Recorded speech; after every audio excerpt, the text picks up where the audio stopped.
Welcome, ladies and gentlemen, to day 2 of the Peach Belt Conference Spring 2023 League Legends Championships. Eight teams arrived yesterday here in Aiken, South Carolina.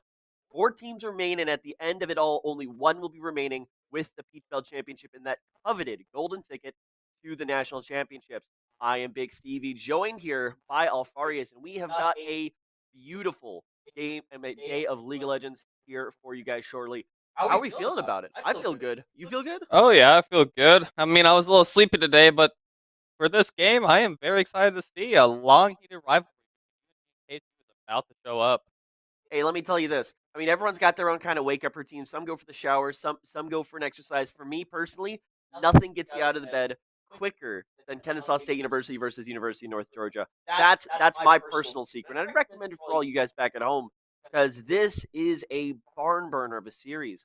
Not only are we looking at the third place team versus the second place team, and Kennesaw State is third, UNG is second, but this is a heated rivalry. Every single time UNG has made it to the playoffs post their championship season in 2018, guess who's knocked them out? It's been Kennesaw. And this was the year where in round number 1, Kennesaw State got a little bit of the revenge handed back to them. UNG with a phenomenal reverse sweep on KSU in week 1. However, that was a long time ago, and we'll have to see who's going to be able to take this one back over. Indeed, we have to see what happens. I will say though, UNG was looking pretty nice in their game against UWG. I mean, the Zyra pick from Goblinoid was just perfect. I love how Goblinoid thought of using that range against the Vigard several times. That all saved team fights. Yeah, and I will warn our viewers that I think we're going to get slightly different games today out of UNG and Kennesaw State than we did yesterday because in the last round, both these teams heavy favorites. I think that's also why, especially in our broadcast, we were very critical of Kennesaw State during some of the games because this is a game versus Montevallo that they needed to win, that they needed to stamp their dominance on. Same thing with UNG. Now we're looking at 2 very equally matched teams, and they're going to be looking for everything. Flexibility in mid lane is going to be very cool to keep our eyes on, but I think it's the mid lane battle that could be a very strong determinant, and I think it's going to be going back to their main champions because Goblinoid and Pika really have a tendency throughout these last few weeks to dictate games with how they're able to control the lane or not. But I think if we're going to be talking about players, we mentioned Goblinoid. Personally, what I want to focus on is the bot lane matchup.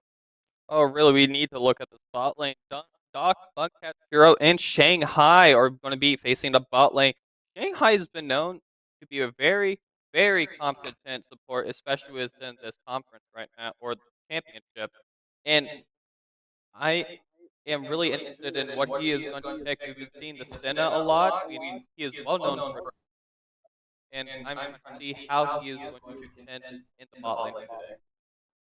Yeah, I mean, realistically, Shanghai is the foundation. He is the rock you build the church of UNG upon. And ever since he's joined the team since 2020, he's really been one of the key driving forces behind the team. And I think the story of UNG is a story of Shanghai. It is striving for the top and just coming a little bit short every time. Can this finally be the season that University of North Georgia not only make the finals again, but make their championship season in 2018 happen twice? But with it, ladies and gentlemen, we're already deep into Bigs and Bans. Speaking of which, Bans already across the board. North Georgia being the blue side here. I've gone for Karma, Azir, and Gangplank fans. Kennesaw State, Wukong, Jinx, and Zeri. they typically, I was gonna say University of North Georgia typically pick their jungle first. First pick Syndra is interesting. Now I will say it could be going to Shanghai. However, I wouldn't put it out of the question that they have something funky prepared. Keep in mind, Syndra's a champion that can be played in the bot lane, but with that, that's going to leave Zyrakan up for Kennesaw State. And I feel like, especially with how they've been playing and Jinx already off the board, that's probably the best thing you could ask for out of the KSU bot lane. Oh, really, it is needed because right now some of the ADCs that are not as mobile or Ooh. damaged. Ooh, but the Caitlyn pick though. It's not just the Caitlyn, but it's A Caitlyn lot. Lux. Yeah. Shanghai has been very well known for his ability to turn games around on the Lux pick. Pair it with Caitlyn, and you have probably one of the highest priority bot lanes in League of Legends. I do have to stress though, especially after the last few patches. I know we're on 0.6 right now, but even after 0.5, Caitlyn's priority did drop significantly, and we are also looking at the post lethality, post lethal tempo nerf. It doesn't destroy Caitlyn, but it definitely drops your priority a little bit. So I'm wondering if they've traded a little bit of that ADC prio for a great pairing with the Lux, and we'll have to see if that works for them. Yeah, it's with the pairing with the Lux is definitely indicative of what they're doing, but at the same time, the Caitlyn's the company pick. Yeah, all right, but let's look at what's left to be picked here. There's still no top laner for either side. Obviously, R5 available from Kennesaw State, and the Ahri lock-in, which is basically Pikaro's main bread and butter, but still no junglers on the board either. Really, there is not a lot of presence within the jungle in the mid, but that's about to change. At least for KSU, the jungler in the top lane has not been picked, and we're trying to see if the top lane is going to go heavy hitting with the tank or more versatile. Yeah, I mean, key picks that we've seen come out here. I believe Kennesaw State should be picking up the jungler. Sejuani comes to mind. Vi is also available, something that's beefy, that has engage and can also combo well with the Rakan engage. Looks like it will be the Sejuani. We've seen some interesting stuff coming out from UNG. They've really heavily prioritized the Kante in the last few matches. However, Kennesaw State showed in their quarterfinal match that they have the Darius as a ready-made counter to that, so I don't think Kante will be what's coming out. You mentioned actually really interesting top laners we could be seeing. I think some of the top laners that we would be seeing is Ornn or Sion. Those are heavy contenders. Ornn is being hovered right now. Sejuani can be a flex for jungle or top, depending on what happens. But from what I know, Joe does that. The tank killer itself. Yeah, so this is interesting. Knowing that Kennesaw State here with two main damage healers could opt into something like a Sion in the top lane. Clean's been doing a phenomenal job of that lately. Does get somewhat canceled out by the Trundle. Trundle being a jungler, though, likely not going to match up directly into him. Cho'Gath in the top lane could be the matchup. So the question now goes to Clean on the red side for Kennesaw State. Do we go tanky? Do we match beef with beef? Or do we go something aggressive? He's got some things like the Renekton, like the Nar's already banned away, as well as the Gangplank. So do we see the Camille potentially? Do we see the Fiora?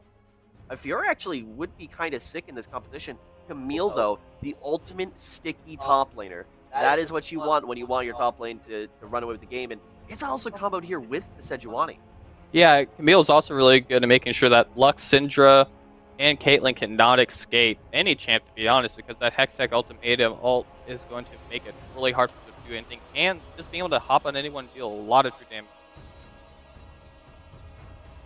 Yeah, it's going to be really interesting to see. I mean, KSU kind of have all the pieces that they need here to really come up with a draft I think they're going to be very happy with. They have the engage, they have the DPS, not necessarily a super hyper comp like sometimes they've been running as of late. However, it's still something that can take the game over quite well, and it's definitely towards their style where they can just take fights, whether they're 5v5 or whether it's 2v2, 3v3. Especially look for the combination between Momo and I'm So Clean. Let's look at the other side of the rift, though, because that's not a comp to sneeze at, because that is so much range and so much pick potential that if Kennesaw State can't close that distance, I don't know how they even come close to taking this game back over. Yeah, closing the distance is going to be really necessary here. Ahri is going to be having to look for a lot of roams here, because if she can hop on someone, the UNG is going to have a really hard time moving around, but I am really concerned about that Trundle in the mid to late game. He is going to be taking those heralds and making KSU cannot rotate as easily as they want to. Yeah, Kennesaw State, I feel, need to find some sort of advantage in the early to mid game before we go too much further. Because what's the front line for Kennesaw State here? It's Sejuani. What happens when Trundle presses R on Sejuani? She's not a tank anymore. And then counter that with a Cho'Gath, who should be very beefy here on the front line, and Zaya being a good AD carry isn't a tank killing specialist. And then combine that with the Trundle, who's going to be stealing all of Momo's resistances, and of course can also steal some of the AD if he gets a Q off of someone like Zaya. And all of a sudden, you're looking at a team fight that is going to be very difficult for Kennesaw State to control. So I like the idea coming out here for University of North Georgia, and I feel like these are two teams that are really playing to what makes them great.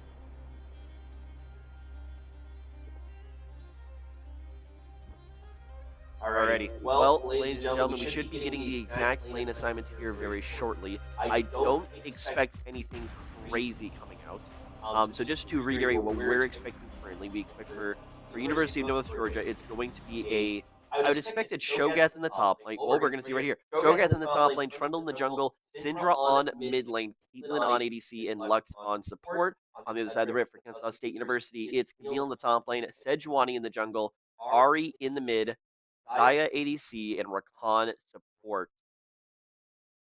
Looking at this, walk me through some of these lanes. What are your thought processes here? How are UNG going to try to crack this one, especially with the power to that bot lane? I feel like they're going to crack this one through mid and bot prio. Caitlyn Lux do have a lot of poke. They can make it really unhealthy for the Zaya and Rakan to lane against them, especially try to contest any of dragons when it's during the laning phase because they're going to be low health. It's just that's how Lux Caitlyn goes. Because Yeah. even though Zaya and Rakan have the engage and disengage, the problem is though they do not have the poke that Caitlyn and Lux have. And Syndra as well has more poke against the Ahri too. Ahri is going to have to maneuver around her and just use Syndra E will push her back. It's going to be interesting. But I will say the Camille and Sejuani pick is really good for KSU to lock down those champs that are really hard to get to from range. Yeah. I just kind of hit on your individual points. I think North Georgia, especially, they want to really chip away at that bot lane. I'd be very curious to see what Zaya goes for her runes. I know there is a strategy that some people have been using where you go more of a fleet footwork over heal kind of combination and just be super survivable in the laning phase. I'm not sure that's exactly what he's going to be looking for. He might be looking for on the side of damage, so we'll keep our eyes to that certainly. But I really feel like University of North Georgia, the primary way they play make in the early game has to be through bottom lane. It is bringing Trundle down. It is bringing whoever we can and really turning Churro into an unstoppable force. And by the way, Shanghai should be able to one-shot most members of Kansas State should he get ahead. Looking at on the flip side, though, I think Kennesaw State have a huge advantage when it comes to playmaking because they have some very mobile members. Camille can get out of most ganks as long as they're not severely outplayed by University of North Georgia. And alongside that, it they just have so much lockdown. I mean, Camille Sejuani can lock down anybody. Picros has so much ability to get in and out of fights and the charm to keep someone in place. And when you're looking at a champion like Syndra, sure, you have some disengage. But if there's ever a situation where I'm so clean and Momo are coming down to mid lane or Buncat comes up from bot lane, like that mid lane just completely turns on a dime. So I think to really summarize my thoughts there, it is advantage Kennesaw State in the mid and the top lane, advantage North Georgia in the bot lane. And it is that time of the match, right before we go into the game. Alfarius, what are you thinking? What is your prediction for game one of this best of three semifinal? I'm leaning towards KSU this time, and the reason why is because if they play it right and Zion and Recon play it safe, they can win across the rest of the map. I mean, even though Syndra is very scary when it comes to being fed, if you keep the Syndra and the luck from being too fed, the rest of the damage dealing from UNG kind of falls apart compared to KSU. Yeah, well, it's certainly going to be close. I think I'm going to call game one for Kennesaw State. I think that they have enough tools to end this game before North Georgia turn into a massive threat. I don't think the bot lane is going to be enough to counteract the advantage that you get through mid and top lane. So I will say, if I think if there's one lane that University of North Georgia, if they turn around early, could net them the victory, it's that mid lane. Pikaros has been such a silent but very dutiful servant of this team.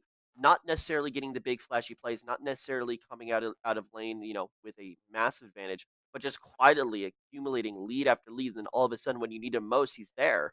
So if we can turn Pika Rose off this game, I think UNG have the advantage. But all things considered, I'm calling game one for Kennesaw State University. And ladies and gentlemen, it should just be a few more moments before we get into the game. But I want to keep you up to date with what's happening here, not only at the League of Legends tournament, but what's happening here at the Peach Belt Conference 2023 Spring Championships here, hosted at the beautiful University of South Carolina, Aiken. We of course have some semifinal action coming up for you right now. At the League of Legends area, we've got University of North Georgia versus Kennesaw State, best of three happening, obviously live in front of you.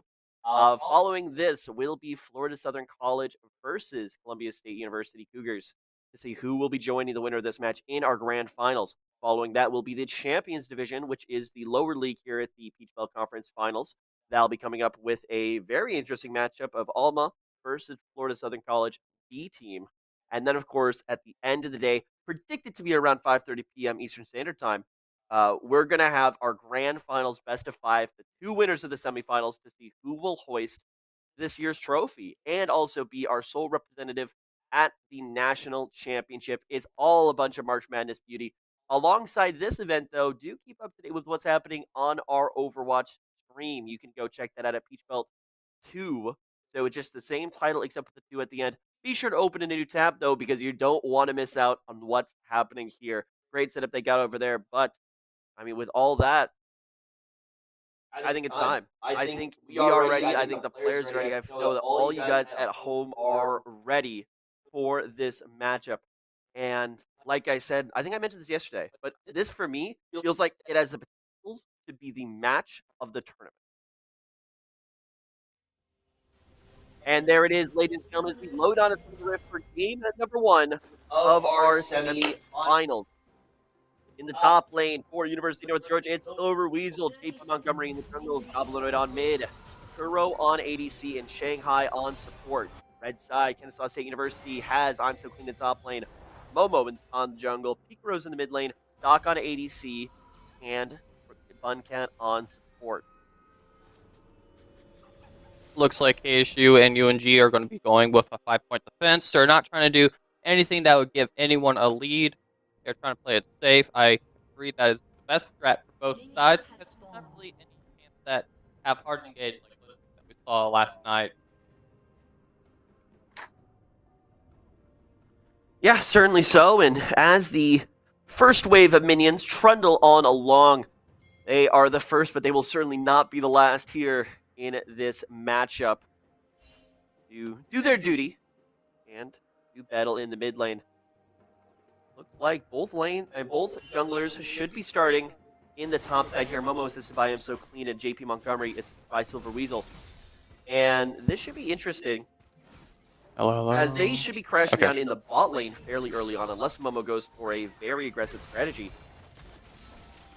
So bot lane could quickly turn into a point of contention for both teams in just a few short minutes. It really can be right now. The Caitlyn Lux, as we were talking about earlier, is going to push in that Rakan and Xayah because of how much poke and damage that they have. Right now, Camille could fight that Cho'Gath, but the problem is, though, that he doesn't really have the sustain as the Cho'Gath passive. Yeah, we'll see. I don't expect anyone to really die in the top lane this early on. Both top laners taking Grasp and Teleport. As long as Silver Weasel doesn't land a knock-up, I do like the trading patterns from Camille a little bit more. But I think it really will be the junglers having their say on the top lane that has potential to turn this. And like we said, I feel like Kennesaw State are pretty favored when it comes to the ability to turn that top around. Well, we'll see what this upcoming this upcoming interaction bot lane. Oh, I think they saw. Finally in the night, Momo I think was caught out. Flash Force from Goblinoid. Here comes the response from Montgomery. Flash as well from Peak Rose. And this has got to be dinner bells ringing for both junglers. This is pre-6. Ari doesn't have ultimate. Goblinoid has no mobility. I don't think this is the last time we're going to see a mid lane play. Curious to see if the supports maybe get involved. I'd love to see a Rakan game come through, but that starts the timer. You have those few minutes now where both mid laners are very gankable. Indeed. Right now, looks like Scuttle is going to be the most contested thing at the moment. Syndra is going to rotate and put some vision onto KSU's jungle bot side. It looks like it's about to happen. Yeah, and I think that this is going to have to be a battle that Momo chooses not to fight. With Lux Caitlyn, it's very hard, but now here JP Montgomery coming in, doesn't see Momo just yet. Momo sees him. And actually, Momo very well worked. Able to take the crown for himself. What's going to happen here with Montgomery? Not really a great ganking position with this bottom lane. That's kind of the detriment of pushing in the lane as Caitlyn. Lux, it does give more opportunity to bully out your lane opponents. It does give you a little bit more room to maneuver, but it's not gankable. So, Kennesaw State University's bot lane will live to farm another wave for now. Interesting around the map, Camille in the top lane, able to take a bit of a cheater recall. Gonna be picking up the Sheen. Doesn't have to use the teleport for it. That could be an advantage that turns very quickly. And look at where Momo is, completing that top crab right now. Big priority advantage over Montgomery, who's already on the back.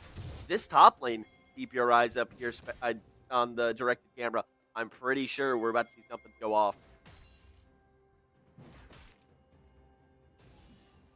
Here it comes. I'm so clean with the engage. Finds it quickly. Can they stack this Sejuani passive? Knockup lands. Splash goes, but it's not going to be enough. Silver Weasel will be the first casualty, and Kennesaw State University.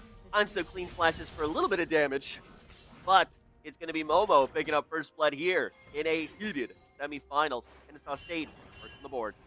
The only thing that is the downside of that play is that Montgomery and Shanghai are taking the Drake right now. Yeah, that's exactly what you want to see out of University of North Georgia. And realistically, this is what describes University of North Georgia as UNG and Kennesaw are very, very different squads. Whereas Kennesaw, they want to fight you. They want to walk in, and they just want to hit you. And they want to keep hitting you until you're not playing League of Legends anymore. University of North Georgia is a little bit more of a cerebral team, I'll say. They aren't necessarily going to try to beat you in every single lane. I think Shanghai and Churro and bot lane do lend themselves quite well to that. However, they play the long game. UNG, they are Rocky Balboa. They are not going to come out of the gate and just knock you out in the first round, but they're going to hang with you.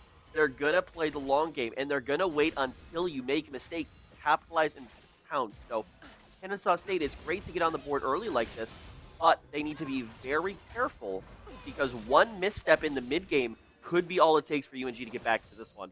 But even obviously, it's not that big of a difference, but Kennesaw State, I think, do have the tools to make this a bigger lead quite shortly. TP coming from Pico's right now. Both summoners are down on both mid laners, so jungle might try to take optimization on that. But right now, Lux is roaming to mid lane to see if she can pick up something. Ooh, fight here on the mid lane. Picaros with the ultimate available. Should it be able to get out of that one? And that's the danger that comes out of Shanghai. Great roam up to the mid lane, knowing that Picaros still doesn't have the flash, now has blown the ultimate as well. And even though they don't get the kill, keep in mind, Picaros had just TP'd back to mid lane, so he's going to lose another mid wave here. So that's really the power that comes from a gank. You don't always have to get a kill, and sometimes it's those little advantages. Right now, Trundle's taking that red buff and gets away with it. Yeah, Momo's going to be very disappointed to see that he has one less camp available. I'm so clean has no idea. Very well worked here from JP Montgomery to slip into his opponent's tri-bush completely uncontested. Momo's now pathing up top lane, so it should be a 2v2, but advantage to UNG. Oh, not a great killer there, but it might be enough. Good ultimate there from Clean, gets him over, but now here comes Momo, and the tables may have turned. Ooh, if Momo had ultimate, he's only level 5, that could have been dangerous. But well played from I Am So Clean to buy his team time to get him out of a bad spot. Really was. I'm kind of upset that Momo was not able to hit that Q. I felt like that could have turned the tables, but to be honest, it could have led to their death as well. Right now, Rakan is looking here, trying to favor that Shanghai did for Goblinoid. Yeah, but Goblinoid does have the flash, and there's no ultimate for Buncat, so I think this is a fundamentally much weaker play. But they don't necessarily need to go for the mid lane. They have numbers on this top side. But look, Shanghai has already matched him. He's walking now with Montgomery. and this could be a very dangerous play. 3 members under this top tower for Kansas State University, but those members are seen. University of North Georgia will get to choose how they respond. Goblinoid, though, just walks into 3. Shanghai looking for something, gets charmed up, could be the first casualty, goes over the wall, big knockup. Peak Rose limping away. I'm So Clean, gonna be able to pick up the first kill, and there's a second. Camille is going absolutely crazy. And Silver Weasel will be the third. Triple kill for Kansas State University, and triple kill for I'm So Clean on the Camille. And JP Montgomery just has to sit and watch. Great play there from Kansas State. Really was the rotation, the CC, all of it came together in one perfect symphony. It's just amazing right there. That's what you like to see. Yeah, and here's the thing, Kansas State, it wasn't even their first play that got the advantage. It was honestly the way that University of North Georgia responded to it. Kansas State tried to walk topside to dive top tower through try, then they turn around and just walk into Goblinoid, who has face checked 3 members. Shanghai was over the wall in a bad spot, so UNG, quite frankly, fumbled the response to the tower diving. Kansas State are a team where if you give them an inch, they're going to take a mile, and they're going to widen this one open to a 2.2k gold lead. And a very, very nice time here in this early game. Montgomery is trying to do something sneaky right here as well. Lane gank that I'm So Clean does not see it. No, he doesn't. Montgomery's been doing a good job of operating in the shadows. That being said, I'm So Clean is very far under his own tower. I'd be shocked to see this one go well. And as long as I'm So Clean's able to play safely, Momo will be opened up on the map. Do whatever he wants. Dragon's available here in just a few short minutes. Goes for the engage. Here comes Montgomery. Flash away. Yeah, he knew. He knew something was up. But now look at the bot side here. Momo is moving on in. Pika Rose is coming as well. Herald drop for the bot lane tower. That's a bit too early to get the tower, but should be able to get the plates. Looking for the long play. TP's not available from the top laners. Here's Goblinoid. Trying to do whatever he can, and realistically, it looks like it's going to be a Herald drop for those bot plates, and additional advantage. They got the priority to potentially take Dragon here, but Momo's just running at mid lane. Pika's on a flank. They don't see Montgomery. Buncat's just going to chase check him. How are they going to respond? Misses the engage. Goblinoid looking for something. Just doesn't have enough damage. Jox loses him down. Goblinoid's going so low. Huge! Go back the other way, and Silver Weasel gets himself a kill. Momo trying to struggle on his way out. Pika fail ultimate into a wall, and now it is UNG who are routing their opponents. But here comes Clean. He's got 3 kills. Can he make it more? Ultimate goes in. Gonna lock down Churro. Shanghai now being the lone member in the middle of a rock and a Kennesaw State hard place. The Camille bro was very needed on that. Turned the tables and got the flash out of the Camille out of the Caitlyn. Camille all travels no matter what you dash, flash, try to do anything. It does not work, and was able to get the kill on Camille and able to secure another kill onto Shanghai. That can feel scary. As Divine Sunder, no one's gonna really survive a second charge. Yeah, there is no champion in the game that can hang right now with I'm So Clean's Camille. The second he rolls up to a fight, UNG have lost their advantage. And keep in mind what UNG do as a team. They are not at this moment ready to front-to-back fight. For that, they would really need Churro to have that DPS, and for Montgomery and Silver Weasel to build their tank stats. Neither of which has happened just yet. So, what do they need to do? They need to find picks. They need to find those odd number fights. The problem was UNG. They roll into that mid lane fight, try to surprise Budcat, but they don't kill anyone immediately. They don't delete anyone. And in a fair numbered fight, Kennesaw State are heavily favored. Indeed, they are. Even but it looks like KSU is trying to use all their gold onto Camille at the moment. Boom, engage into the bot lane. Momo is looking for Shanghai. Good root, might have kept him alive, but it will only buy him a few more moments. Buncat, oh, I think he signed his own death warrant. No, he barely gets out of that one with about 5 HP in the bot lane. Kennesaw State are just making it look easy here, and the lane that we were looking for to be UNG's bastion just hasn't found there. And look who's the one with the burden of the most deaths. It's Shanghai, who's their main playmaker, currently sitting at an 0-3-1 timeline. JP Montgomery, once again, he's looking for I'm So Clean, but I'll be honest, I think he might win the 2v1. If you didn't just see there, Montgomery's pet kind of revealed him there. Yeah, now going in. Like I said, I don't think I'm So Clean cares. Already Momo's pathing his way up here. I think he gets the kill before anything else happens. I'm So Clean not able to finish the kill. We'll turn back onto Montgomery. Momo's coming in waiting. I'm So Clean with the HP shield. Montgomery, it's just not enough. Will Momo find the kill? No, he won't. Keep an eye on the ultimate, though. For about 5 more seconds. Actually, make it no more seconds. Momo gets the ultimate, but yeah, it takes more than 2 at this point. There's just nobody in this game who can deal with I'm So Clean 4-0-2. And he's got a call, too. He's going to be scaling even further.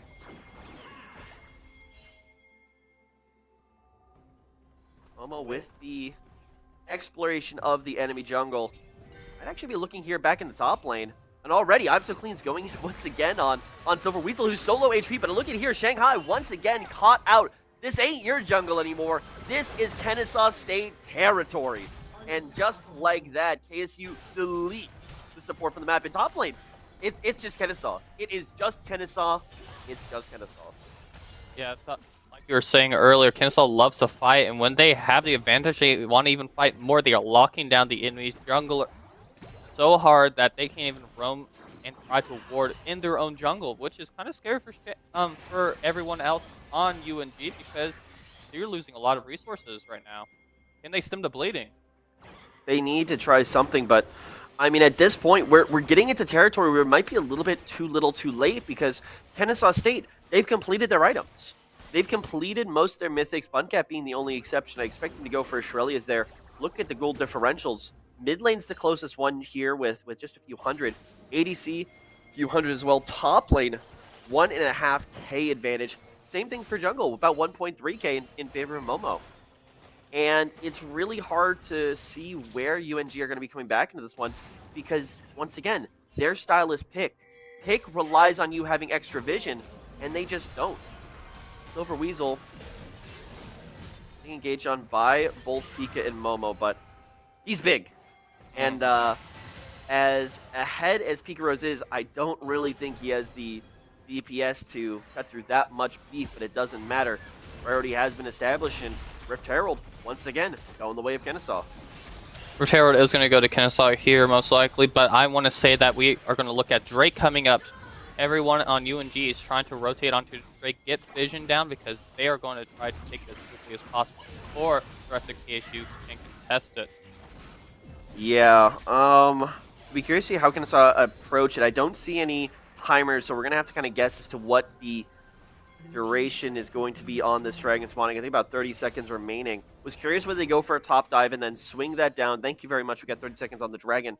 Looks like they're going to take the back right now. My guess, they take that Herald, they drop it mid. They get that mid tower. The second UNG rotate behind that mid tower to defend, that's where they transition down to dragon. Yeah, it's coming up in just a short moment. Looky here on this right side, though. UNG, if they're going to find a pick, this is where they're going to find it. They find a route locked in on the Peak Rose, but nobody yet to follow up. Herald drop, as anticipated, down the mid lane. UNG, they are moving to respond. They know they have to meet this man-to-man. As long as Doc doesn't get caught, I think they're fine. Doc, still going to be fine. Buncat looking for an engage, not finding it just yet. There's Shanghai, and here comes Clean. He's looking to clean the slate, and UNG Shanghai will be the first thing off the table. Going into the back line, it's a double kill for Pika Rose, who claims credit. And UNG are in full retreat. No more ability to stand up to KSU on this fight. They may be looking for a fourth as well. Doc prevents the pentakill from coming across, goes down himself for it. And Kennesaw State University, they're going to be able to push the mid lane here. Momo, single-handedly, is taking the dragon. Not a problem. He's got it. I'm So Clean with the Q should be able to very quickly cut through this mid tower. And UNG, they are just lost up a creek without a paddle. This game is full Kennesaw, full force. And the scariest thing for me, too, think of how much gold that Pika Rose backing on right now. A lot of gold. Like, yeah, that is a lot of damage from Pika Rose. He is able to use that ult pretty well in that fight. He was able to catch that Trundle, I believe, was the person that they caught right there with another charge. Timed it really well before for getting more shots to tower and got out. And here's the thing that scares me for UNG. It's no longer just I'm So Clean that's ahead. Because if I'm So Clean was the only one ahead, when he tries to jump on somebody, everyone focus him, try to kill him, and then once he's gone, you should be able to turn something. But he's not the main issue anymore. He's not the only issue anymore. Pika Rose is looking phenomenal. We're not too far from completing a second item. I'm assuming probably on next back hill, they'll have 2 items fully completed. And when I'm So Clean goes in, Pika follows. So you now have to account for both Pika and for I'm So Clean. Speaking of which, Goblinoid is, I'm just going to call it, he's dead. He is dead the second this wave crashes. Buncat and Momo should make sure of that, unless he's got some spidey senses. All right, good on him. He went for the retreat, but now in the bot lane is I'm So Clean. If 2 didn't work, let's try 3. I think that might be the answer, and I'm So Clean caught out with no objective left on the map. That's going to be a pretty big loss for Kansas State. However, I think it's really just going to be the catch-up experience and the shutdown gold that'll benefit them. No real neutral objective will be going the other way in Kansas State. They are already leaning heavily on this top lane. Baron up in just 20 seconds. I mean, Clean will be back for it, and I think that's what Kennesaw used to try to end this game. Goblinoid was able to, like we just saw, get out of a sticky situation. They chose the right option because, to be honest, it was they kept it from being a trade across the map. They really need all these small victories against KSU in order to really make a difference. That was a big shot down against that Camille. And I want to see how they keep getting these picks too.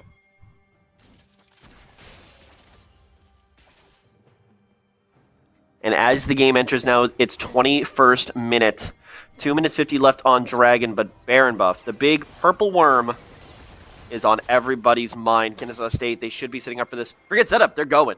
They have this topside jungle warded phenomenally. There is no vision.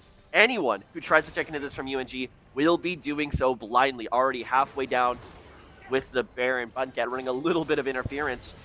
And UNG, they just can't find any way into it. So it's going to be a turtle. They have to try to find some way to survive this Baroned up push. Maybe find somebody out of position like I'm So Clean just was, but lacking that, I mean, they just got to hang on and close their eyes and just pray that they make it through. Negros have split off. Maybe UNG try to find an odd number fight right now. But I feel like this is their last window. If they don't make something happen right now, they're going to be sieged. And I don't think they have a good response to it besides just pray for a pick.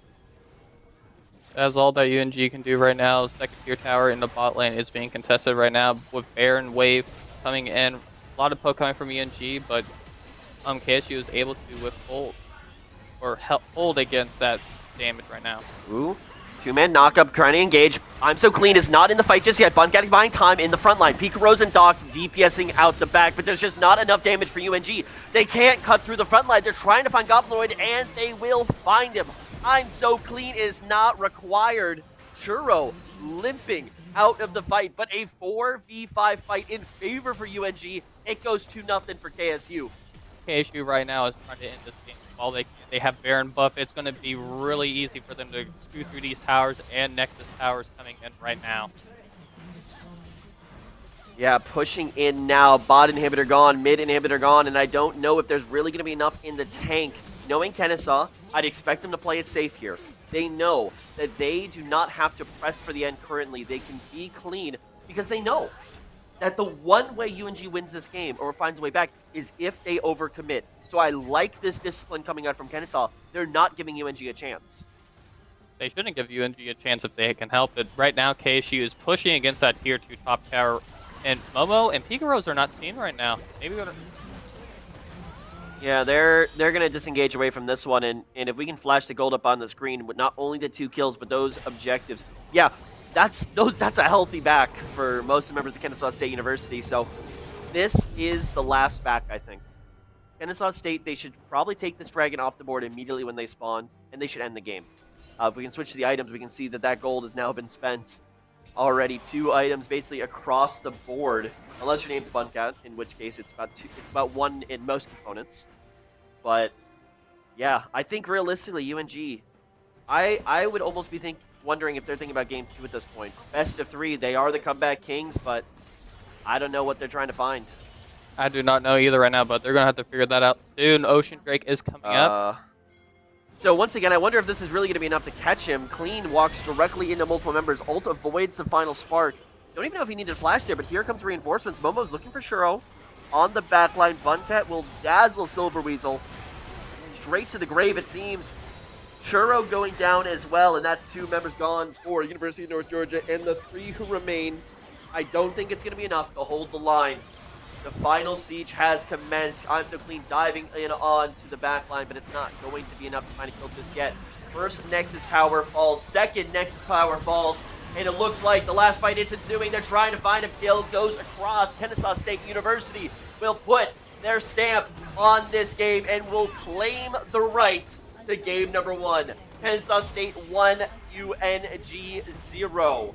As we close out the first game of the semifinals. That was a phenomenal performance from Kennesaw State. It really was. They were able to make sure that they got their early leads when they needed to, really lock down the rest of the map, get the objectives, and push towards the end. I feel like that early fight in the top jungle really secured KSU's path to victory. Like, they just turned around instead of diving. If they dove, I feel like they actually would have died there. Invasion slash dive would have been very bad for them. Yeah, it certainly was, and I think this is a game that just got away from University of North Georgia pretty early on, unfortunately, for them. I think the draft was so focused on pick, and the problem is when you lose priority, you can't really pick anyone because you can't set up anywhere. That being said, it's going to be interesting to see how they go back to the drawing board. Top lane obviously didn't go their way. Mid lane never really got going. I think if I'm the coach for University of North Georgia, I just start throwing bans at Pika Rose. That is the lane you need to turn around. I think if he's not on Ari, he's going to have to go on something that's far more gankable. If you can start getting those wheels turning and your bot lane does well, I think that's how you take this game over. But if there's one thing that University of North Georgia are good at doing, it is reverse sweeps. They have 3 of them throughout the regular season already. So the current reverse sweep kings and all that usually comes down to the coaching adjustments that they make going into game 2. So we're going to give them a little bit of time and a little bit of time for you all back home to catch your breath, grab a refreshment. You do not want to be anywhere but right here on Peach Belt, right here on Twitch.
Welcome back, ladies and gentlemen, to our series in progress. It's Kennesaw State University holding a 1-0 lead over arch rivals University of North Georgia here in the semifinals. My name's still Big Steve. That's still Alfarius, and you are still tuned into a phenomenal match. But one thing that isn't still the same is the lineup for University of North Georgia. Just getting the news. Goblinoid, she has been subbed out. Illegal Toys, who played, I believe, in their final round, is subbed in. Illegal's Toys is currently a Master Singed one trick. And I do not mean player, I mean one trick. So that's interesting. Thoughts? Well, I will say I never casted for a game that had a Singe in it. I've casted games that have Teemo in it, but not Singe. So one of the evil champs of League is going to possibly show up in this game today. But yeah, I am interested within the swap up. I wonder how the Silver Weasel is going to react to being in the mid lane. Well, League of Toys is going to be in the top lane. I will say though, League of Toys has a lot of gameplay within the Aatrox as well. But Aatrox and GP are really low tier champs right now because of the nerfs that held at the beginning of the season. So yeah, I mean, but here's the interesting difference between collegiate and pro play. You don't need to necessarily play the top champion every role because it's more about how you perform as a team than how you perform individually winning a game. So that'll be unique to see. I think the thought process for UNG is that on paper, Silver Weasel is a higher player than Goblinoid. Plat 2 versus Gold 1. Plat 2 does have the advantage. And then a Masters tier player for your top lane, you are theoretically putting out your 5 strongest players. If anything, this might also force a Singed ban, opening up something else here in the draft. Kennesaw State will be blue side for this game. Speaking of which, we'll be headed right into that. Kennesaw banned Zeri, Jinx, and Wukong. If they do not ban Singed, Kennesaw State do not deserve to win this game. I'll be real honest. It's really easy. You just click this portrait and you hit ban. That's a hard game mechanic, though. Honestly, seeing that the first ban is Zeri scares me as to whether or not they've done their research. But we'll see. Yep, Azir being the first ban for UNG makes sense. I expect Azir plus Ahri. They got to be the ban. There's no other option. Azir is a very heavy hitter when it comes to the mid to late game, especially with that Stream of Shuffle. They've not banned Singed yet. They've banned Vi. I'm scared. Xayah banned away. I think that's great from UNG. It's something that... Thank you. Thank you very much. Somebody did their research. Singed being the final ban there for Kennesaw State does remove that one trick potential. Xayah, I think, was a really good pickup. I wonder if they go Ahri first pick. I think there are enough ADCs, and I think you just really want your Ahri. North Georgia, I feel like they're going to pick the Ahri away. I think Silver Weasel, I'm not sure what his mid lane pool looks like. He typically plays top lane here. I struggle to think that they want to give Pikaros the Ahri. But Jinx certainly is a strong one here. Jinx is going to be followed by Kai'Sa along with the Nautilus. The Kai'Sa Nautilus is a pretty great pick for a combination. The lockdown with the Ultra. Yeah. Both of them would really burst anyone down. The Braum is being covered as a potential pick. We did see Buncat surprisingly pick Braum against it was yesterday. Montevello against Montevello. It was a pretty good pick at the time. Oh no. He's just trolling. He's trolling. Don't worry about it. Don't give him... If you don't acknowledge it, it doesn't happen. So, this is an interesting adaptation from North Georgia, knowing exactly what Kennesaw are going to be going alongside the Jinx. Jinx Braum is not a very strong link. Kai'Sa Nautilus is somewhat strong, does get countered out by the fact that Braum can very easily lock down a melee range Kai'Sa. But it does give a lane that Kai'Sa can at least come out even in. It's a lane that they're going to be able to survive. They go for the Scion. What is Kennesaw playing at here? Ahri has to be banned. Ahri is a very contested pick right now, in my opinion. It could change how this game is going to flow. That could be a Zac mid lane. I just want to point that out. That could be a Zac in 3 lanes. I actually wanted to talk about that. Yeah, the Zac mid lane, I've seen it a couple times. It does a lot of damage. Zac just builds AP items along with it. Like Demonic Embrace with Sunfire Aegis stuff will blow anyone up. And he is tank, so that's their front line too. Yeah, I mean, that'd be giving so many opportunities for the Kai'Sa to get to the back line. The question is, are they going to be liking damage if that is a lane Zac, especially if it's a mid lane Zac? but there's still a lot in the air in terms of who's playing what. Maokai banned away, Ari's still on the board. If they don't ban Ari, it's just got to be Kennesaw's pick. They could ban Syndra. He hasn't played Syndra this season. Wow, okay. So Kennesaw State should be able to pick up the Ari unless University of North Dakota is going to pick it here on R4, meaning that Zach's not the mid laner. Alternatively, they need to pick 2 from the 3. They need to pick either out of the 3, they need to pick a jungle, mid, top, 2 of that list to complete their composition. They need magic. They need more damage somewhere. That damage from KSU, though, I think they're going to pick the Ari, if I had to guess. That champ is really good right now, especially in the hands of Picarose. Yeah, it's just comfortable. He's able to be safe once he has the ultimate, and he just contributes mid to late game. That is Hecarim. He did receive a bit of a paint job, a little bit of a glow up makeover on the splash art. So just more engaged. They want to play on their front foot. I think these last 2 picks, likely for Kennesaw State, Sejuani makes a lot of sense. I think they just go Sejuani plus Ari. I think that's a safe composition. Ari helps you get through the early mid game. Jinx picks up in the late game. You have 3 giant tanks for the Jinx to sit behind. They're going to have to be careful with how many tools there are to get it onto the back line. Sylas is a bit of a riskier pick in the mid lane, especially when you are picking it blind. Will get the Hecarim ultimate, will get the Nautilus ultimate, but now we're going to have to see University of North Georgia. It's in their court. It's looking like the Aatrox is being hovered right now. As we talked about earlier, that is a Legal Toys favorite pick besides the Cinch. GP is going to be picked, though. That's a lot of global presence. I mean, a dive bot lane with Hecarim ult and GP ult would just secure a kill against that Jinx Braum if that does happen. Yeah, so that does mean that that's going to be a solo lane Zac and a solo lane Gangplank, most likely. Of course, ladies and gentlemen, we will get confirmation once the players have actually gone through the client draft, so we will be able to tell you exactly who is going where. But this game definitely was turned on its head a little bit. I think Sylas is still fine. I would have preferred something a little bit more ranged and safe in the mid lane, but Sylas certainly can get the job done. Hecarim Gangplank. That is certainly a composition. It really is. I'm also looking at that bot lane too, because the Nautilus, it has a lot of CC too. If he ults ADC in the back line, that's going to knock up not just the back line, but the front line as well. And there's a lot of just dive potential, not just in towers, but in team comps as well. That back line for KSU is going to have to keep an eye out for that. Yeah, I mean, especially if they can keep Picarose pretty quiet in the early game.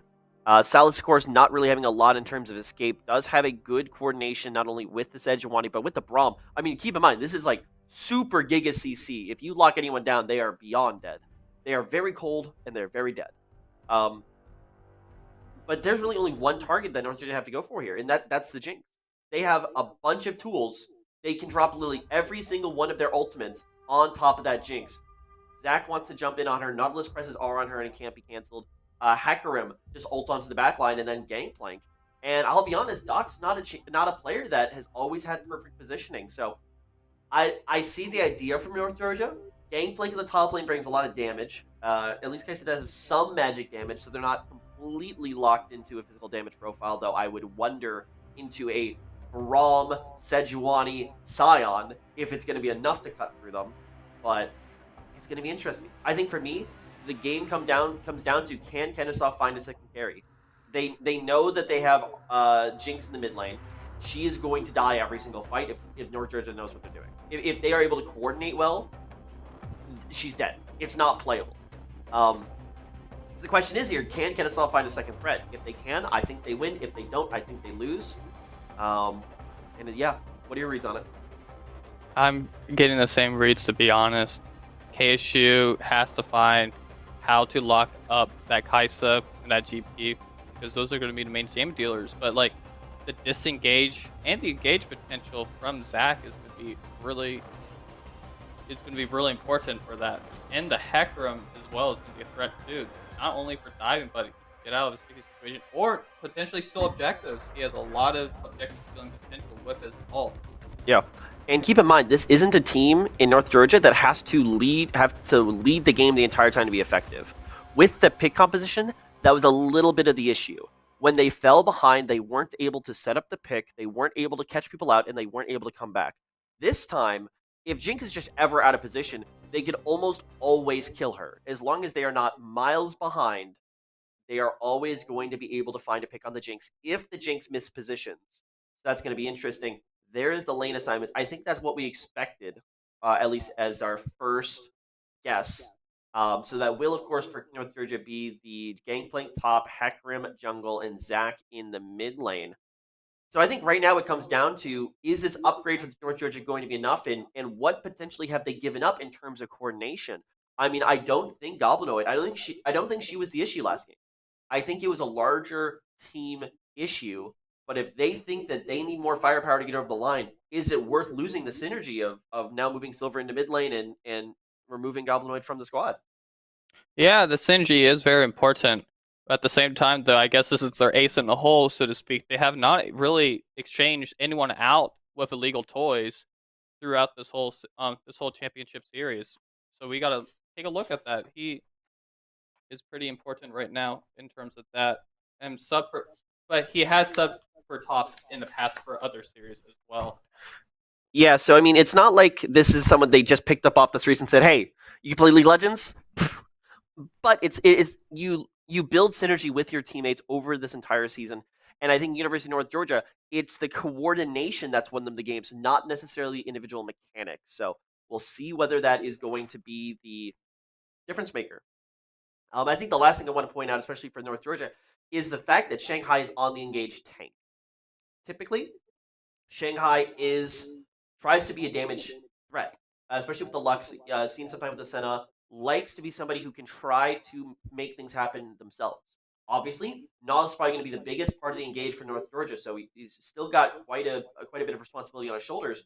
But it's not in the same way where he's going to be able to finish the kill. So that's also going to be interesting to see. And I think it's been long enough. Alfarius, what is your prediction here for game number two? I'm actually leaning towards UNG today.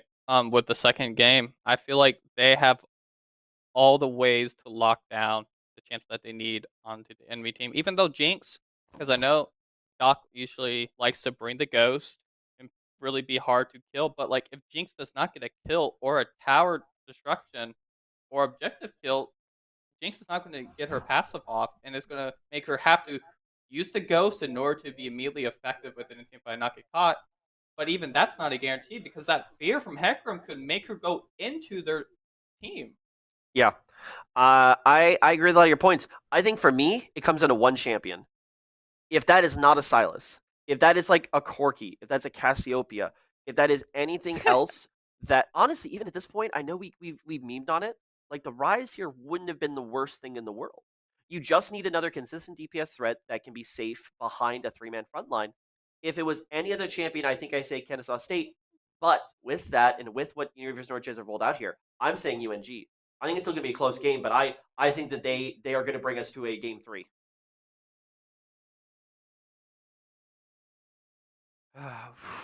Definitely a very heated series going on here, ladies and gentlemen. And if you're just tuning in, of course, welcome, of course, to the Peach Belt Conference. We do have our Spring Championship going on currently, 2023 League of Legends Edition. So not only are we here in the semifinals with Kennesaw State versus UNG, of course, with Florida Southern College and Columbus State University up next on the docket, we also have our Overwatch semifinals going on currently. And by the way, Kennesaw versus UNG is literally the same match that is happening there. We got KSU UNG here in League of Legends. They got KSU UNG in Overwatch. It's a Peach Belt Conference Classic at this point. Oh yeah, really is. But yeah, I feel like that we're gonna see a lot of action here. To be honest, action on both sides, like you're just talking about the Overwatch. Sometimes I just hear them go off, Yeah. and that from the auditorium and even in the casting room right now, it is pretty nice to hear all the excitement that has been going on in this championship series. Yeah, I mean, I think especially now in day two, the excitement level is only going to ratchet up. We got a great crowd here, especially a lot more people showing up for these later matches, and I think that the hype is only going to keep going and going. Not only as we get further into this series, but remember, ladies and gentlemen, the grand finals taking place tonight at 5:30 p.m. The winner of which will move on to Riot Games' Collegiate League of Legends National Championship bracket, basically the March Madness of League of Legends and the big dance, as it were. So this, of course, is all in service to getting to that. If you at home are wondering, why isn't there League of Legends on my screen? Why are these two fabulously dressed gentlemen still in front of me? We are in a pause right now. It seems like it should be getting underway shortly, so we'll keep you posted and up to date. But until then, we'll keep you guys informed with what's happening around this conference. And I think let's take that step ahead. We've talked about this game. Let's talk about what comes next for the winner of this series. Of course, the winner will move on to the grand finals. Personally, if I had to make my predictions, I think they'll be playing Florida Southern College in the finals. Columbus State made a great showing of themselves yesterday up against MWSU, but Florida Southern are just on another level. Um, and I think whoever wins this game has to be seen as heavy underdogs going into that matchup. Yes, Florida Southern has been on a, in the game, like they say, in a killing spree. Just like it, they are just going through all the teams. I mean, I know, like for example, KSU did, I think, at one point get one game on them, if No, I remember correctly. they Oh, they actually they got 2-0'd. Yeah, I yeah. remember now. About to say, not only are FSC undefeated in matches, but they are undefeated in games. So they went a perfect season. In fact, my personal favorite being they had an 11-minute and 18-second victory in one of their rounds, as well as the lowest average win timer, showing their dominance. But that is what awaits these teams in the next stage. We're getting into this one, ladies and gentlemen, as finally we hit the rift for game number 2, Kennesaw State versus the University of North Georgia. Like we've got a little bit of the invasion strategy. KSU. All right, they see I'm so clean in the top lane. They know the bot lane. They know something is up, and it looks like UNG are going to be vacating this bot side of the jungle. Might grab a vision ward of their own. They did indeed. So UNG was able to place the ward of their own on the blue buff to make sure that blue buff is not going to be taken itself. KSU will know if they start blue buff as well, but it looks like Hecarim is going to try to, and did, ward KSU's blue buff.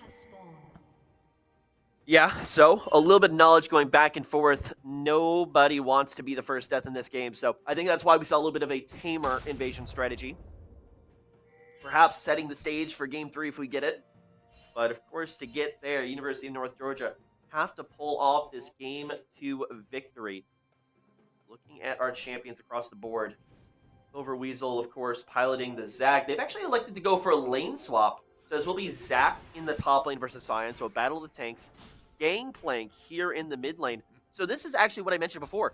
Top lane, I'm So Clean is very hard to beat. So you want to win the mid lane matchup.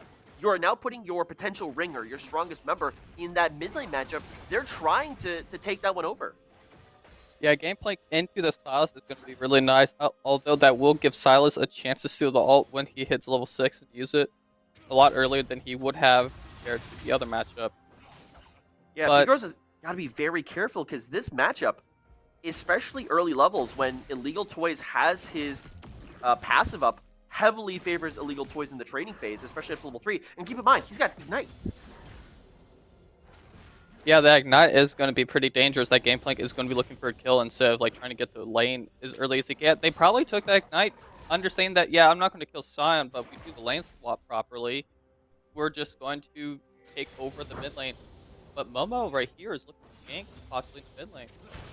Yeah, Illegal Toys, if they can take him down early, would be huge. Should have the orange available should he get CC'd up. We'll be using that one. Has to flash as well, so like we said before, no flash mid lane is basically ringing the dinner bell.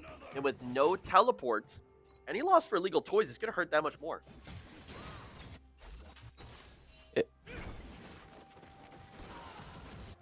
Following a similar script as we did to last game, it looks like the blue side maintains advantage on the push here, looking for Crab, but a little bit of a sneaky invade comes. Montgomery, a sly little movement through this enemy jungle, has him sitting right behind Doc and Funcat. Oh, but UNG's really not in the place to follow up on this. Their ADC is so far behind. Engages come forward. Great hook lands.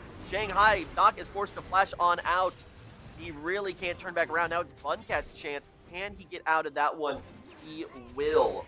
So University of North Georgia able to burn the flashes from both members of the enemy bot lane. And in fact, all summoners. Doc doesn't have Ghost. Buncat doesn't have Exhaust. I mean, Kennesaw State, they make the movement out of the bot lane, but they are certainly in a weak position now in this matchup for the next few minutes. KSU losing their some spot lane is kind of a thing that Hecarim is going to probably want to get back to, especially when he gets level 6. Yeah. I am looking for kills in the bot lane if I am UNG right now. Yeah, I think they are. I mean, I would be absolutely shocked if, especially when Illegal Toys hit 6, remember, he's not just playing for the mid lane matchup, he's going to have the ultimate. He's going to be able to affect other lanes with that cannon barrage. So I think that and everything together will really lead to a bloodbath in this bottom lane. And I think the good thing is JP Montgomery can spend all his time down here. He's not going top lane. What are you going to do? Look at the Scion? He's too big. You're not going to be able to cut him down with a blob man and a horse. If I was Hecarim, I would be looking towards that Drake right now. An early Drake with the prio that their bot lane has against KSU is very needed right now. It certainly is. And remember, without Doc having Flash, at any point if he rolls up to a fight, he's not going to have a get out of jail free card. Sure, Shanghai does not have ultimate, and that's really going to be the way to start a fight going on. But it's still that thing where Doc, it feels like he can't even go to contest because if he gets caught out, not only do they lose the dragon, but he goes down a kill and loses control of that bot wave.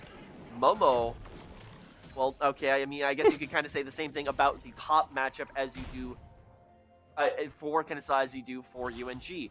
What are you going to do? Until you have ultimate, you have no way of reliably canceling a Zac jump. So you just kind of look at him. Yeah, without that ult, you can't really cancel that Zac ult if he knows where you are. Right now, UNG really putting that pressure onto that KSU bot lane, and I like to see that. It looks like it's passing bot lane possibly for a dive. And more likely to Drake, though. Yeah, and keep in mind, Illegal Toys is now level 6. That ultimate is available, and all summoners are still down from KSU. Exhaust will be up shortly. Ghost will be up not too long after from Doc. If they want to make a play, now is the perfect time to do it. They're going to use that in knowledge, move on this dragon. Maybe looking for a fight here. They see the engage. Here should come everything. Where's the Gangplank ult? Find some way to cut them off. Doesn't use it in time. Maybe they don't believe that they were able to commit strongly enough to that. But they're going to go on the dragon in. And like I said, they're going to be able to take control. But here's the advantage of Silas. You have a Gangplank ult, I have a Gangplank ult, but he's gonna walk into 4 people. What are you doing, Pika Rose? Gifting first blood to University of North Georgia on a silver platter. It just the map awareness right there was not there. It was just a free kill, a donation to the UNG bank right there, making this game a lot harder because even though Shanghai did get the kill, it just the assist onto the Gangplank tech is not going to be helpful in the long run, especially with the fight that they now have. I think if I'm really going to try to get into Pika Rose's head, Momo was sitting in bot lane. My guess is they thought that UNG had backed into their own jungle. He could cross the river, join a play in the bot lane, and then use that play to work onto Dragon. But there was just so much miscommunication if that was the plan, because he walks directly into 3 members and the Gangplank following him too. A little unfortunate for UNG that it ends up being Shanghai who gets credit for the kill off the Night Tick. However, you'll take them however they come for UNG. And the fact that Momo was setting up that play bot lane means that when Pika Rose dies, he's not in the right point to counter invade top as a response for jungle. He's not in a position to gank top. He's not to do anything. That just turns into a complete win here from UNG. Kennesaw State, though, maybe looking to strike back. Pika Rose is sitting in that bush. Really good here. Weasel has to flash on out. And I think KSU, they're starting to get desperate. They really are. They're going to try to do what they do best in securing that Rift Herald. But to be honest, Shanghai is up top, and he's going to stay up top. You know what? Yeah, go. He is looking to make sure that top lane is safe so you can run back to that bot lane because there's no threat against that Kaisa. Kaisa has cleanse. Will be able to get out of it. It's an interesting roam. I would have preferred to see Shanghai in bot for one reason in particular. Shanghai is not 6 yet. Shanghai needs to get 6 as quickly as humanly possible because you just start pressing R on Doc, and Doc does not play the video game League of Legends. So he is going to be a little bit delayed in that because of that roam. On the plus side, does make sure Kennesaw State's unable to get the Herald. Not sure if that was directly due to his involvement, but nonetheless, denying Kennesaw an objective, denies them a way to start accelerating Pikaros. And that's what they need to do. This game comes down to, can KSU find a second carry? And so far they haven't. Montgomery here with the ultimate. Ghost not yet available. Pika's gone in, but here's Momo as well. Who wins a 2v2? I'd wager it's UNG. Ignite doesn't even need the assistance. Goes directly onto Momo, and this mid lane is a graveyard for Kennesaw State University. But UNG, they are happy to roll out the red carpet and invite Momo in. It's a big swing of 2 kills, and UNG, they were not happy after the last game, and it's showing. Here's Twink going for that head. It's just like, it is going to be a big problem if UNG keeps doing that. Their heavy hitters are getting the gold that they need. Gangplank with 2 kills right now is scary. Was doing a lot of damage to Peak already with Sheen, but like with that Essence Reaver or with that Triforce, it's going to be even harder for it. Essence Reaver right there. That Gangplank is going to do so much damage and not lose any mana in doing so. Right, yeah. Not only that, but that's the upgraded Sheen item, so those barrels are going to hit even harder. I mean, Gangplank did receive some nerfs on the last few patches. Talking to I'm So Clean in the top lane, who is a bit of a Gangplank aficionado himself, he said that he basically thinks that champion's dead. He doesn't think that it's really useful, especially after the quick play nerf as well. So we're curious to see which build Illegal Toys goes into. Likely, he just wants to just murder Doc. That makes sense. Churro's got to be careful here, but I don't think it's going to be enough. Pikaros with the Hecarim ultimate. Kennesaw State, they're getting desperate. They're looking for anything. They do get plates for this pressure, and that's on the Doc, but once again, you can't keep Doc safe in this game. You know what? Hold on. I think I have identified another crafting error that Kennesaw made. You know what? Because the first pick was Jinx, right? Then you saw a Nautilus Kaisa, right? You know what they could have gone? Morgana. Oh, yeah. Morgana in this game would have been insane. Because you're able to prevent the Nautilus knockup, and if you prevent the Nautilus knockup, you basically prevent any chance for UNG to get in. But, all right, hindsight 2020, I felt like I wanted to get that out, but speaking of denial, UNG are able to keep this one rolling. Herald for their pockets, and Doc, well, he's going to have money. But this is definitely a Doc versus the world kind of game. Right now, KSU is looking in that mid lane, trying to keep it safe. But right now, Montgomery, Illegal Toys, and everyone is showing up right now, trying to force that pressure upon mid lane because Drake is coming up. That should be a I think that's just barely not enough to drop the tower on its own. Let's see what Shelly does, but I think they're just barely not going to get away with it. No, basically nearly a full plate left. But with Herald push mid lane, they hope that that's going to set up Dragon. Question is now, Kennesaw, are they ready to start taking 5-on-5 fights? Because this is what they do. When they feel uncomfortable, they just try to press their keyboard better than you do. But I got to say, I don't know if this is the time of the game where they're ready to do it. But, hey, whether it's right or wrong, I think KSU are going to take this fight. All ultimates are up on both sides right now. But looks like UNG is going to try to burn that Drake right now. There's no vision on to the enemy Drake right now. They do know that they're on Drake, but still, though, I guess they're just trying to get as much as they can possible in the lane right now. Doc is going to be working up onto that top lane to get as much as possible to try to get ahead of that Kaisa while he can. Yeah, I mean, I think that was a really good disciplined play from Kennesaw State University. They knew that this isn't the right time to fight. Hikaros is very far behind. You're still trying to farm Doc up as much as you can. Good ultimate from Gangplank. Actually, probably denies Doc a full plate because Doc no longer has a wave to work with. Shanghai rotating up here to the top lane. He alone is not going to be enough to defend this tower. Maybe looking for a tower dive here top. A lot of time being invested into it. Churro is going to walk directly into Momo, and here starts the fight. Not able to get that last auto attack is actually pretty huge. KSU still have priority up the top lane, but now UNG are coming. They're going to drop ultimates and try to kill Shanghai. Ultimate goes across, but it's not on Doc. They drop it on the front line. They drop it on Funcat. Momo's going to be going down, but Doc is still hitting in the back. He's getting excited. He's going to get more excited. Churro has walked into a grenade, and that's a triple kill from Doc. And wow, KSU, I felt like they messed that up pretty badly after they weren't able to go ahead and pick up the first kill onto Churro. But UNG, they walk back in, and full credit to Kennesaw. They see the play through.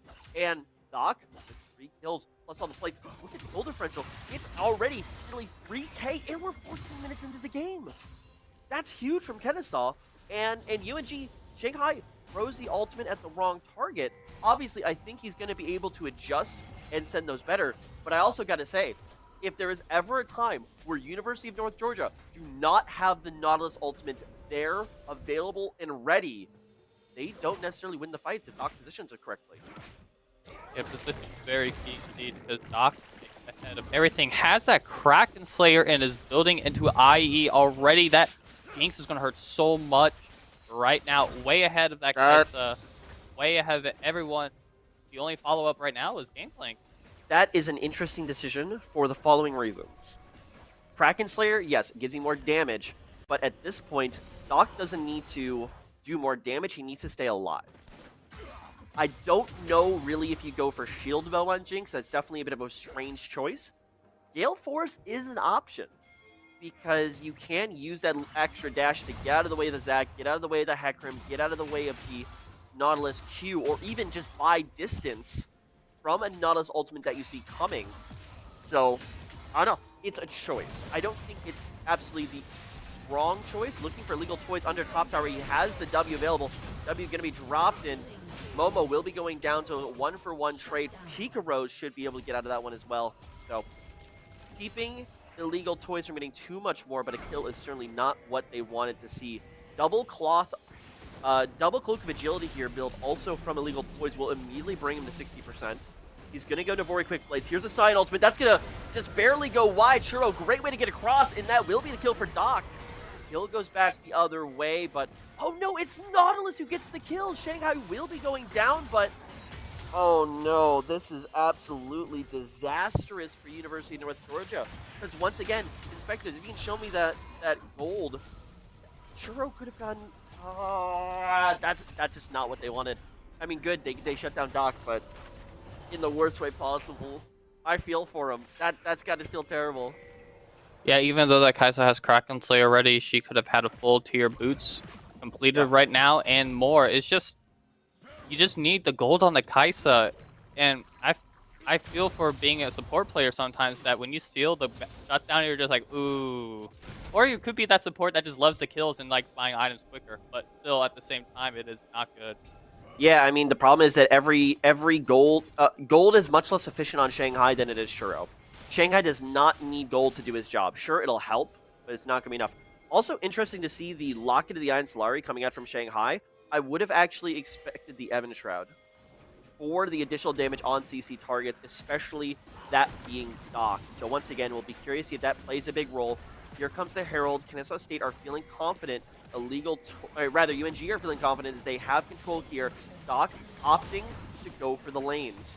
So just trying to build their gold lead. In fact, they're going to be looking here for a second, and now it's UNG who are being forced to respond. Ultimate drop in Gangplank will clear the wave. Hex Tech being used by Pika Rose means he's not going to be available for this fight. Going directly at the back lane. Silver Weasel, he finds Doc, but where's the follow-up there? Now on him, and there goes Doc. Pika Rose just rolling up to the fight, but UNG, they have found their man. They don't even need Shanghai. Now Momo going to be going down, and Kennesaw State University, that's what I was talking about. They don't have enough. Pika Rose just isn't in a position to be the carry that they need. Indeed it is, because right now, UNG saw that was illegal for KSU to do at that moment, because that Gameplank ult kept them separated from each other, separated the Jinx, and now they got break off of that, and that is going to be the whole point coming in the next break.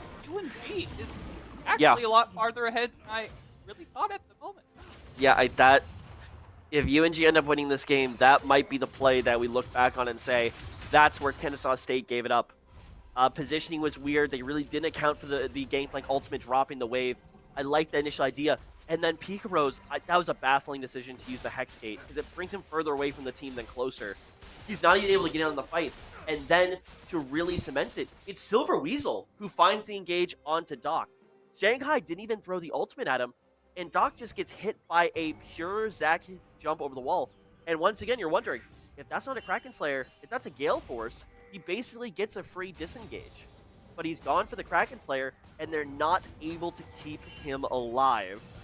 And if he can't dodge a Zac, how is he supposed to survive a fight getting Nautilus ulted? So, a lot of questions here for sure. Gangplank will be finishing the quick blades, just kills Pikaros just to, rub some salt in the wound there. And keep in mind, UNG have the Herald off that last play.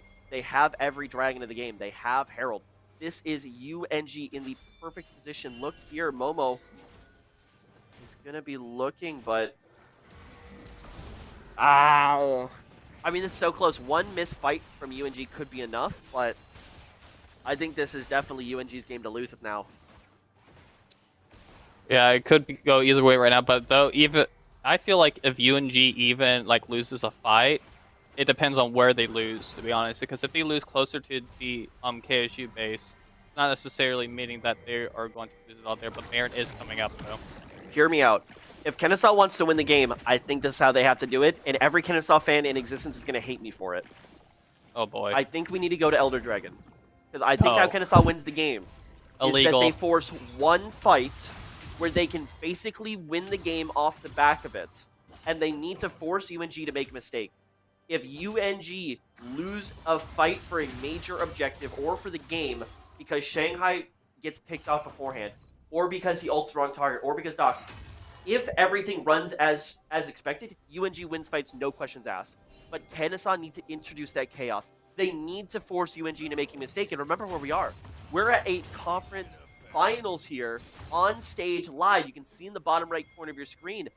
They're in front of the world right now.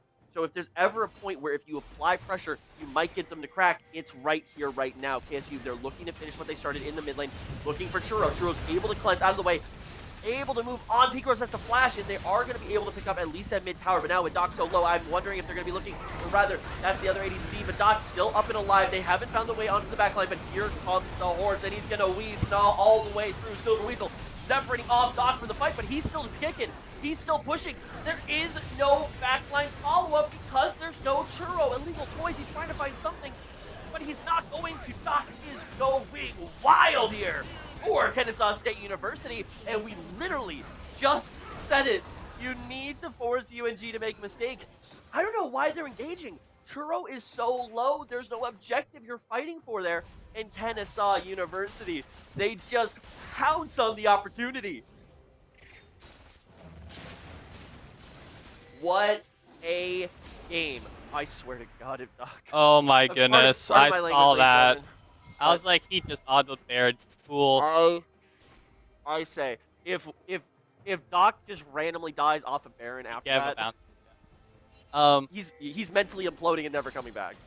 But yeah, right there, KSU's not able to pick up Baron, but try to find a way to not make a mistake in getting picked right there. Because even though KSU had the picks right there, Drake is coming up, and they are pretty strong right now. I will say, though, Silas does not have TP, so if Silas does not rotate soon, he will not be there for Drake, and it'll be a 5v4. Yeah, it's going to be very important here because, sure, Kennesaw State, they're finding more leverage. And the more gold they get into Doc, the more they're going to gain by forcing UNG to make a mistake. But I still really need to make it clear. UNG wins every fight they execute properly. No questions asked, nothing. That being said, Kennesaw State are starting to apply the pressure. UNG, though, they're going to start getting dividends from what they happened earlier. Illegal Toys is getting engaged on. Not going to be able to flash from the wall as he doesn't have flash. He's going to be going down in the front line. Doc might be able to pick up that first kill, but now here comes the game. Here comes the game of volleyball, and Doc is the ball. There's the spike, and he is down. And now Churro is walking up to this fight. But where's the carry? Who's doing your damage from Kennesaw State? It's not there. Churro is ripping through this front line, and there is nobody that can stop him. UNG, take a bow. Take your Dragon Soul. They have earned it in Kennesaw State. Once again, they just don't have enough. There's nobody who can win this fight the second that Doc is dead. And it was a big, it looked good. They got Illegal Toys to start it. It really was. They used all of their ult really on that GP at the beginning of the fight because GP didn't die originally. And look here on the map. They're all backing right now. Keep an eye. Baron's up. Kennesaw State, do they go for something cheeky here? Do they try to nip the Baron from right out under UNG's noses? Shanghai does not have ultimate yet. In fact, he's not here at the base. Churro is in the bot lane. He's got it back. This is a Baron call for Kennesaw State. This could be the thing that buys them some time and buys them the pressure that they need, and they're going to start it. Here's Illegal Toys over the wall. All they have to do is try to keep Montgomery out of the pit, but I think they have the damage to burn it. Montgomery is looking. Picaros is so low, but Churro is just not here. Here's I'm So Clean. Montgomery is posturing, and Kennesaw State University, no, they pull off of it. What are you doing? They just don't have the confidence to go for it. And I suppose that they're worried that it turns into a 50-50 smite that actually is against Momo because he is a lower level. But I think what you do there is you invite that. You invite them to engage into at the very least. But UNG very calmly just say, hey, we're going to make this a 50-50 smite fight. If Montgomery goes over and loses it, we'll disengage. But you got to feel like that's going to be a lost opportunity that Kennesaw State are very much going to want back. right now, it looks like UNG is trying to clear those boards up the Baron to pressure it. Right now, KSU is trying to see what is happening right now. UNG could get a pick off right here if they find the right person. UNG is starting the Baron right now, trying to either bait it, but it looks like they're just going to disengage right now because they do not have their Hecarim and do not know what Momo is. Yeah, and Kennesaw have to be so careful with how they approach this fight, because if they do not have Doc, they don't have the damage to kill anyone. But if they have Doc, he is liable to being disintegrated. I'm So Clean is getting damaged, and he's going down quite low. Picaros with the ultimate from Gangplank, and UNG are the ones with Inside Track on Dragon, on Baron rather. And because they got I'm So Clean low, they're going to feel confident with coming in on this one. TP is available, and here he comes. That is seen. UNG are going to have control about whether they want to fight or not. They're going to burn this Baron. Momo, he can't get the Smite Steal, and now they're in a bad position. They've got to fight it out. Look at Doc. There's the Nautilus ultimate. Somebody's got to go in that backline, but nobody falls up. They're fighting in front. Doc is able to rip through the front line, and Kennesaw State University, they're able to take the fight, and that might be the game. Look at the death timers. 40 seconds on 4 members of University of North Georgia. And oh, it's going to be close. They've sent Picaros to the bot lane. They're acting like this isn't the end of the game. They're acting like this is just a small advantage. Kennesaw State, they are able to win the fight. Oh my gosh, end the game. You have 20 seconds remaining. What a call. 20 seconds remaining, 15. No, they go don't go save. for the end. That, I mean, that's a huge fight for Kennesaw State. UNG, they don't follow the Nautilus ultimate. They're trying to fight front to back, and I will tell you this, ladies and gentlemen, Kennesaw State win every front to back fight under the sun. But the second that you get a Nautilus ultimate, Kaisa follows, Hecarim follows, Zach follows, they win. So, oh lord, this is, ladies and gentlemen, this game is going to end as a barn burner.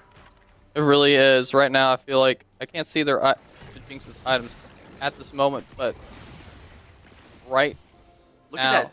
Look at that ADC's goal differential. I mean, Yeah, Doc really- is massive. You it need really to kill him. is. He is not playable again. He has a huge shield on too because of that Bloodthirster at the same time. The only other item that I can suggest on Jinx right now is just GA and a GG. Yeah, I mean, honestly, GA right now would be phenomenally good because you have to save some amount of CC to kill him the second time. But the fact that he hasn't even started yet means that he's going to need some more time. Kennesaw State, they may be looking for the engage. Ultimate use doesn't quite find anything. UNG are in a weird position. They're engaging. They're not going on to Doc. He's able to free hit, but the rest of the fight's happening away from him. And now here comes Doc. There is no Nautilus, therefore no Nautilus ultimate. Doc is able to rip everyone to shreds. Maybe looking over the wall now. If he can find Churro, that's got to be it. No ultimate available means that he's not going to be able to end this one right here, right now. UNG, they're in full retreat. Look at the base. They need to get back. They need to keep it up. Look at Momo. He's on the flank. Just use the Hextech, and there goes Silver Weasel. UNG, they need a miracle right now to hold on to this game. Churro, if he goes down, that could be the end. They're fighting for their lives, and they're going to fight another day or maybe another few minutes. Legal Toys has damage, but Doc has so much more. Shanghai is up and available, and that may just be enough. They're not going to be able to end the game right here, and And UNG, they're just not taking the right fight. They're playing this like they have a front to back that works, but they don't. Look at how big Doc is, and big thing, that fight might have been enough to give Doc quite a bit. Maybe most of a GA, at least stopwatch. That's going to be huge. He's buying himself time, and UNG, they've really got to clean this up. This is uncharacteristically, not coordinated with how they're playing. And you got to wonder, maybe that's because they're playing with a different roster. It really is. Right now, Shanghai getting caught right there was not ideal for UNG at this moment. Elder Drake is coming up. I was kind of hoping it wouldn't come to this because these always give me heart attacks. It is very stress-inducing for me. Whenever I am a jungler and I'm seeing Elder Drake, I'm like, well, hopefully I get the smite, because if it doesn't happen, game might just end right here. Hey, remember what I said. This could go to an Elder Dragon. If Kennesaw pick up this Elder Dragon, game's over. And getting that Zhonya's and getting that Hourglass right before the Dragon fight is what's needed. What has to happen right now is simple. Shanghai needs to drop ult on top of Doc. Doc's likely going to Hourglass it. As Doc comes out of the Hourglass, you need to drop every other ultimate on him, and you need to kill him. But now, looks like Kennesaw State, they're going to split here. 2 members here on Dragon, the rest are looking to end the game. There are no empower backs from UNG. They're going for the end. They might just find it. This Dragon's going to take too long. The backs have started. Silverweasel needs to make sure he doesn't stop his teammates' backs, but they're already on the Nexus towers. They're looking for the end. Doc's getting excited. He's looking for the damage. Does he find his way around? Going so low. Doc gets knocked up, but nobody is here to follow through. There's the engage onto the backline, and they might find Doc, but how do they go through? I'm so pleased. Taken down. Doc taken down. Omo taken down as well. Should be going in just a few moments. And oh no. That's going to mean Elder Dragon in the pockets of UNG. Stopwatch is gone. The advantage until he buys EA. That advantage is gone. In Kennesaw State, game number 2 might be gone. UNG don't win off of this, but this makes his next team fight exponentially easier for UNG to come out on top of. It really is, because Baron is coming up in 45 seconds right now. UNG is going to have so much more pressure than before onto that Baron. They're going to take that pressure up as much as possible, because right now the Jinx is surviving the initial burst, but with Elder Drake, that Jinx is going to die so quickly. If Jinx gets caught at all, especially if not as ult, it could just be GG. It certainly could be. And that's when you keep our eyes on. This GA needs to be completed ASAP. Honestly, this may be stupid. Zhonya's Hourglass. At this point, you don't need more damage. You don't need the stats that come with a GA. Zhonya's will come up for fights. I think GA is the better purchase option here for Doc. I have no clue whether he's going to pick up on that, but I think legitimately it might be the case. However, we got to focus on the now. There's an Elder Dragon on the opponents. That Elder Dragon will give University of North Georgia this next Baron. We'll give UNG this next Baron. But there's still so much work to be done here from UNG. But they're now in a position with Elder Dragon. If we can grab one of these guys, I want to see what the Elder Dragon timer is. Looking for Momo. They're going over the wall. Momo may be caught out here. Watch the Gangplank ultimate. But once again, how much do you spend on Momo and how much do you save for Doc? About half of the duration of Elder Dragon still on. I think right now for UNG, you just need to run down mid lane. You need to push and force a fight against Kennesaw before this game ends. Yeah, Kennesaw State University is going to have to try to hold off against right here. And Inhib Tower is looking like it's going to go down very soon. That is so much damage from that GP though. Just a hidden Ghost Barrel from anything could just blow up Doc immediately. UNG, they're looking for a fight. They're looking for the siege, but they need to end the game right now. They need to make use of this. Watch Momo on the flank. No, UNG, you guys can't back up. Elder Dragon is not going to last that long. You need to find the fight. Watch Shanghai. If he presses R on Doc, I believe this game ends. He's looking in. He's looking for the ultimate. He doesn't find it. He doesn't use it on Doc. Doc's able to get the safety, but the fight has begun. Will it be enough? Looking for the damage. One member down. Shanghai is gone. But now that means Doc can free hit. He might be able to outfight an Elder Dragon, but it's a 2v3. Jack coming up. He should be dropped shortly. There's the kill. Look for the resets. Doc just with no members remaining. No, he's so close to killing Shiro, but they may have hung on just long enough. There's not quite enough. Doc goes down, but that's the entirety of Kennesaw State University down. It is just the Pirate. It's just illegal toys. And UNG, they don't care if it's 5. They don't care if it's 1. But as long as one member of UNG take the Nexus, they're bringing us to Game 3.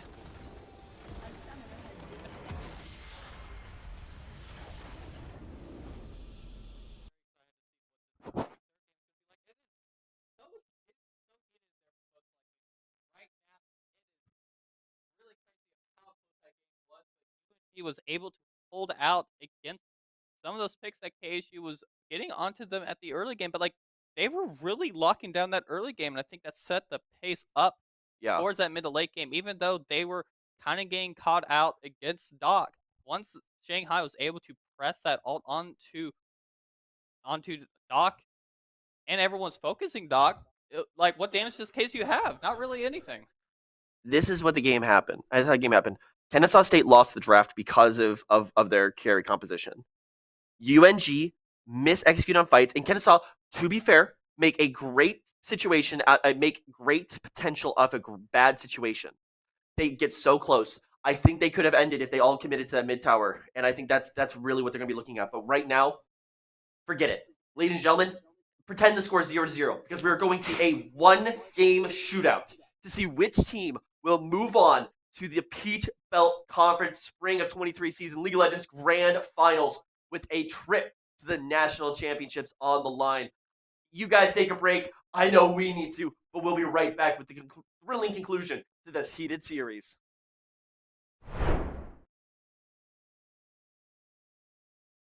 There are two key moments in any college journey: when an acceptance letter arrives and the day the college education is paid off. And College Ave Student Loans is with you to help cover costs all along the way. We offer stress-free private student loans for undergrads, grad students, for parents, even loans to refinance your existing loans. Whether you're starting college, already in the workplace, or just trying to figure things out, turn to College Ave and breathe easy.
Welcome back, ladies and gentlemen, to what I would call so far the match of the tournament.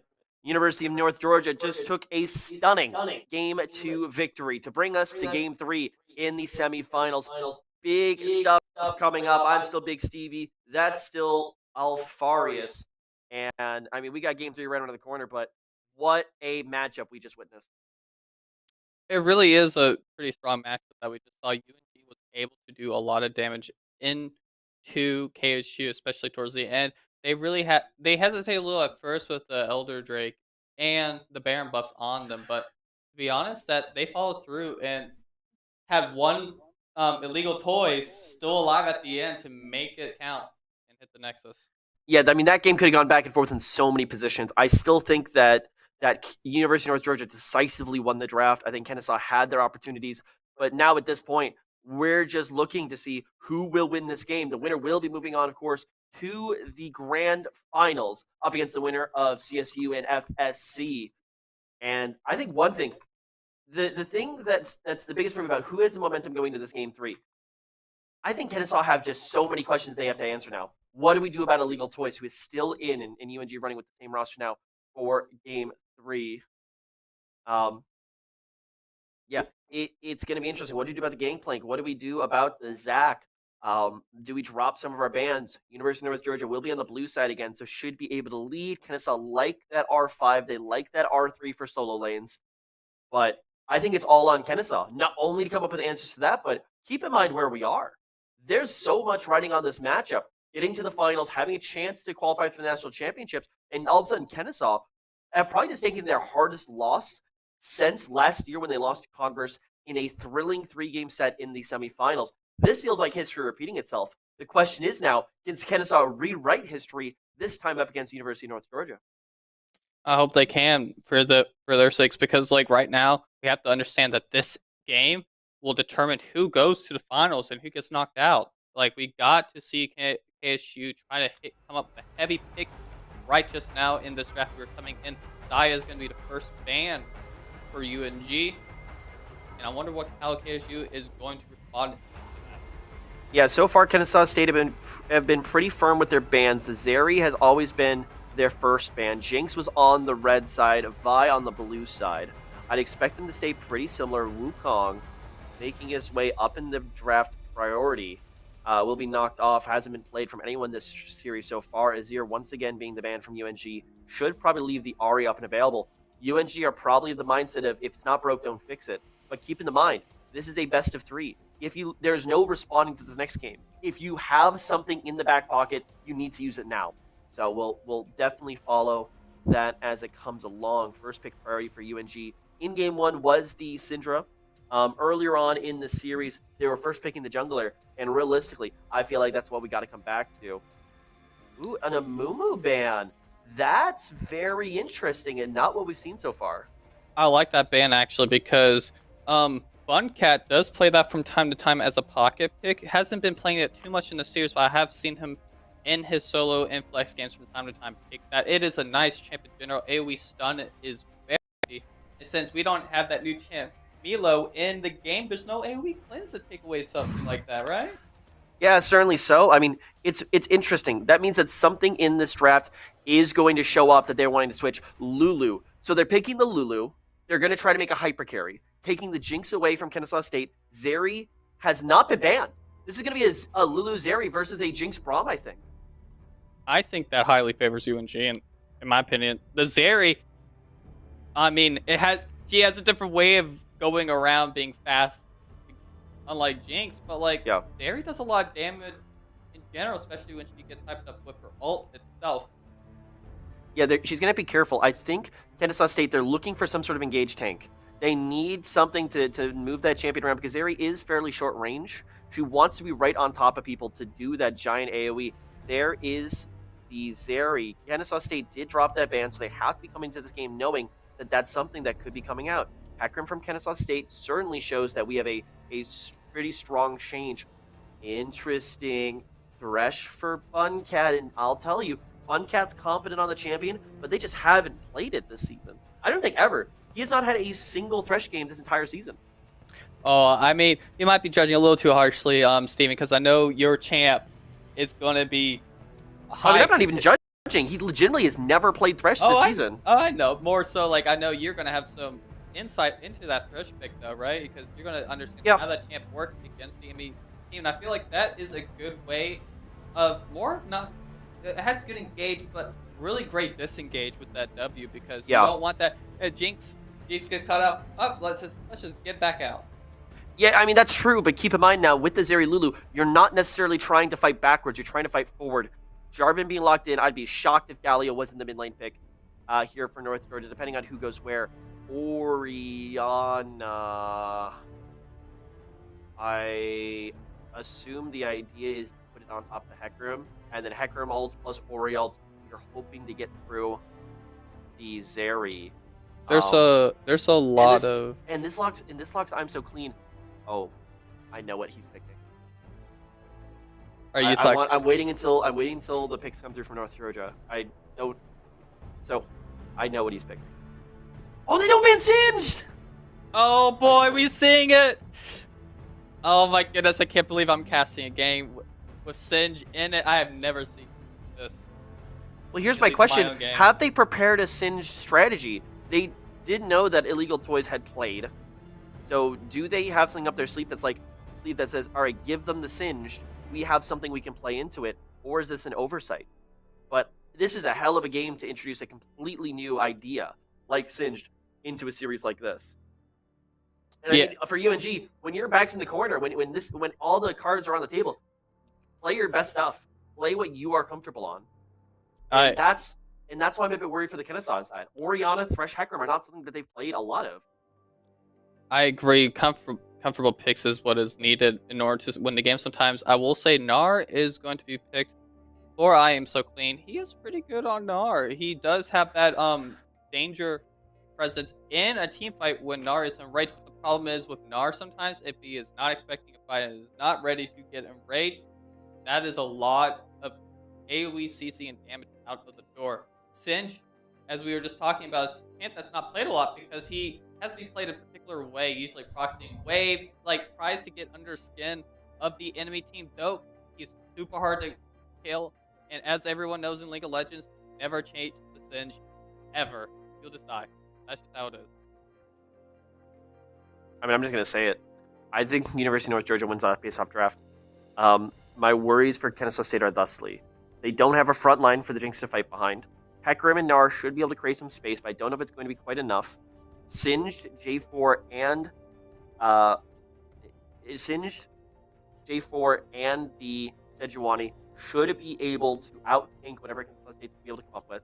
On top of that, there is no point-and-click CC. Hecarim is a good start. Orianna can follow that up, and Gnar could be looking for the giant ultimate combo, but he's more of a split-push player. They have no button to stop Zeri.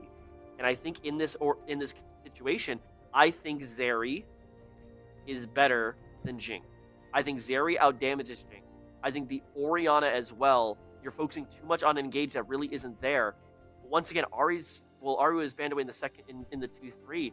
I mean, my thoughts on the draft, I suppose you could have gone for like an Ari pick on R3 and then let Funcat sit around till 4-5 to pick the champion, but I think North Georgia, I think their comp's just way more straightforward, and I think they win this game.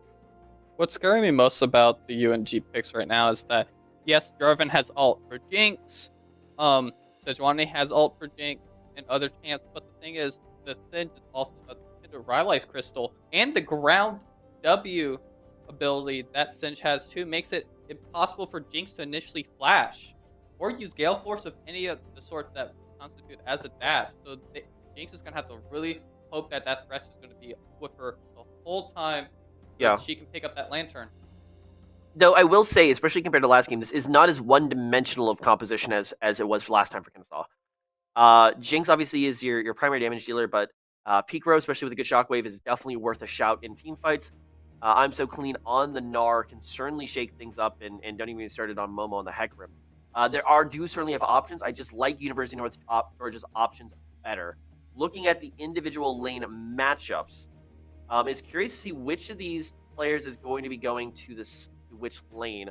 This could legitimately be a Sejuani mid lane matchup. Singed is going somewhere. I assume he wants to go top lane because he wants to have the ability to proxy farm. He wants to have the ability to have the long lane that he can control. If he goes mid, there's really just not enough room for him to move around. So that means it's going to be Sejuani in mid lane versus Orianna, which I guarantee you is not a matchup that Pika Rose has scrimmed against in the slightest. J4 in the jungle, and then obviously Zeri Lulu in the bot lane. And we will confirm, ladies and gentlemen, who is playing what right now.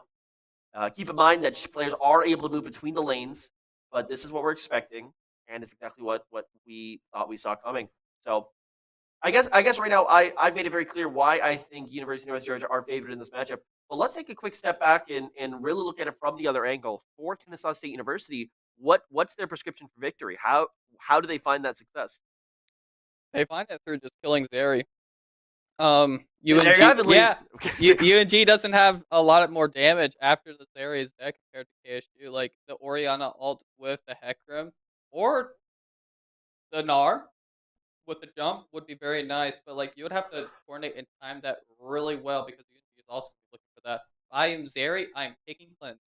I am taking cleanse for that fear and other CC because there's no way that if I don't ult immediately and press cleanse, I'm living against so much CC if they target you immediately or they get a pick on you. Yeah. I don't think I ever actually mentioned it. I think I said before that I knew what Clean was going to play. I'll be honest, this wasn't it. I thought it was going to go Malphite. Like, they needed a tank. I will be honest. I have zero idea how that matchup goes. Malphite versus Singed. But my thought process was they needed a front line, and they needed a button that they could press to kill Zeri. And especially with the Orianna, that seems like it would have been absolutely sick. This time, I think the biggest difference Kennesaw is that their difficulty of execution is harder. Thresh is harder to play than Lulu and hard to be useful on. Jinx, Zeri, I think that's kind of a wash. I think Zeri's a little bit more technically complex. Mid lane, it is harder to be good and useful as Orianna than it is something like Sejuani. It is harder to be useful on Hecarim than it is for J4. Maybe debatable. I'll put that one as a wash. And top lane, I think it's harder to be useful in a fight on Gnar than it is as Singed. So, yes, Kennesaw State do have avenues, but somebody needs to be the hero to bring Kennesaw over the line, whereas UNG, they just need to trust the process. If they play together, they play these fights smart, they use legal toys to put chaos in the ranks of Kennesaw State University, and just let Churro be the main man you need him to be, I think University of North Georgia move on to our grand finals here. But, ladies and gentlemen, be sure to let us know what you think in our comments and in our, well, this is the chat. That's the thing that's on Twitch. I'm excited about this. As much as I think UNG have an advantage, if there's one thing that both these teams have shown over the course of the series is that they can get scrappy and anything can happen. And with that, ladies and gentlemen, we are just waiting for champions to load into the game and to get started here. Of course, as we mentioned, winner will be moving on to the grand finals. Directly following this match will be Columbus State University taking on top-ranked Florida Southern College to see who will be joining the winner of this match in those grand finals. Following that, we'll have a matchup between Alma and FSCB to see who's going to be the champions of our lower divisions, the champion division here at Peach Belt Conference Spring 2023 Championship.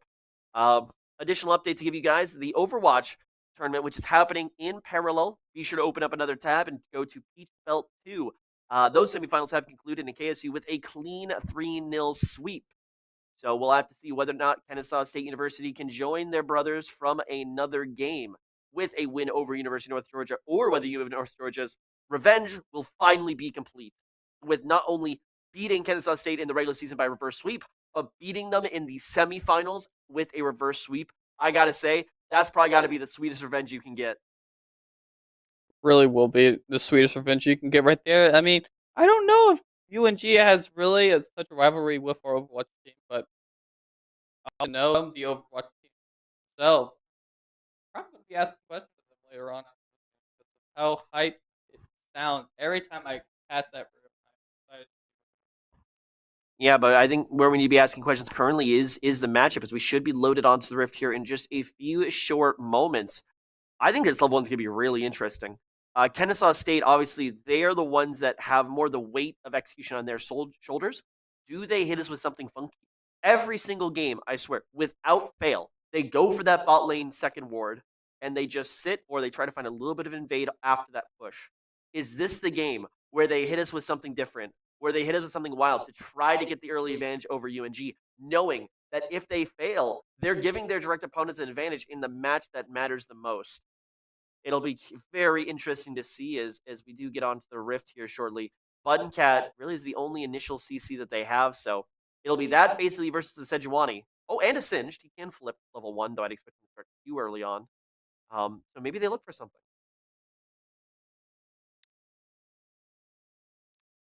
Well, ladies and gentlemen, this is really just a calm for the storm. I think this is the most stable my heartbeat has been since this series has started. And you can almost hear, especially with the auditorium here at beautiful USC Aiken hosting the League of Legends tournament. Um, you can hear the auditorium from here, and every time something huge happens, you get the hype, you get the excitement, you get the screams, you get the cheers. But right now, it is dead silent. You can hear a pin drop because everybody knows what is about to happen. Kennesaw State University and University of North Georgia are walking onto this rift, and only one team is walking off of it. Yeah, it's going to be pretty heated match, to be honest. A lot of nerves. I mean, like, that's one thing we have to keep in mind. There's just, like, players, especially on stage, like, it's all about mentality. If you can hold the line when you're losing, you have a possibility of winning. Yeah. Certainly do. And as we have a little bit of extra time, let's talk about the early game situation for both these teams. I think University of North Georgia, their biggest question, well, obviously the biggest question mark is just Singed. Illegal Toys allegedly knows a thing or two as a Masters tier, basically Singed one trick. Obviously showed its last game that he's got more things in his repertoire, but there is only one favorite son in that champion pool, and it's Singed. So that's going to be interesting to see how Kennesaw State University adapt to it. And the fact that they didn't feel necessary to ban it in the first 3 or the second 2 is certainly something to keep our eyes on. But as we load into the game, I got to say, I'm curious to see J4. Does he go for level 2 gank? Is that what Peach Belt Conference needs? Is that what North Georgia needs to advance to the Peach Belt Conference Finals? As we just want to remind you guys the draft order before we hop into game here. It's game number 3, ladies and gentlemen. Kennesaw State University are all ready, moving towards that bot side. And it looks like it's business as usual. They're going to go for that bot lane ward, try to get something in the pocket for their team. That being said, University of North Georgia are going for the opposite strategy. Buncat has started Hook, so looking for something there.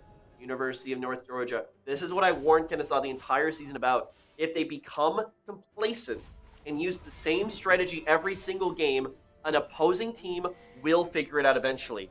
And if University of North Georgia stay here, I think they're going to be rewarded. But it looks like at least the bot lane has gone ahead and found the back. JP Montgomery, he is sticking around this red buff. Here comes Clean and Momo. There may be a fight here on this red buff. Montgomery has revealed himself.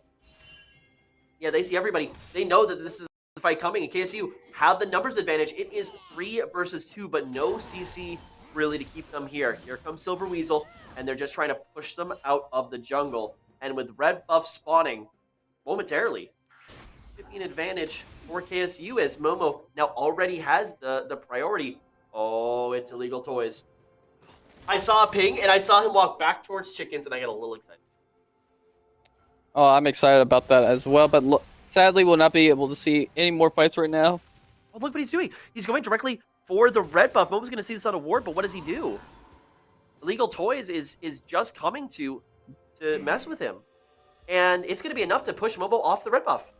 Yeah, this is going to be very big because it takes away all the tempo that Hecarim has. He has no buff on him. It's going to make him harder to take those camps, and it's going to really be against the Jarvan timing for ganks. So Jarvan's going to gank you level 2 and level 3 to take that he's going advantage. Top. Oh, he's either going top or he's going immediately for the invasion. You got to expect this is a little bit expected out of Momo. Momo should see him if he does step over that Raptor's ward. Does not. But he does. Oh, he actually does the perfect route that makes sure he is not seen. He does need to flag and drag out. He also needs to not die. He does not have smite. He is going to reveal himself now. No pings on it, though. He might die. Oh, the ward's outside the bush. They don't even see him. Oh. Montgomery's able to stall long enough for the smite, so that could have gone very poorly. But that would have been interesting to see. That's a big win. And wow, that's a weird ward that Kennesaw State had placed it. It wasn't in the bush. It didn't see it. And that could be huge. because now he's pathing back top lane. He thinks he still has red buff. Oh no. Yeah, Hecarim is pathing back top lane and did not see any of that. It's going to make it very awkward for Hecarim to really do anything. It's going to be behind on gold and behind on levels very soon. He prepares his movement speed because he's like, oh, I'm just gonna run into this red buff. So University of North Georgia are gonna be able to get away with that 3 camp. I was mentioning earlier that J4 has the ability to go for a level 2 gank, could have shaken up one of the lanes, but in fact, in collaboration with Illegal Toys, he shakes up the jungle instead. Ooh, good here from Buncat. Level 3's hit on both members of Kennesaw, not for Shanghai though.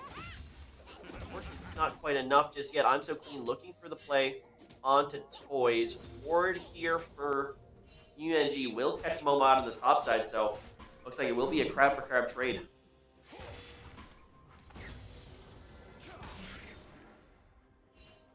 Drake is coming up right now because it is going to be useful for UNG to try to make sure they secure this right now. They have the pride that they need.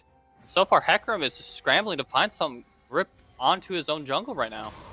Yeah, he's going to be going in and taking these chickens on the top side. 40 seconds left for Dragon means that there's just a little bit more time for either team to go ahead and prep something. And it looks like they are just going to give I'm So Clean control of the top lane for now. Illegal Toys. Maybe looking for a play here into the mid lane. Engage could be coming into Pika Rose. Looking for right now. There's a W. That's going to prevent Pika Rose from flashing. There's the yoink. There's the flip. There's the stun. Flash out from Pika Rose. Means that once again, that could be a dangerous situation.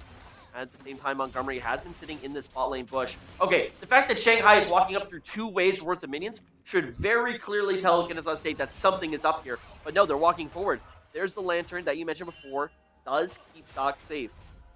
So, is potentially the Guardian Angel that they've needed in the bot lane. But we'll see how effective he can be as the game continues. So for all of our viewers back at home, it's also important to note that this top lane is not going to really be the complete picture. Illegal Toys is less focused on scaling up to be a huge threat, but he goes for very cheap items that lets him be effective even when behind. So he wants to use the advantage to really just mess with Kennesaw's game plan. Some of those items might include Rylai's Crystal right here. Ooh, okay. Vision was seen. W from Thresh. Yeah, looking on the dock, he may be in trouble. Here's the Lantern. Gonna be able to get out of a bad situation once again, and that's 2 ganks down in a row, and Doc still has a flash. So, UNG, they're going fishing in the spot lane, and they've yet to catch anything. Hecarim is seeing that he might get caught right here, but is able to E out from there. Illegal Toys taking some of the wave right now for that mid lane. It's pretty interesting seeing these rotations right now. He is so far behind compared to Joe. I don't think he really needs to be scaling up like you were just saying. He just needs to buy stuff like Rylai's Crystal, Demonic Embrace and stuff, and he's good. Yeah, I mean, this whole time, I'm So Clean is going to be coming out of laning phase very well. Interesting to see that he has gone to Fleet Footwork. Won't be helping him in the later phase because Illegal Toys just isn't in his lane. So you can't proc against something that isn't there. Dragon going down early from UNG. They've used the priority of the jungle pathing to pick that one up for free. But it is interesting. We do need to keep our eyes on Illegal Toys because even though he's got a very cheap build, like, you are giving I'm So Clean a free lane up. You are saying, here, farm all you want, you're going to get an advantage, we're going to do something that makes that not matter.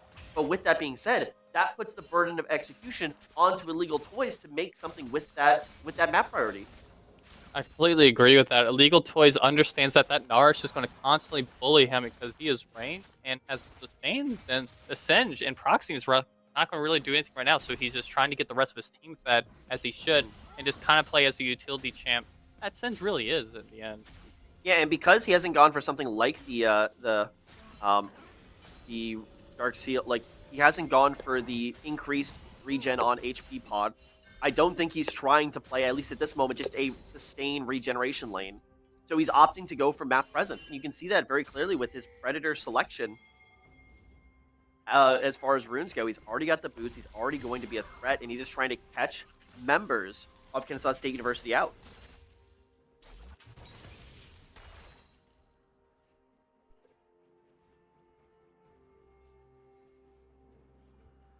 As we crest into the 8th minute, Momo going on the offensive. It looks like he has recovered quite a bit from that early game. Really shellacked it. UNG just hit him with a, like, hits him with oh, yes, as I say that, potentially a bit of a commentator's curse. Momo is trying to get out safely now. JP Montgomery just sits in the bush and says, thank you very much. Leash, I will be taking my turn now. Good hook from Buncat onto a huge Marshall. Once again, walks onto a grenade. He says, hey, I don't need this cleanse. Let's get rid of it. Pretty important spell that is used right now. But Jarvan is going to try to gank her here. They don't see him. Oh, no, he went to his Krugs. I couldn't see him either. Great hook again from Buncat. Goes ahead, gets the flay. There's the flash out, but this could be the bait that gets KSU into trouble. That's a huge ultimate, and Doc takes down Shuro for first blood. And all the time, look, Momo sitting here in the wings. I don't know if Montgomery's going to be enough, and this is certainly a way that Kennesaw can overcome their potential disadvantages. If Doc just keeps farming, they don't have all the tools that they used to. He can try to carry this game. Is still pretty scary even without Ghost. He is level 6 right now, as you can tell from that Jinx ult, and has murdered that Zeri. Jinx is going to get pretty scary very soon, is on her way to either Kraken Slayer or Gale Force. I don't think she would go Shield Bow in any of these matches. That's worse the amount of damage that she has compared to Bloodthirster. That could really just take over for an item like that. Yeah, I mean, right now she does have options, but I think the biggest thing that we're going to see with Jinx is just get 3 items. Just get up to the IE. Just get what you need to be that team fight threat. And I think the more that Kennesaw State are able to accelerate that curve with the kills in the laning phase and decelerate Zeri's rise to, superstar, I'm going to destroy everyone's status alongside Shanghai's Lulu, I think that's really going to be how Kennesaw can eke an advantage into this mid game. I also really want to point out, because I don't think it's something that we really touched on during the draft phase, is that Shanghai on Lulu is very uncharacteristic to what Shanghai does as a player. He is a playmaker. He is not necessarily the enchanter and disengage bot. So it's certainly a different role that Shanghai is being asked to play here. I don't doubt that he can do it, but I wonder what the team loses from not having their main man as their go button. So looking right here, Kennesaw State are just trying to pressure out the spot lane, securing more plates here for Doc. Here comes Montgomery. Keep in mind, Montgomery has the Herald if anything were to go wrong for Kennesaw. Looks like it's just going to be taking that advantage. Momo's going to walk directly into Montgomery. Looks like he's going to be going for the sustain typed build. Not going to find Momo on the re-engage. Dragon available in 30 seconds, and Momo already is pretty low. He's going to have to be careful with that. Illegal Toys is backing right now. I think Kaleem's going to be allowed to push this wave back out.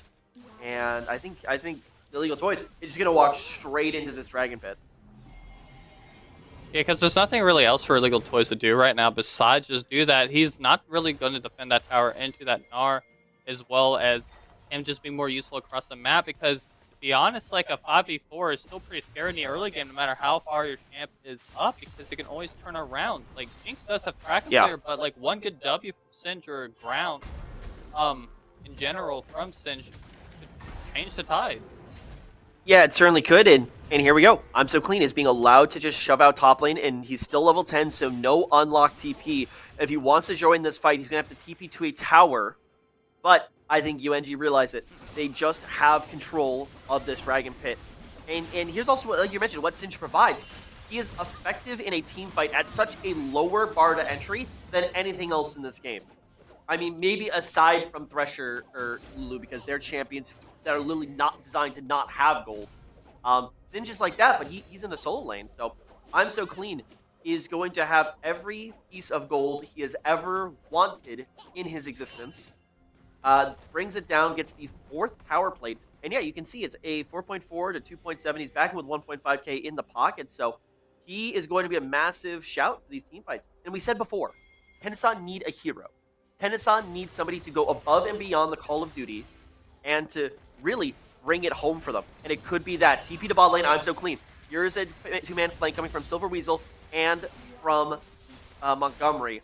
But TP actually from Picaros to match that bot wave does save the Kennesaw bot lane. And seeing that TP, UNG, they go the other direction.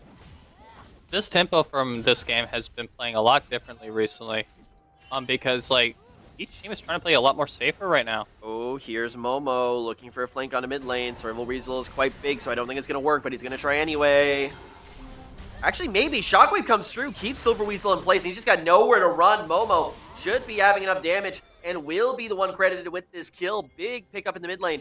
Actually, a pickup in the bot lane as well. That's Zeri down. That's going to be Buncat picking it up, but Montgomery trying to find something. Ultimate not quite going to find its way, but Kennesaw State University, they are taking control of this game. And just like you said, tempo.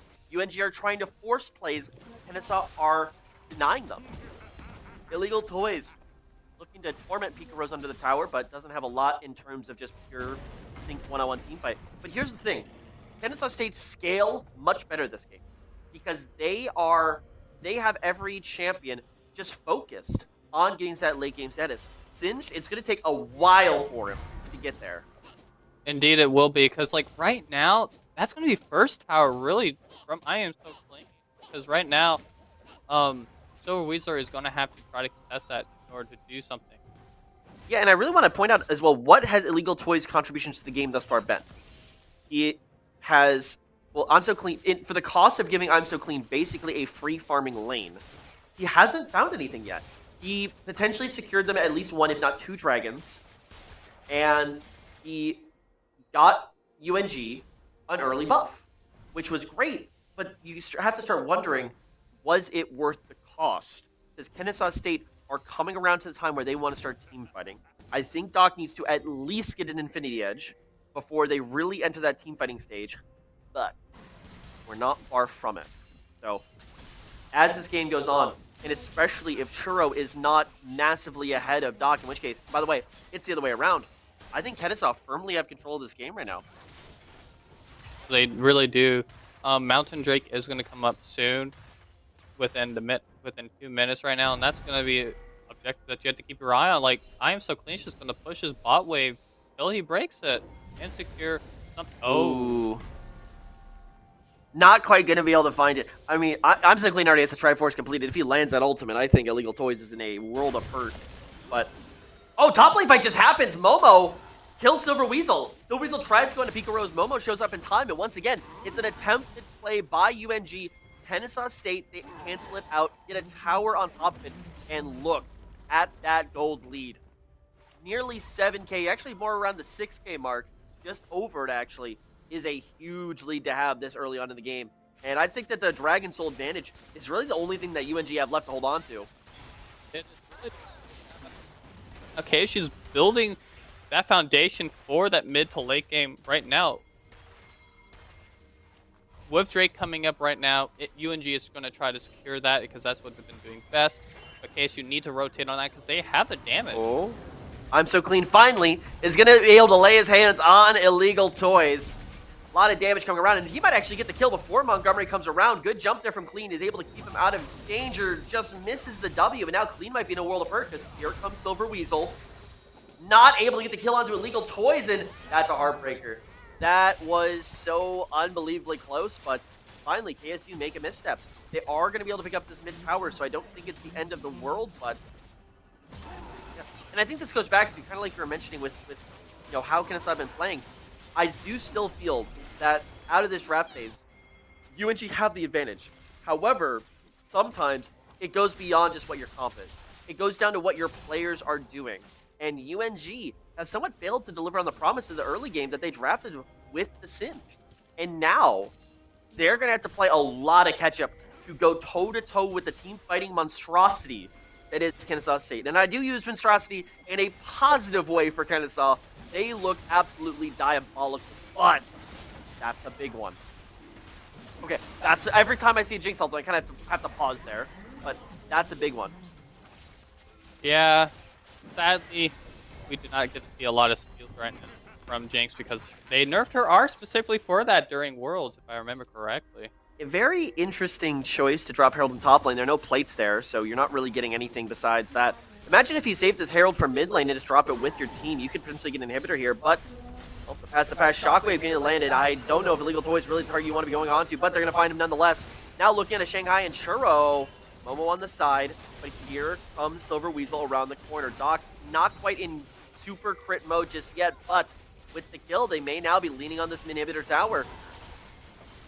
DP available for I'm So Clean, but I don't think they're going to need to use it. They'll just have the threat of it to pick up this mid lane inhibitor tower, opening up the base finally for University of North Georgia, and they are running out of time. Yeah, I'm really loving KSU's comp even more. I thought it was going to be a little bit harder for them in the drafting phase with the team comp that they have, but like with how much like I Am So Clean has been able to get ahead with like CS and all their stuff, it's just like it's hard for them to really get back into the game for UNG. Yeah, I mean, I'm gonna be honest. It feels like UNG invested in crypto here. They made the investment that they thought was going to pay dividends, and at the end of the day, it didn't go up. It went down. And I mean, they're not out of this game by any stretch of the imaginations. If there is one team I would put my money on that is named Florida Southern College to come back from a position like this, it would be UNG. There is a world where Kennesaw State makes enough mistakes, gives over the Dragon Soul, and allows Zeri to be a team-fighting menace, and just use Din for what he is. A CC bot that's a frontline that can run at enemy backlines. And UNG could come out on top, but Kennesaw are flying high right now. They are in complete control. Bloodthirster coming through for Donk shortly in the Infinity Edge for next item. I think would really just put him over the top in I am ready to end this game. I am ready for this at Grand Finals. Me, Florida Southern College, I'm ready for him. Mode. A lot of items that Jinx can buy right now ends up with Bloodthirster next instead of going into the IE. I guess she is trying to get more of the survivability right now early on in the game. But along with that, you see a lot of damage going on to that Orianna. The Hecarim especially with Divine Sunder, they are making sure that every one of their attempts can do damage in some regard compared to their last game. I love that mentality. Yeah, I think even though I will say this is a draft that doesn't feel very Kennesaw State, like, excuse me, they were forced into a lot of changes. The Thresh isn't something we normally see. The Hecarim isn't something we normally see. The Orion is not really a favorite choice from the Pikaros. It is working. They are firing on all cylinders here, and it's something they definitely can have. But I think that goes both ways. This doesn't feel like a UNG comp. I mean, they don't have any pick. They have Shanghai on something that isn't a playmaker. And with illegal toys coming in, they're forcing their mid laner to just play tanks. I almost wonder if there's a different world here where you still have a traditional mid laner with Goblinoid that wouldn't come across now. But here's Baron. They're not going to see it yet. Oh my gosh. Kennesaw State University are going to get away with absolute murder. There's the drop of the ward, and it's too late. Kennesaw State, they are up 10k gold. They have a 2-item Jinx. They have everything that they need in this game except the dragons, and they just got Baron buff. Wow. And the thing is, as long as they control these dragons, they don't need to end the game right now. They can still wait to scale them up. And yeah, as you're pointing out, Dragon, 1 minute away. Yeah, Drake is going to be the sole point here for UNG, and they should contest it or just give it up because they really have 3 Drakes above. They do not have the damage to fight KSU right now, and I would suggest giving up that Drake right now. It is not worth it. You'll just die, and they'll just try to force an end. Yeah, I mean, they can right now just take control of the map. It's a play that I like to coach teams on. It's called take their lunch money. You shove waves, and you just play the enemy jungle. You starve your opponents out from any CS, and JP Montgomery is likely very, well, still alive at. But just not in a good spot. But yeah, I think right now KSU just need to put the pressure on UNG. KSU doesn't have to win the game. They just need to force UNG. They need to squeeze them until they make a mistake. That's how they can pull this one off. Don't have to do anything fancy. They're pressing in 2 lanes right now. JP Montgomery is sitting in the back trying to find something. Zeri Lulu is pushing top lane. They are now backing. KSU pushing on that bot tower. Hook lands. Don't know if they go for it. Finds the shove. They're going on to the front line. Illegal Toys is down. Here comes Churro. Here comes Shanghai. Hook lands. JP Montgomery's in the back line. Able to pick up Uncap, but that's not the carry. There's the engage. Momo's able to find it, and they may be looking for more than just a game. Shanghai will be the last one standing, and Kennesaw State University, out of the blue, are looking to punch their ticket directly to the Peach Belt Conference Finals. They have 4 members up 12 seconds on Illegal Toys, 13 on Montgomery, 20 on the rest. And with Baron Buff, their aim is true. They will go through to the finals and Peach Belt Conference, rewrite history, and make it to the Peach Belt Finals of 2023. What a game. It was a pretty big early win for KSU. They really put the heat on this time because like that game went a lot quicker than the last game, in my opinion. Because just that KSU tried to make sure that they had as many early leads. They had a 4-kill lead before UNG even got 1 kill. Yeah, I mean, I was definitely worried that the Singe made it through. I didn't know if Kennesaw State really had a strategy prep for it, but I'll be honest, I don't know if UNG had a strategy prep for it because it seems like they just weren't. They made the investment. We kept calling it. They made that massive investment to get singed. It changed the entire way they play the game. It changed everything. Their bot lane as well. They went for the Zeri Lulu. It changed their team, and all that makes sense on paper. When it comes together, they just couldn't make anything work. The Sejuani J4 didn't have an impact in the early game. Singed didn't have an impact in the early game, and Kennesaw State University. It was a bit messy at times throughout the series, but they won that game decisively. And full props to them. Kennesaw earned it. So, fantastic play to them. But I gotta say, UNG take a bow. That is certainly a way to go out of a series, to go out of a tournament. It sucks again, I'm sure, to drop to Kennesaw State for the third time in a row in the playoff. But this is a team that's going places. I mean, every year they come back and look closer and closer. I mean, last year's series versus UNG it was a clean 2-0 sweep. This series, it could have gone either way. And I think if UNG continue on this avenue of progression, they're going to find it. But, hey, their story's still plenty left to be written. But one story that is continuing, of course, is Kennesaw State here in the Peach Belt Conference 2023 Spring Championships. And they got to feel on cloud nine that they're through to the finals. Oh, I bet I would be as well. Like, they are going to be facing a heavy contender that is most likely going to be Florida Southern. They were not having a fun time last time they faced them, and I want to see how they bring their A game to this conference. I'll be honest, I don't think many teams are having a very good time when they're up against Florida Southern College, but we'll have to see. Because, ladies and gentlemen, right after this, we'll be handing you off to another phenomenally lovely set of commentators to bring you through to the other semifinals. Will Florida Southern College continue their march to destiny of winning this title and going to the national championships for the first time when it felt like so many times it had been denied to them before? Or will Columbus State University pull off the comeback of the century to go up against fellow underdogs Kennesaw State in those grand finals? I know what I'm doing after this. I'm tuning into twitch.tv/PeachBelt, and I'm keeping my eyes glued. You should as well. We'll be right back after a break, ladies and gentlemen, with that semifinal.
Welcome back, ladies and gentlemen, after an absolutely thrilling series. I am joined by the top laner who can be, it seems like he just can't be taken down this series, in the heart and soul of the Kennesaw State University varsity team. Joe, I'm so clean. How's it going? Hey, it's nice to be here, Steven. Thank Glad you to be very here, much. man. Glad to have you. I mean, after that series, what's running through you guys right now? How does it feel to take down UNG for the third time in a row in the playoff? Yeah, it feels good because we lost to them first game of the season this year, so it feels good to get that win against them. It's just after the second game, ooh, I was shaky, man. I too. I was worried. I was actually worried, I mean, we but we were we right had it. there with you. It took me a while to calm down. I mean, I don't know. Dante was over here reading a book. Like he was zen. I was so not that. So I can't imagine what it was like on stage. But you mentioned first round of the regular season here. Obviously, you guys lost in a reverse sweep to University of North Georgia. What was the preparation like, knowing you're going to run into them in the semifinals? How did you guys approach this series differently than you did in the first week? So the first week, I'd say our team dynamic was completely different. We were just like a newly formed team, probably like only had a week of scrimming together. So we've had the whole season now, and it's helped us a lot grow as a team, make us confident in ourselves, and we're able to win on stage. So it helps. Yeah, so and what was that adjustment process like? So obviously, I know you personally, of course, as the only Peach Belt Conference champion still playing in the competition for this season. Of course, winning that with Kennesaw State University in 2021. You have some stage experience, but what was the adjustment process like for some of your players, for some of your teammates on that stage, especially after a devastating loss like Game Two? I'm honestly surprised. All my teammates were completely calm on stage. I think I was honestly the most nervous, but I didn't show it. I was trying to stay confident for my teammates. But yeah, they played great. They weren't nervous at all. Everything went well. I'm proud of them. Yeah, I mean, I think that's certainly a series that you can look back on and be proud of. I mean, obviously, some things that potentially be cleaned up as you guys prepare for the finals. But talk to me after game number two, going into game number three. They brought out the cinch. What changes did you guys address in the post game of game two that prepared you to take down UNG in game number three? Yeah, so the second game we banned Singed because we saw they subbed in a new guy and he only played Singed. So we don't face Singed too many times, so we banned it. And in the third game we just said Singed is actually just a useless pick, so let him pick it. And it proved that way. Yeah, I mean, we kind of called it. I think at one point I referred to it as an investment in cryptocurrency. It didn't pay off. Yes. So yeah, certainly, and that's got to be a bold choice to basically look at them, say, look at a master singed one trick, and say, have it. So very glad to see. And then obviously, what was the elation like? What was the team feeling right as you guys finished that game? Because I'll be honest, that felt like that ending. I think it was coming, but I didn't think you guys were going to end the game right there, and then it just Yeah, came. What did that feel like? yeah. So it felt really good because after that second game loss, we were all like worried, like, oh no, how's the third game gonna go? But after we took that fight and saw winning, we were all sigh of relief from all of us. Felt good. Fantastic. And now, of course, you guys have booked your tickets directly through to the grand finals up against the winner of Columbus State University versus Florida Southern College. Any predictions as to who might be joining you guys in the finals? Is that really a question? I think it's Florida Southern. I think we're facing Florida Southern. And what do you guys think are your chances there? Do you guys feel confident? Do you feel underdogs? Do you feel like it's yours Oh, to win? we're of course we're the underdogs. Yeah, we're because on paper we're lower ranks than them, but when we faced them early on in the season, again we were still a new team, so didn't go too hot. But hey, we're coming to fighting this time. Alrighty, well, thank you very much for your time. I'm so clean. He's going to be going back to prepare for their grand final series, and we here are going to be preparing for the semifinals between Columbus State University and Florida Southern College. You do not want to miss it, and you also don't want to miss what's been going on over on the other stream, Peach Belt 2, where the Overwatch series is just chugging along. Let's figure out who's going to be all of our champions in just a few short hours. You don't want to go anywhere. You're watching the Peach Belt. We'll be right back.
Hello, everybody, and welcome back to the PBC Conference Spring Championship 2023. I'm Infernal, coming back from Columbus State University, along with my co-caster. Hello, I'm Lokami 1941. I'm also from Columbus State University, and we're coming back to the game. Coming to the next game for the Peach Belt Conference Championship 2023, which is against CSU and FSC. Indeed. A little recap about last game, if you did manage to miss it. UNG played against KSU.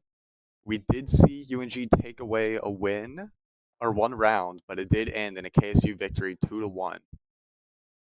So KSU is guaranteed to be in the grand finals coming up later tonight, and this will be the next match to decide who will be their competitor. All right, and we're gonna recap a bit on what happened with the the two upcoming teams. CSU won against Kennesaw State in their in their quarterfinal rounds, Not and Kennesaw State. FSC won against Panama City in their quarter rounds also, and now they are both fighting each other now. Indeed. And for those of you that don't know, this is CSU's first time in a couple years being past these quarterfinal rounds. So this is a big deal for them, hoping they can manage to make it all the way to the finals. Of course, FSC is just a powerhouse of a team, as we all know and love. So it'll be an interesting game for us to see from here on. And of course, FSC has also won every single one of their games so far. They have Indeed. gone 7-0 in every single round during the Peach Belt Conference, and I believe they've not lost a single game. Also, As of this moment, yeah, they have not lost a single game. which is very astonishing to see. They're a very strong team, which do also have great bonding. Yeah. All right. Yeah, And of course, CSU has also. Oh, there we are. Alright, We're and entering looks like champion we're draft. going into champion select. So first ban from CSU coming out is a Zaya ban targeting FSC Javi. Just really strong AD carry that has really good self-healing, especially that ultimate. Indeed. And it also looks like CSU is looking to ban out the Wukong here, trying to make sure they have a chance of actually fighting against FSC. Especially with how much of a powerhouse school FSC is, they need to make sure they ban out any champions that go badly into their team composition. It looks like FSC is banning Nautilus and Senjuani here. Yeah, two comfort picks to you, especially Sejuani being flexed so easily between Physique and Aliuna, top and jungle. And Hydroxide's Nautilus hooks, as we saw yesterday. Dangerous if you can get caught out. Another thing we see banned here is the Olaf from the FSC's top laner, who is very good on Olaf and is also able to use Olaf especially well into CSU's team comp, which just gets steamrolled by Olaf in general. FSC did also ban the Vi here away from Aliuna. Indeed. Also another really comfort pick from Aliuna. We are getting the first round of picks though, and Rel is locked in first for Hydroxide. And then FSC comes in and locks in Hecarim and Seraphine. Personally, I believe Hecarim is just a crab on a horse's body, especially with how that new skin looks. But to each their own, am I right?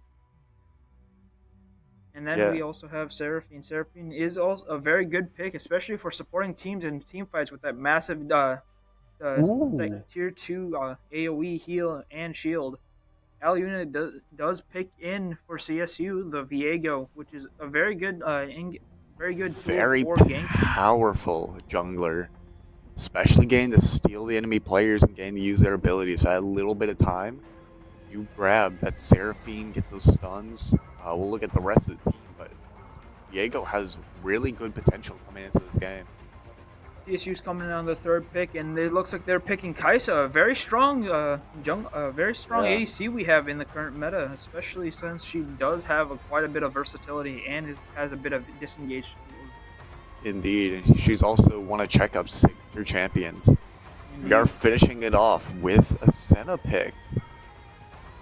And Senna has especially been very strong as of recently. I hear that Senna has also been coming back to top lane Indeed, which I is did going hear to be that. very terrifying. I think it's more than likely Seraphine bot lane though. Yeah, I believe that is going to most likely be what we see. It looks like FSC does ban Silas away from CSU, and CSU does respond by banning away the Zoe. Also, Yeah. one of Florida Southern's comfort picks, and I believe Nebula or Javi is very good with Zoe, if I'm No. not mistaken. Yeah, Florida last Southern, Florida Southern yesterday's does. game. Oh, sorry. No, just yesterday's game. Watching. Yeah, yesterday's game with Florida Southern. Nebula was just hitting those Zoe skill shots from what seemed to be half the map away. It was very impressive. Yes, indeed. It looks like Florida Southern does ban Camille away from their CSU's top laner, who it does have a comfort pick of Sejuani and Camille. It looks like Columbus State does ban Jax away from Florida Southern also. Going into the Yes. second round of picks, it looks like we're waiting for CSU Javi to pick, and they pick Orn away from CSU's FCQE. Yeah, Orin always just a really good champ. Get those item upgrades late game, and he can make your team go from middle ground to just an absolute powerhouse towards the end. It looks like CSU does pick Shen here, which is also a very good teammate to have, especially with the roam potential you can get from Orn or from Shen. Able to Definitely. rotate over to team fights much easier than Orn can. And CSU does also, I believe, pick Syndra here, it looks like. I believe they're gonna lock it in. Yeah, Syndra, really good champ. CSU Dan, I believe Syndra is one of his most played champs this season. And it looks like they do lock it in here. Double Rotating check back over to the Orn. Orn doesn't only just provide the items, he also does provide great tankiness in frontline for us, FSC, especially since Orn does get that bonus magic resist and armor from his passive, on top of getting possibly Jockshow, which is a very great item on him right now. Indeed, definitely. And we're coming in We on the have final one more pick, and it pick. looks like FSC picks Kled here. Interesting. We might Interesting, be looking at yeah. a Kled top with Orn mid, or maybe even vice versa. The other way around. This is a very interesting team comp going in. Another thing to know is that FSC is quite heavy on AD when it comes to their damage types. Orn and Seraphine are their only AP damage dealers. Even then, Seraphine does do quite a bit of damage. So this is looking like a quite balanced team on Florida Southern side. Definitely, yeah. Ornn doesn't do quite as much damage as Seraphine can do, however, their big damage dealers all being Hecarim, Kled, and Senna. There's a lot of AD, a lot of armor I expect coming out from CSU's side. And of course, looking at this team comps, what are you thinking? Who do you think is going to win? Who do you feel like it has the better team comp as of this current moment? Looking at both of these teams. Yeah, if we're ignoring, like, just entirely wipe out the what we know from their previous matches, right? Team comp alone, I would expect CSU to get away with a win here. With that constantly roaming, teleport, ultimate Shen, Viego being a really good ganker early on, and scaling well into the late game especially. Syndra, a nice control maid. Paisa just that constant outrange until Senna finally gets to scale up. And Rel being a great engage tool.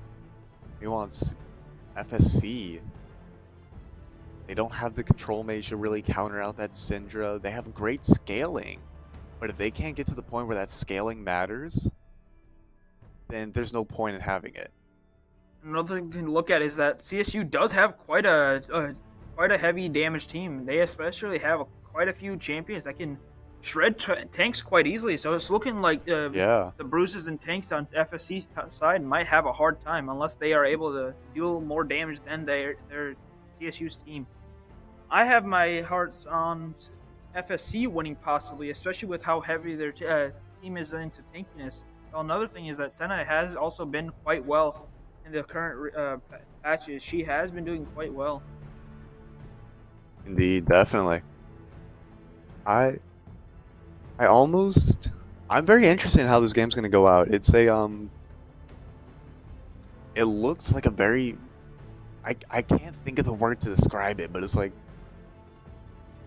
CSU can get a good early game off, they should have the potential to be able to win before FSC can outscale them.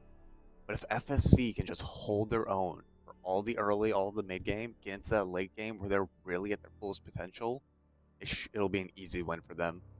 I honestly do believe though that CSU does have a great team comp here, especially since they do have that rel. That rel is going to be very vital for team fights. She does have that link stun, which is very helpful, especially if she's diving in first. She can use her horse. She can jump off her horse and look for a stun into an ultimate goal, which is Mhm. very helpful. On top of that, they do have great engage with Kaisa being able to rotate from across half of the map, make it easier for her to come into fights, especially to clean them up. We are seeing the full roster and what they're laning in, and it is going to be Orn top And Kled and bot Kled. mid. It will also be Seraphine farming more than likely, while Senna's using her farming to collect up those souls. Indeed, That scaling, especially since Senna does have a hard time getting many souls when she is when ADC. she's the farmer, Most especially. likely it's gonna be she's gonna be farmer. Definitely. So yeah, this is a very interesting team comp coming in from FSC. It's a very interesting team comp on both sides, especially since both Definitely. sides do have their fair share of damage and tankiness, and also peeling and frontline. Definitely. Another deciding factor going into this game, though, I almost guarantee will be what these first two dragons are going to be, along with the soul. Because we're looking into this, like, if we assume we're looking at a mountain or an ocean soul, both teams are going to be fighting for this, getting that extra shielding, that extra healing, that extra armor. Shen, Rel, Ornn, Kled, everyone will benefit greatly from either of those benefits. Meanwhile, if we're looking at an Infernal or a Hextech Soul, it almost purely benefits CSU with a little bit of FSC with that extra damage. Indeed, I also feel like that this game is going to be focused more on fighting in bot lane, especially since Dragowski likes to focus on help making sure his bot lane Yeah, does get ahead. However, yeah, he might look to shift his direction towards mid lane, especially since that Clay can be very oppressive whenever they do get ahead, especially into Syndra, who could have a hard time staying off of Kled. With that pull from Kled, it can make it hard for her to escape him. definitely. Now that I'm looking at it as well, Kled being mid lane does make a lot more sense when you take into account his ultimate. That ultimate, that wide map, speed up and run down into a lane.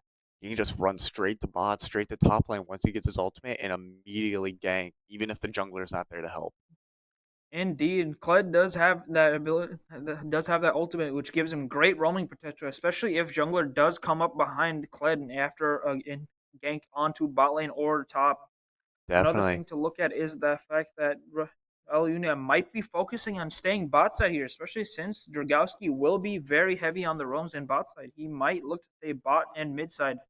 We also did Yeah, see in some earlier rounds of the Peach Belt Conference that we saw Dragowski did focus on staying near his bot side jungle and would invade the enemy team's jungle to try and get ahead and or try to maintain a lead in EXP and also help his bot lane get ahead. indeed, definitely. Also, going back to Kled real quick, though, Kled's ultimate does get a speed up passive to anyone and his team following him. And for those of you that might not know, Hecarim's damage scales with his movement speed.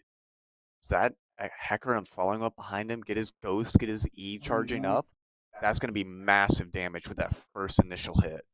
That's going to give mid lane and Hecarim great roaming synergy, especially since that extra damage will come in very useful for trying to burst down the champions before they are able Indeed, to deal enough damage to them.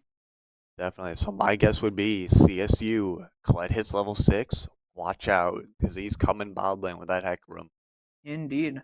I have a feeling that CSU might focus more on building anti-tank items like Lord Dominic's Regards and stuff like Blade of the Ruin King so that they are able to take down these very hardy champions that are in the top half of the map, especially the Hecarim, Kled, and Ornn, all three of which build bruiser styles or build a tankish style. Definitely. I 100% agree with you, Kami. Yeah, it's almost asking us to 100% focus on this bot lane and what Checkup and Javi is going to be building to counter the rest of the other team. Indeed. On top of that, I feel like bot lane is going to be quite interesting, especially since they do. FSC does have quite a bit of CC. We are All entering right. game soon, though. There we go. All right. It looks like FSC is looking to do a possible 5 point or to possibly invade. Looks like they are going to be trying to ward Pixel Bush in River. Yes. CSU does have blue side, where FSC has red side for this game. Yeah, both teams are looking at this 5 point, making sure they no possible invade at any angle. It looks like CSU checkup does come a bit late to the 5 point, and it looks like they are just going to be sitting back quite a bit because they do not know where the enemy team is as of this current moment, Indeed. except for the Kled. Kaisa level 1 is very difficult if you do get dove in on. There's not much you can do. You're just kind of done. See, I think he's trying to stay back, make sure nothing's coming his way so he can get under tower quickly. Indeed. We are seeing wards placed in river by both teams. One top side for both teams, and one on the bot side. Lorel warded this tri-bush to make sure no one's coming in and trying to engage or gank early on, like a level 2 gank from this Hecarim.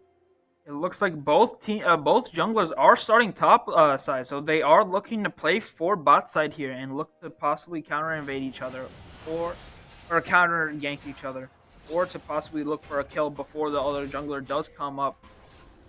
It looks like Viego will get the faster clear as of this current moment, especially since Ornn does not really do that much damage in the early game. Indeed, yeah. CSU's bot lane does decide to stall out their their appearance on map just to make sure that FSC does have to worry about where the heck Viego is going. FSC did the same thing as well to make sure Hecarim, they have no clue where he's at. CSU Dan does get some great poke onto FSC Nebula, making it so it's easier for him to possibly survive. FSC Nebula does engage and does get a little hook onto CSU Dan. Yeah, that bear trap from Kled is dangerous if you can let. Ooh, FSC, hold on. Jen does get a good Great onto the taunt. horn. However, does not really get that much damage off for it. Great taunt from Physique, but if I'm correct, Orange just has one of the highest level 1 HPs stats, so it's kind of difficult to do much off of it. Indeed, however, Chen does have max HP damage on his Q, which he did level up very first, I believe. CSU is playing safe, waiting for Viego to show up in to gank on the bot side here. Yeah, FSC doing a lot of damage CSU even does not under know about tower. the vision they have on the Javi flashes Javi away. flashes there. They do have vision on Aliuna though, with that ward up in the tri-bush. Indeed, that's all they needed in order to make sure that they don't get ganked up on. Kled grabs first blood on first blood Syndra. on Syndra. CSU Aliuna looks to try and take care of Kled and make sure that he does not get away for free after taking Kled him. forced to flash. Kled is forced to flash here. Kled will probably get Skarl back up soon though, so there's not much kill potential as of the moment. Looks like he will get there he his comes. champion back, and it looks like he's going straight back in for CSU Dan. Aliuna does get caught out here by the Hecarim though. That's an unfortunate move. Unfortunate timing for Aliuna to go for Scuttle. Yeah, well played by Dragowski though, played by knowing where FSC there. Aliuna's at and immediately heading there. CSU FSDK does make a great use of his shield, making it so that Ornn does not get the Brill stack off, keeping him very heavy on HP still. Definitely. CSU Dan getting this great ward up in the red side of Dragowski's jungle. It looks like Kled did back and get himself a Vampiric Scepter very first back, which is very helpful for him, especially since he's now able to heal up the damage that CSU Dan does do to him. Yeah, now he's doing a lot more damage to CSU Dan than CSU Dan he can just do gets back. heavily poked out by the Kled, making it so that he's not able to play the game early. Syndra Now has they just have great. to play safe early and under the tower. Definitely. Syndra has great range when you compare it to someone like Kled. But if Kled gets in close, it's almost done. She can't do much after that. Hecarim does show up on top side and does lose the scuttle for it, especially since he was looking for a possible gank onto the Shen. Yeah, we do see Paramore on this Senna rotating up the mid lane, maybe trying to get a pick off on Dan, but he's playing too safe under tower at the moment, so he is going to rotate back down to the Seraphine farming in bot lane. Looks like CSU DN does use their some knockback to make sure that they do not die there from the Nebula's hook. Yeah, Very first great dragon. engage tool for the Kled. First dragon is up. It is an ocean dragon, as we were talking about earlier. Ocean dragon now takes out the potential of a soul, so that's going to hurt a lot of the team at the moment. That will indeed make it a bit more helpful for FSC if they do get this first dragon, especially since that healing will just be have a greater effect over time compared to it being on CSU side. Especially that healing on Senna and Seraphine, who already can heal each other. That's going to constantly keep their sustain going well. But still not showing it on top of Matt, making it so that CSU does not know where he is. Aliuna's ganking bot. Aliuna does look to gank bot here. They do have W, however, does not land a root on anyone. Shen flash spawns some the Seraphines. However, they do not get anything, I believe, for it. Actually, sadly, they do not. Seraphine lives with 1 HP. FSC, Dragowski, and Nebula are looking to rotate down to try to punish CSU for making such a play. Dragowski does charge in, however, does not get knocked up by Droxay and cannot really do anything for it. There's the Kled ulti. By getting a kill on Rel, and they are able to get that extra 300 gold against CSU. Yeah, there's that Kled ulti I was warning you about. The moment he hits 6, he's coming down bot lane. He's going to make you punish for it. Indeed, that Kled ulti is very helpful, especially for the Hecarim and for himself, because he's able to pick off people before they do back off. Yeah, we didn't acknowledge it at the beginning of the game. Kled does not have teleport. However, Seraphine in return took teleport, which is how she managed to get back into that fight so quickly. Dragowski is going to take this first dragon, though. Dragowski is looking to take care of this Ocean's drag so that they are able to heal up a bit more than they already are. Overall, it's a great dragon for their team, especially since it'll help keep their team alive on top of the Seraphine and also the Senna healing that they will be receiving. CSU Dan does get a good bit of poke off on Nebula and does get a bit of gold for it, because plus 20 is always needed. Nebula's in trouble, though. Nebula does get a heavy amount of damage onto CSU Dan. However, they do make it out thanks to the knockback from their own Q. Yeah. I believe. And the passive as well. Indeed. Hecarim does look to try and gank CSU Dan here, and CSU Dan's in quite a bad spot, especially since Hecarim does have ultimate. Hecarim uses ultimate and does get out of there alive. However, Aliuna's going to punish him for it, though. Over to look and try and take care of Dragowski. However, they are not able to look for anything here. Sadly, Dragowski does get away scot-free.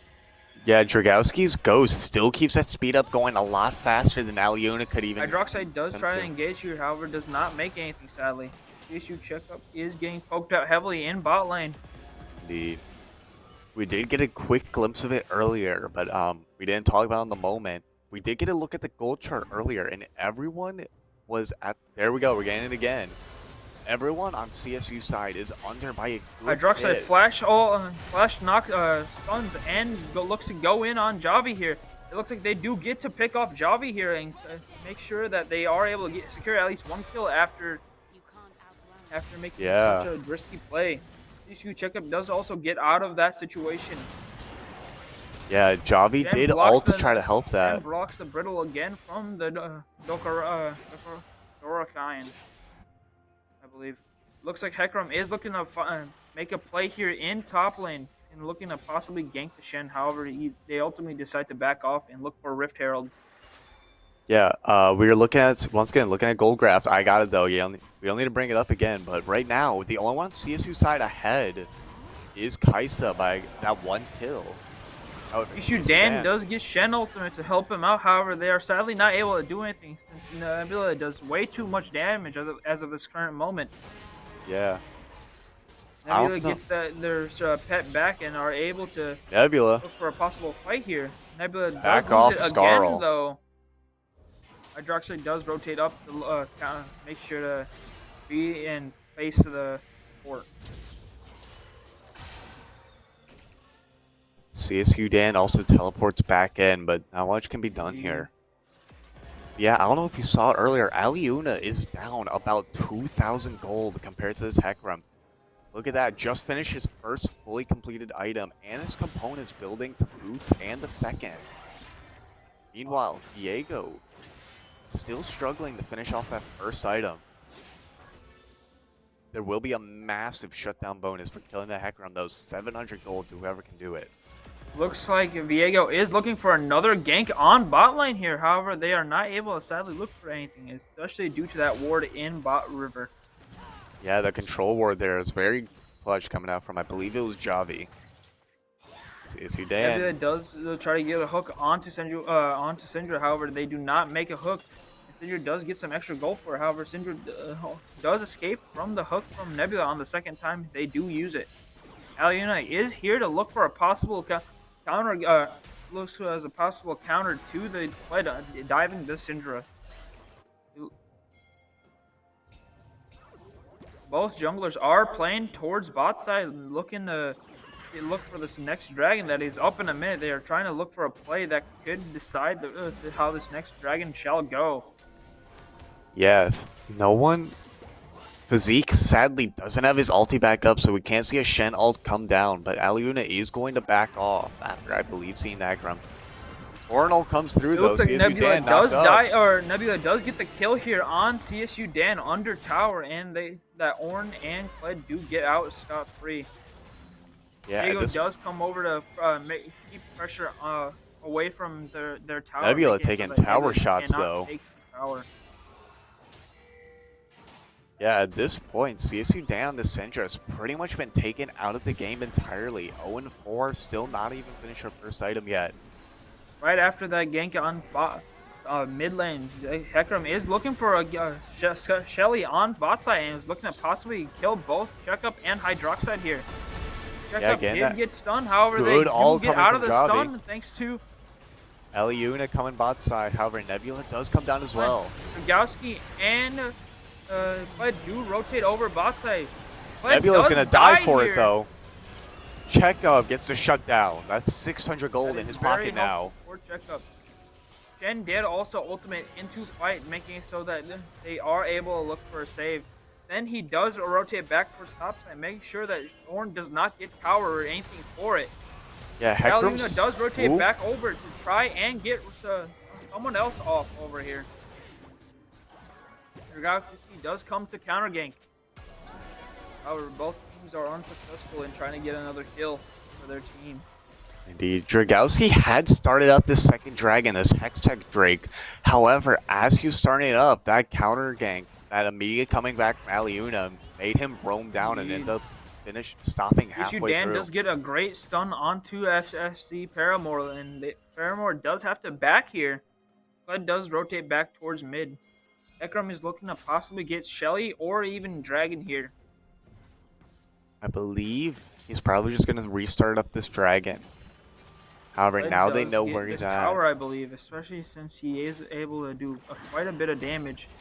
However, Syndra does not let him get this tower for free, and does make it so that he has to take quite a bit of damage. However, Kled immediately just down again. one-shot Syndra, making it so that she's not able to play the game. Kled then does get Pet back by killing Aliuna.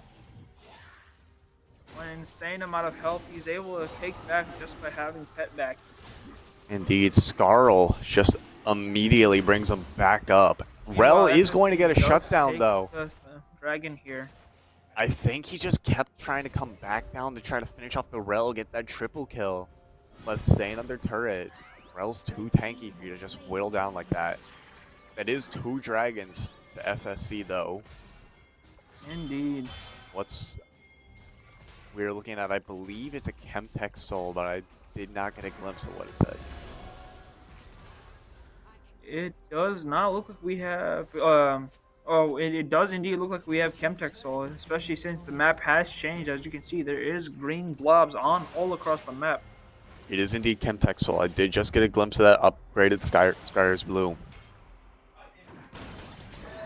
All right, and it looks like, let's go back to items here. It looks like Shen did complete their art seal, and does also so did most of the other team members. They did complete most of their items. The only one behind right now is Syndra, but that's sadly due to the fact that they are not able to play against the Kled. Kled Yes. is very much so oppressing the Syndra here and is not allowing them to play the game. Yeah, Sandra being 0-5 is just absolutely punishing her. There's nothing she can do at this point in the game. And on one hand, you want to keep ganking her, try to make sure she can get back up and catch up to the rest of the team. But on the other hand, it's just so oppressive. She's taking so much damage from this Kled that it's almost impossible to keep her alive long enough. Indeed. And it looks like, as you can see here, CSU does have quite a few boots here. It looks like 3 of their members did go for boots from Baroons. CSU does look to gank FSC here and does try and take him here. Nebula's going to die here. Kill him here, though. Checkup gets the third kill. Onto CSU, or onto FSC's Nebula, which does give him a heavy lead. Yeah, Checkup and However, in Hydroxide. retaliation, FSC does take top tower and makes it so that And they start does off have a bit Shelly. more pressure, and they do look to take Shelly here. The issue, however, is looking to take care of mid lane's tower, since they are not able to look to take care of They're going to Shelly. all rotate down, stop Shelly. Everybody rotates down except for... Now they go back up to finish it off. Instead, they decide to back off and look to take care of the Shelly. Yeah, and that Backing is off and picked resetting up. to get their massive gold leads ahead. That is picked up by Javi. Speaking of gold leads, looking at that. Hecarim over Viego, 2,000 gold. Almost 4,000 coming in between Syndra and Kled. However, CSU Checkup still towering over this Syndra. Not by much, only about 1,000.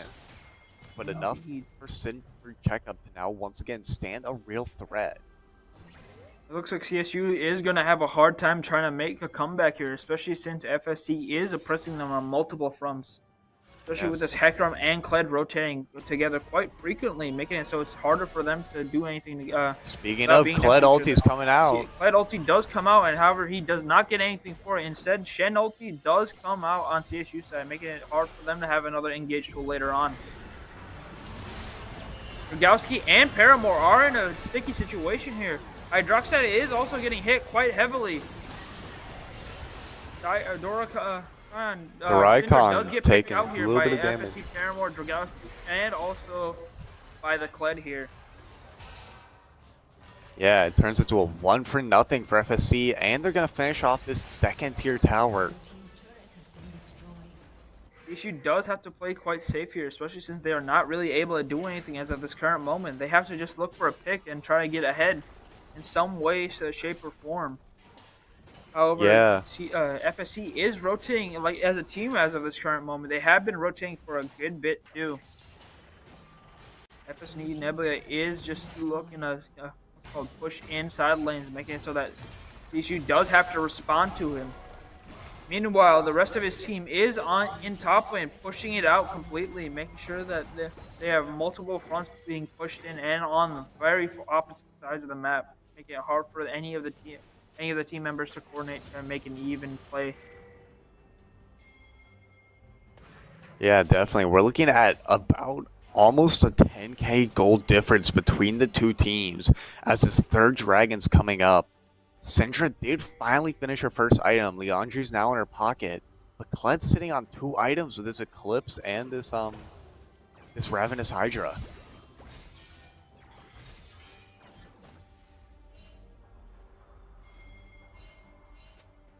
Interesting. Right Is now, CSU the gonna try to favor fight is for not this in dragon? CSU is not in favor of winning as of this current moment. However, this dragon fight could change that. CSU Dan is getting caught out here by the Hecarim a bit. But it does rotate over to try and help. However, CSU Dan or Dragowski is not able to get anything for it. CSU Dan does die to the Kled again, and the rest of the team does get called out here. Yeah, CSU definitely. Shen is meant here just to try and stall out. However, they are not able to really do anything, especially into such an oppressive team. They might just look to end here. They're definitely FSC going for might look to inhibitor. end here, or they might look to take inhib. Either or is a viable option for them, and it looks like they are going for inhib into Chemtech Soul. I guess so. They Not Soul yet, but almost. This will be Soul Point. Indeed, that Soul Point is going to be very helpful for them, especially since it's going to put a lot more pressure behind on CSU to look for something in this next fight on Soul. Definitely. I want to go back and talk about that last team fight real quick, though, Kami, because CSU Dan really just misstepped by himself. If he had, I don't know if you saw, but he was sitting in front of this bush right next to mid lane, in front of the rest of his team, which is why I got called down and picked out so quickly. If he had just not been the one trying to sit in the front and getting called out like that, and instead had Zeke or Hydroxide there, the might have changed differently. He might have lived a bit longer, gotten some more damage in. But because he just walked right in and immediately got all check, there's nothing they could do about it. Indeed. Again, it's very hard for CSU Dan to stay inside the game, especially since the only thing that he's able to do as of this current moment is try to look for farm that he's able to take. And it's hard for him to really do anything, especially since the Kled is on their tail, always looking to get some more gold off from CSU Dan. Yeah, we are looking now at a 800 gold shutdown sitting on this Hecarim, though. Absolutely massive to whoever can get it. Does take away the red buff from the Kled, making it so that he does not get red buff for this next fight. FSC does look to force a Baron here, especially since CSU is so out of position. They know where the rest of the team is. The Shen does look to figure out where FSC is. However, he knows that his team is not able to do anything as of this current moment. Nebula does look to try and go in on Shen here. However, they just back off, knowing that the rest of the team might follow. Yeah, FSC does claim this Baron, though. Indeed, that's going to be a very huge bounty for FSC. At this point, I wouldn't be surprised if they just do one massive final push and try to end right here. A little over 20 minutes into the game, we're already looking Soul Point, Baron claimed, both Rift Heralds by FSC. FSC does, the Ornn ultimate does come out, and so does Senna ultimate. Looks like, Seraphine ultimate does come out also. CSU is getting split up here, and CSU Dan does die here, I believe. However, they do get Shen ultimate, which is helpful for them. However, sadly, they are not able to do anything, and it looks like FSC is taking this first game. CSU's FCQE is not able to do anything at this current moment, and it looks like he is not able to try and defend, and he does die in the end, sadly.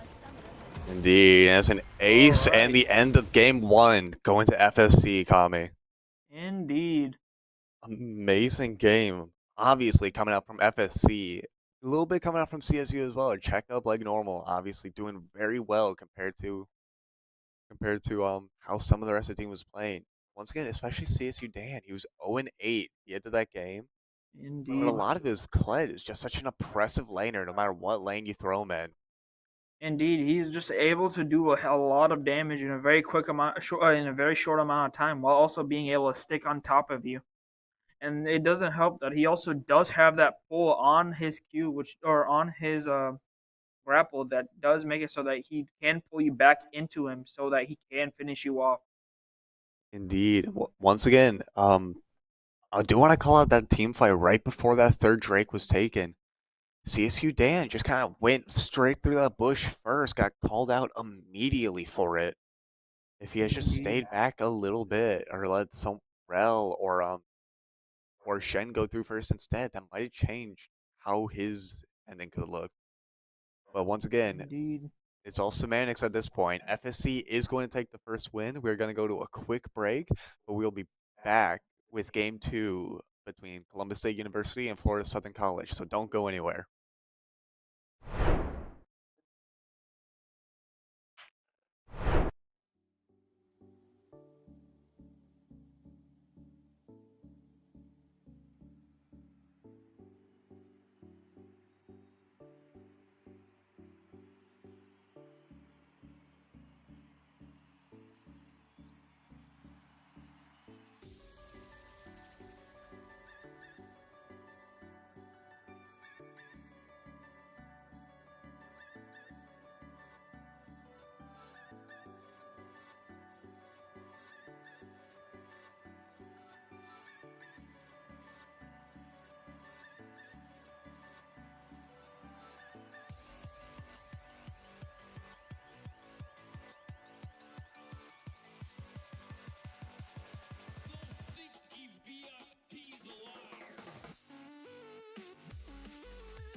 Hello, guys, and welcome back to the Peach Bell Conference Championship Springs 2023.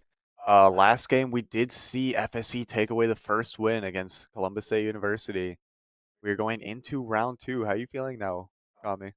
I'm feeling like this match could be in favor of FSC. And honestly, well, after that first game, FSC did have a great momentum to start the game off with, especially with that kill on Sidra in the early game, giving Kled a snowballing effect.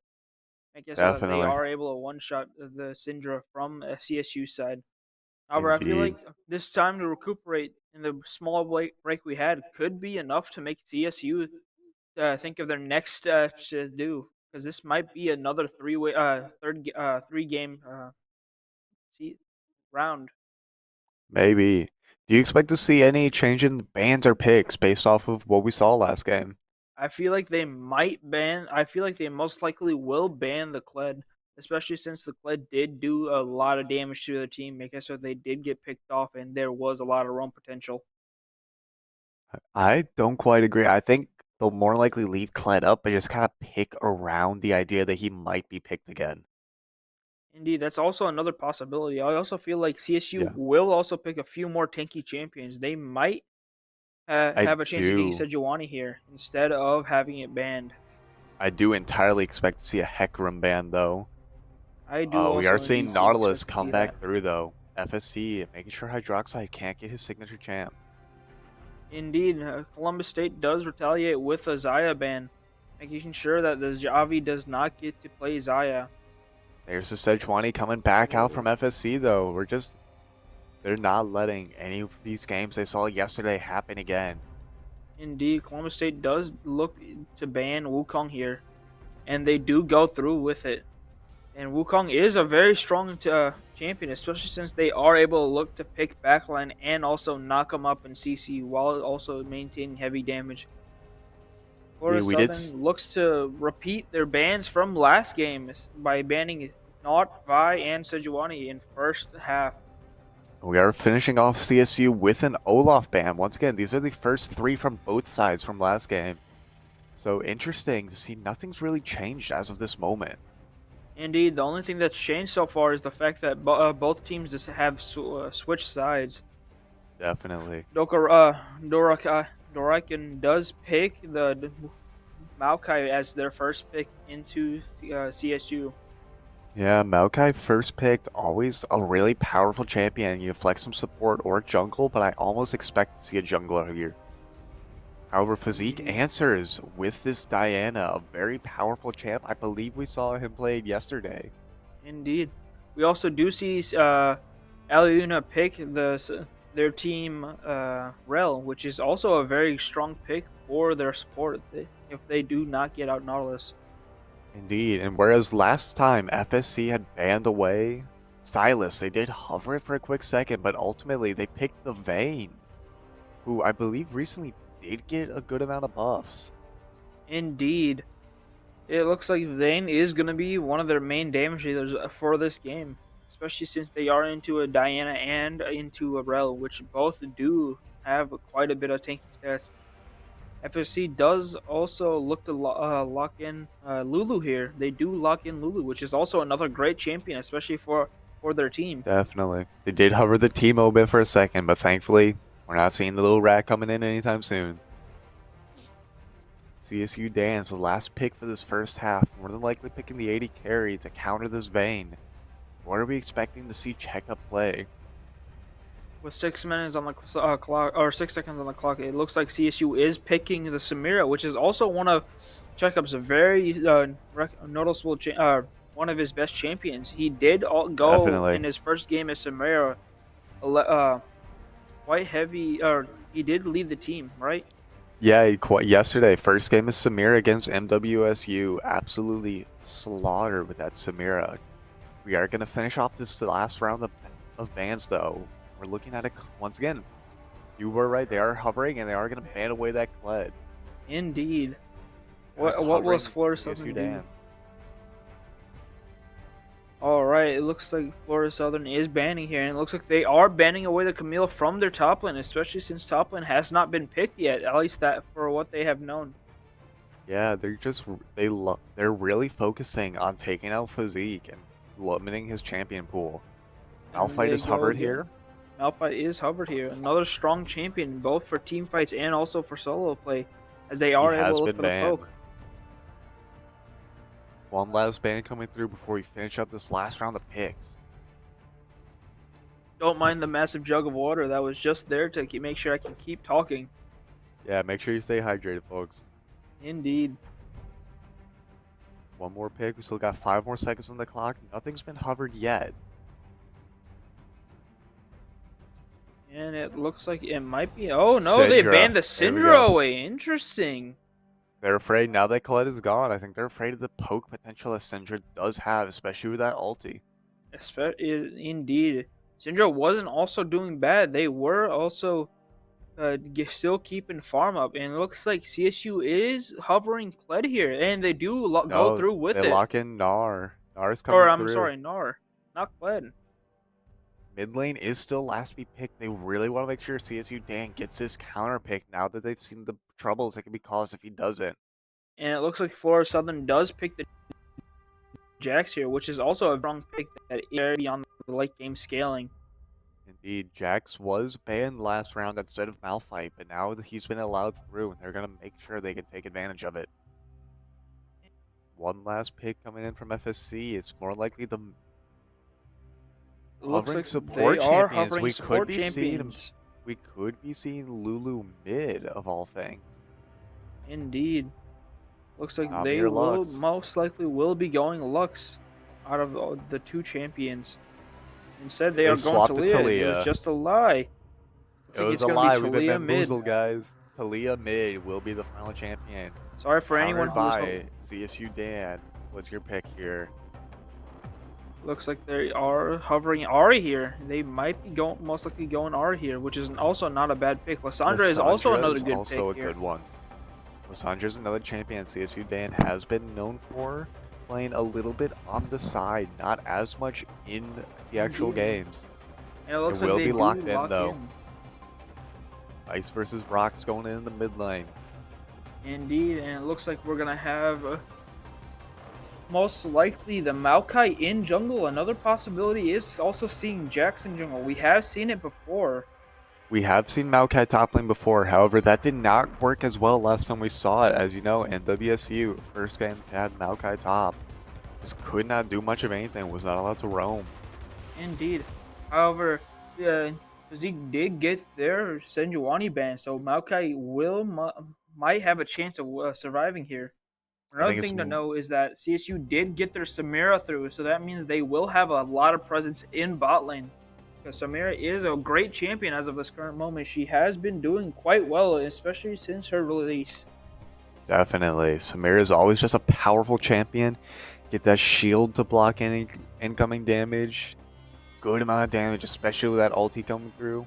Especially when that ultimate comes in. That ultimate is very helpful. For those Definitely. who have not watched the first round of CSU's gameplay, they did when they did pick Samira. Samira did go and get a 11,000 gold lead, which was very insane. Yeah, I believe going in now, we are going to be starting. We are going to see the where everyone's going to be located in lane soon. However, I almost guarantee it's going to be Maokai jungle, Jax top, along with Diana jungle, Gnar top. Indeed, and it looks like Talia and Lysandra are both going to be mid lane. Definitely. Once again, Ice vs. Rocks, two very powerful mid laners that have great map presence. There it is right there. It is Jax top, Maokai jungle, as we expected. As we expected. Another thing to know is that the only people we've seen play Rel have actually been CSU. I believe I have not seen another team play Rel at all besides CSU. Yeah, correct me if I'm wrong. Especially during the conference itself. I am going to double check, but I believe you are indeed correct on that. On top of that, we are seeing quite a strong scaling team on FSC side with that Vayne and also Jax being on their team. Those two are very strong scalers and are able to be very strong in the late game. However, on CSU side, they do have quite a few champions that do damage and also do a bit of tanking. Samira will be their main priority of trying to keep her alive. She is the win condition for CSU, I feel like. Definitely. I just looked back and checked, and there is indeed only 2 games before today's games where Rel had been picked in the main season, and both of them were also by CSU. Hydroxide's just always been one that big heavy engage where there's Nautilus or Rel. He's constantly looking for that ability to start up that fight for checkup. Indeed. Another thing to see here is that Nar against Jax is going to be a very interesting matchup, especially since Nar does have the heavy poke in the early game.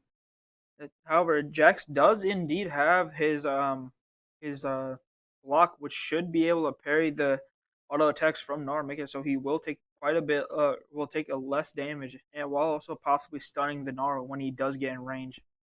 Definitely, but that is also assuming Gnar he gets in range of the mini Gnar. For those of you that aren't quite sure, as I've always been told, especially pro play, when you're playing Gnar, if you're in mini Gnar form, you have to play him as a ranged champion. You can't think about him as a melee champion until you get the Mega Gnar form. Indeed. So as long as he can keep that in mind and stay back, the Raikon on this Jax will not be able to do too much unless he goes all in for it. Indeed. Meganar also with that ultimate, very good for just stopping anything coming up to him. Um, Another thing to look at is the fact that CSU's mid lane it might have a chance, especially against Nebula's Talia, which is also a very rarely seen pick. But Lissandra and Talia are very rarely seen picks in the season, and it looks like but that mid lane might have an interesting play to come. However, we might see a lot of ganks from Dragowski or Aliuna in mid lane because we did see that happen quite a lot in the last game. Another thing to look at is that CSU's bot lane is quite strong, especially since they do have the chain potential from CSU's checkup and hydroxide, especially with Samira's passive allowing them to knock them up. Definitely, I just looked in the main season. FSC Nebula never really played Talia all too much, so it's interesting to see him coming through with it now. Indeed. Another thing we see here is that FSC's Javi and Paramore are playing a very strong duo also. They're playing Vayne and Lulu, both very great champions, especially since Lulu's able to polymorph any target that Vayne is after, making it so that she is able to get the free true damage off from her passive before they do start attacking her. Yeah, definitely.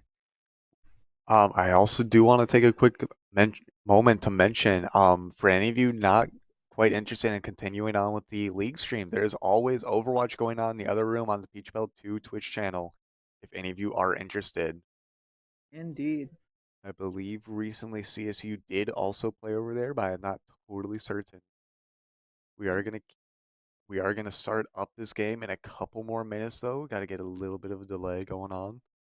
Um, I do want to take a quick moment to just look at these jungle picks again though. Maokai, always been a very strong jungler since his rework came through a couple, or not rework, but update came through a couple patches ago. Indeed. Maokai has been doing quite well in jungle. However, he has also been a very rarely seen pick in jungle, I believe. We also do see Diana in jungle. Aliuna's Diana has been seen before in the tournament itself and has been quite well, especially against And MWSU. WSU, Aliuna's Diana against Kane went fairly well, so it's going to be interesting to see if he can do anything against Dragowski and this Maokai now. Especially Maokai, once he hits level 6, that ultimate's always a constant fear factor, that engage and pushing you out of lane. Indeed. However, jungle is going to be a bit more favored towards Aliuna, especially since Maokai does struggle a bit more with wave clear now, thanks to the nerfs to demonic in jungle, along with the fact that his E does do a little bit less damage. Aliuna will be able to Definitely. clear have those clear times that are a bit faster than the Maokai, which might make the difference in fights, especially. Indeed, Aliuna, Diana also just does a bit more damage to Maokai and team fights in general. However, Maokai's more so playing as a secondary support to get that lockdown for Javi, Nebula, and Doraikon. So it's gonna Indeed. come down to who can just deal the most damage, which at the moment's leaning towards CSU. But as I said last game, CSU damage-wise would still be a bit ahead, and clearly I was proven wrong. All right, and we're heading into the game now. We did swap sides, of course. FSC is on blue side this time. Lissandra does have a commencing stopwatch in her inventory, so once that comes up at, I believe, 6 minutes in, we're going to see if you can make any use of it. Indeed. We also see Maokai taking the red pet for his jungle pet instead of the green or the blue one. Indeed. Okay, it does show themselves to make it so that they can possibly bait in Aliuna. However, Aliuna is not gonna fall for it. They are just playing back. We're also looking at summoner spells real quick. Nebula doesn't have teleport, instead took cleanse. Indeed. Meanwhile, Javi has ghost and Paramore took heal. Indeed. While on what's called CSU side, Checkup took cleanse and Hydroxide did take ignite to make sure that they can try and secure a kill. Another thing Indeed. we see here is that CSU Dan did take TP. Yeah, there's a little bit of a teleport advantage coming in from CSU. They have that map presence now. Dragowski is starting topside alongside with Aliuna though. Another thing to know is that Dragowski did go phase rush here. They did want to go for the extra movement speed to try and knock back teammates into their own team. Indeed. Along with the fact that Talia did go first strike for this game. It looks like FSC is getting poked out slightly. CSU Dan is getting poked out a little bit in mid lane. Yeah, Lissandra just doesn't have as much damage early on as Talia does. If Talia took the rock throw, I believe is her Q. Indeed. Zeke is getting a little bit of chunk damage on the checkup. Or not checkup, onto Doraikon, my bad. Indeed. Checkup is taking a good amount of damage though. So is Hydroxide. They're both pushed back to under tower. Gonna have to wait for this wave to just come crash. Alright, and it looks like we are also seeing CSU or FSC's Lulu looked for an early deep ward. CSU does have Diana come over to look for a possible trade onto CSU Dan. Dragowski is also coming though. Does rotate over, also looking for a possible play here. Dragowski does appear and does root CSU Dan. It looks like FSC, or CSU does come in. Both Talia does get a kill on Lissandra and does die for it thanks to CSU or Aliuna coming in. Meanwhile, bot lane on CSU side is getting poked out heavily. Yeah, definitely. So we did see Talia did take that first blow with that kill on Lissandra. However, the immediately counter from Aliuna managed to secure there's at least a trade for it, but that will be a slight bit of a gold lead going in for a little bit extra gold for first blood. And Aliuna did also almost kill Dragowski there before he panned down. He did have to flash away to make sure he wouldn't die there. Indeed, it looks like CSU Dan does get caught out by the Nebula. However, Nebula does get a little bit more damage in return. CSU Dan does look to try and dodge all the attacks here. The Oricon does look to engage on the Yeah, the Mininar had to jump away to get out of the Mininar had to jump away to get out of that thing. Dragowski is sitting bot side though. He is still low though. Does look to try and take CSU Checkup and does maybe die for Checkup it here. will die here. Checkup does get the kill. However, they will die here. Vayne does get the kill. Aliuna does follow Diana, up though. Aliuna does rotate over. Paramore does flash. Hydroxide is stunned. Diana is trying to kill the Vayne before she does get out fully. Javi does die here, and it looks like Aliuna will clean up the rest of the fight. Yeah, indeed. Nebula does rotate down though. I think Aliuna's gonna have to back up. Indeed. He can't take the 2v1 with this low mana right now. So Indeed, that will be a double kill going over to Javi on this Vayne. However, Oh, Checkup didn't even get to claim the kill on Dragowski. Rel managed to claim it instead. Indeed. And Which it looks really like hurts mid lane CSU. is getting attacked a bit by minions. It is a 3 for 3 right now when it comes to kills, and 2 of them are on Aliuna, who will greatly appreciate that extra gold. And now we'll get probably a little bit of a CS advantage while getting ready for this first dragon, which is a Cloud Drake. Indeed. Another thing to look at is the fact that Jax did rotate over to try and get vision onto CSU's Raptors.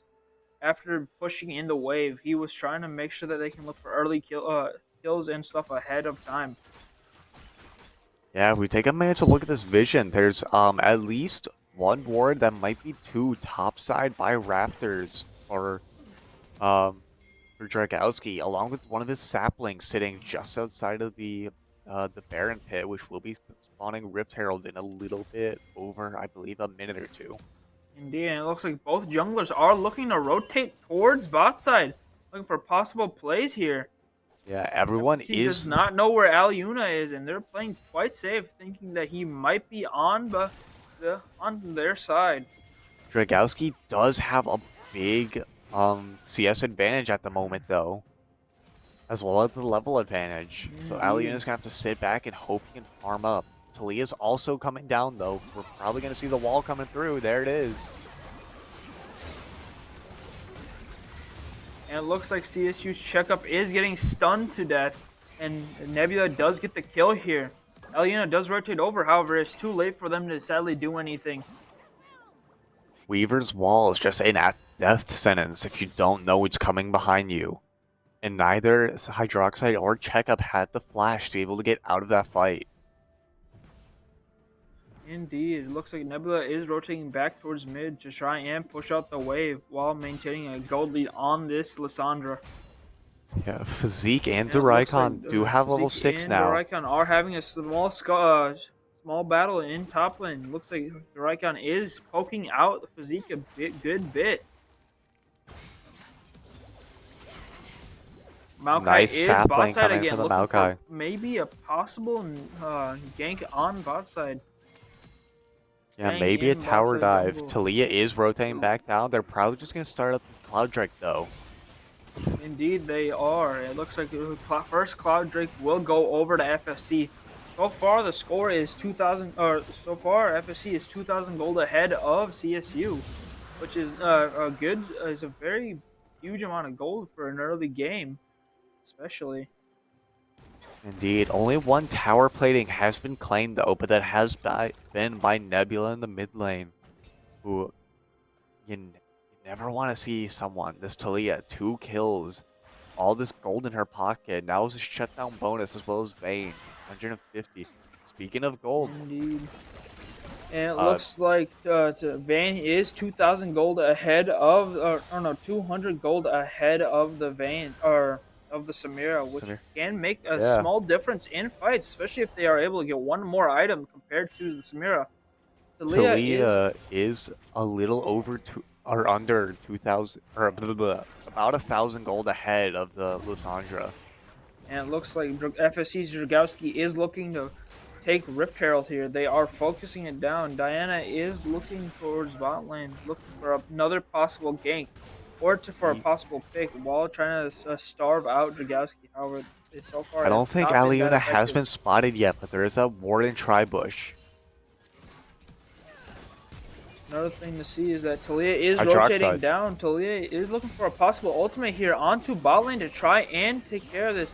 FSC's Javi, it did take out Hydroxide there. CSU's Checkup does come in with an ultimate and does almost kill Paramore. However, Paramore does survive, sadly. CSU Dan is getting caught out by the Talia here and might not be able to make it out. Talia is doing heavy damage to CSU's Dan. Commence and stopwatch. And Dragowski does get the kill here on Lissandra. Indeed, that was a good kill coming in from the Samira and that ulti, but barely couldn't finish off Paramore. Lissandra did thankfully manage to finish up and clean up that end of the fight, but just could not get the extra damage going onto Nebula. Indeed, looks like Jack is trying to look for possible gold potentials besides for the wave in top lane, trying to make sure that he keeps a lead on this Gnar. However, he's not able to look for anything, especially since Nebula's low, Aliuna is though. clearing out this. Nebula does flash here, however, they do sadly die to Aliuna here.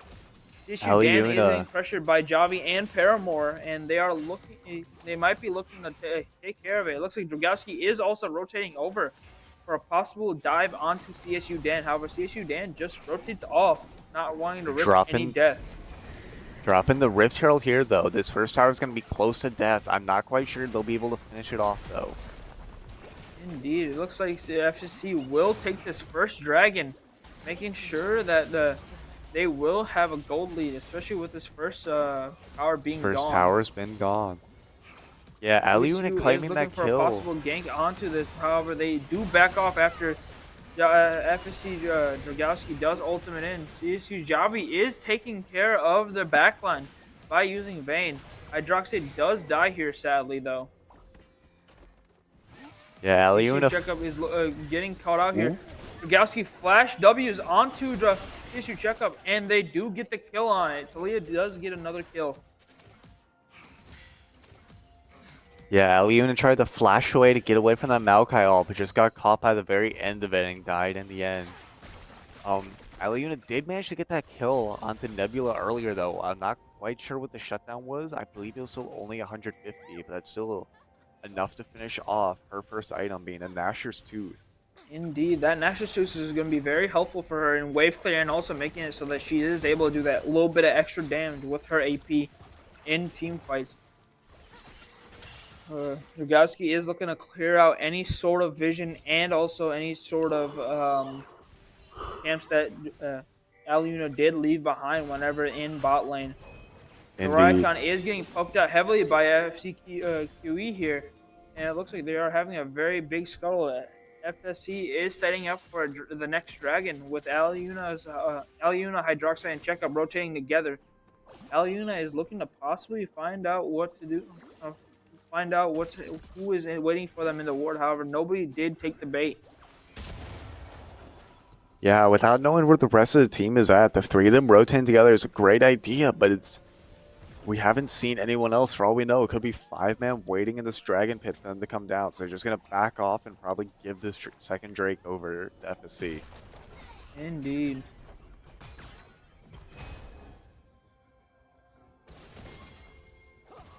Alright.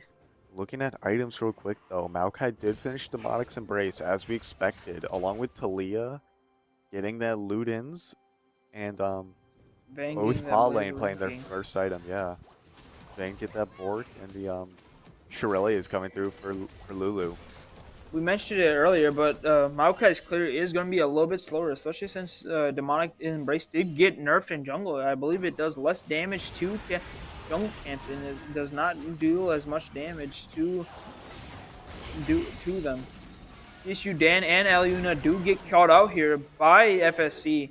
Okay, so that FSC or CSU does have to let go of this dragon.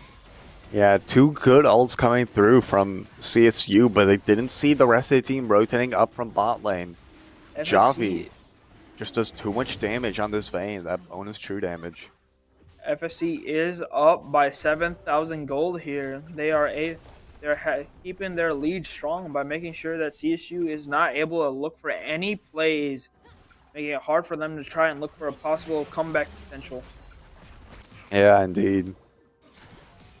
At the same time, they're claiming 2 towers going on at once. The tier 1 tower, or tier 2, 1 tower bot lane, the tier 2 tower falling in the mid lane. CSU's really been pushed back far. However, Unleashed teleports are up now. Only 14 minutes into the game, and Aliuna does get caught out here on the what's it called? The Raptor pit. Yeah, Nebula gets a solo kill there. He's just doing too much damage for anyone in CSU to really deal with at the moment. Let's look at the gold charts here, and it looks like that most of CSU is quite low in gold compared to FSC. Yeah, however, we are seeing first items completed on CSU side though. With that Trinity Force coming through on Gnar. Meanwhile, Checkup getting the shield bow and the locket coming through for Rel. Now Checkup has some real Indeed. play potential, getting extra shielding while he's getting that ulti off. Indeed. Looks like CSU is setting up for this next Herald, I believe. They're looking to possibly try and take it away from FSC. However, they are looking for to rotate top here and try and deal with Javi and Paramore. Looks like FSC ZQ does get polymorphed here. Javi is poking them out. Nebula does get caught out here. Shutdown going to Checkup though. Indeed, that's going to be very huge. Hydroxide. Hydroxide does get caught out here, sadly, and they are not able to look for anything.Elyuna and Checkup do, however, make it out alive. Yeah, Hydroxide giving that self-sacrifice to make sure the rest of his teammates can make it out alive. Rift Herald will be dropped here top lane, gonna finish off the second tier 1 tower. Indeed.Elyuna does look to try and take some of the gold away from Dragowski. However, he takes care of the Krugs way too fast for them to do anything. Javi, Paramore, and Dragowski are looking to rotate topside. CSU Dan is getting caught out here. What a risky play by him. Zeke came in. Gnar does get in with a TP and does look to fight here. He does get the Mega Gnar form, sadly, or he does not get the Mega Gnar form, sadly, and is not able to stun the Vayne. Vayne right now is very huge for FSC. This next fight is massive. Nebula does ultimate in. They do get the Vayne. CSU's Checkup is dealing heavy damage. They do kill the Maokai, and CSU Checkup does sadly die to Nebula. Nebula does get a quadra kill here, and it looks like Jax is just going to force bot inhib while in CFPC, Nebula and Paramore are just pushing topside. Indeed, that was a triple kill going over to Checkup though in this team fight. So now Checkup finishing off a second item with this collector. That will indeed make it so that he doesn't have to focus, make it so he has to focus less people or for a longer amount of time, making it so that he can rotate to different champions faster. And Speaking of gold, now that we're looking at it, a lot of FSC is towering over CSU. Look at that in mid lane, 10,000 compared to 4,800. However, Checkup is still keeping up with most of Vayne, right? Tailing behind at about 700 and keeping ahead of everyone else. The only one that he's really behind on is Vayne and Talia right now. Speaking of Talia, did not have her third item during that fight, but she would have been on the verge of death if that Seraph's Embrace hadn't come through and given her the extra shielding towards the end of that fight. Indeed, it looks like Talia might have ultimate up for this next fight. Same thing with Vayne, Lulu, and also Maokai. They will be able to look for a very great fight in this next possible time. Yeah. CSU does also have all their ultimates up, which is going to be very helpful for them. FCQE is just trying to clear the wave, make it so that Nebula is not able to take out the wave. CSU Dan does rotate over and get a stun onto Daikon. Daikon does look to try and kill CSU Dan, however, they do not kill him. Rel gets the shutdown on that. I believe, once again, I wasn't paying attention, but I think it was 450 gold total. It looks like no team is going for a soul here, or Ocean Dragon here. Looks like FSC is looking to try and take care of Inhibitor into one of the dragons, if possible. Yeah. We do see Lulu with the Mikhail's Blessing in her inventory right now. Indeed. Gnar does not have ultimate up for this next fight, especially since he just used Big Gnar. It's going to be hard for them to gain Gnar before the fight begins. Speaking of, he's super low. He's going to have to bursted back up. down by Nebula here. It has to force a recall. FPC is just forcing the fight. CSU Dan does get bursted down and sadly is not able to do anything. Dragowski's does throw out an ultimate, makes it so that CSU does have to get forced back off. Everybody on CSU's team is getting picked off slowly but surely, and is just getting bursted by the Nebula. And it looks like the final game is going over to FSC. Indeed, triple kill going to Jax as they finish up this game. That's going to be 2-0 for FSC as they move on to the finals. Indeed. Wow. And it Absolutely. looks like this game is gonna go over to FSC, making them go to the championship finals, I believe. Yeah, that is finals going into KSU. Absolutely crazy game. Doing a lot better from CSU's side. However, it's just not much they could do against that burst damage once Talia got fed. She was saying on 3 items, and I believe 12 kills at the end of that game. Indeed, and another thing to note is that CSU will sadly lose here. However, they have made great progress compared to previous years, and FSC might be looking to possibly take care of this final championship. This is going to be another great game to watch. Before that, though, we will have the lower division finals between Alma and FSC Team B. So make sure to stay tuned for that, and thank you for watching. Yeah, we'll go to a quick break before the final games. Once again, if you're watching PBC, make sure you stay. Or if you're not, make sure you're going to watch the Overwatch teams as they're going to get ready for their final games as well. We'll see you next time. All right, see you next time.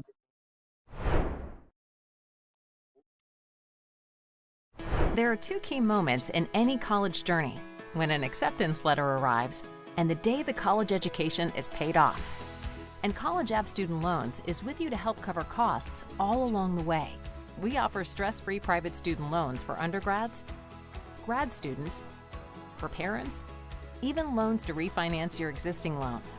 Whether you're starting college, already in the workplace, or just trying to figure things out, turn to College Ave and breathe easy.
Hello, everybody, and welcome back.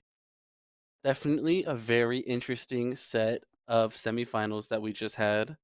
And now we are moving into the championship division finals Yeah. between Alma College and FSC, Florida Southern College.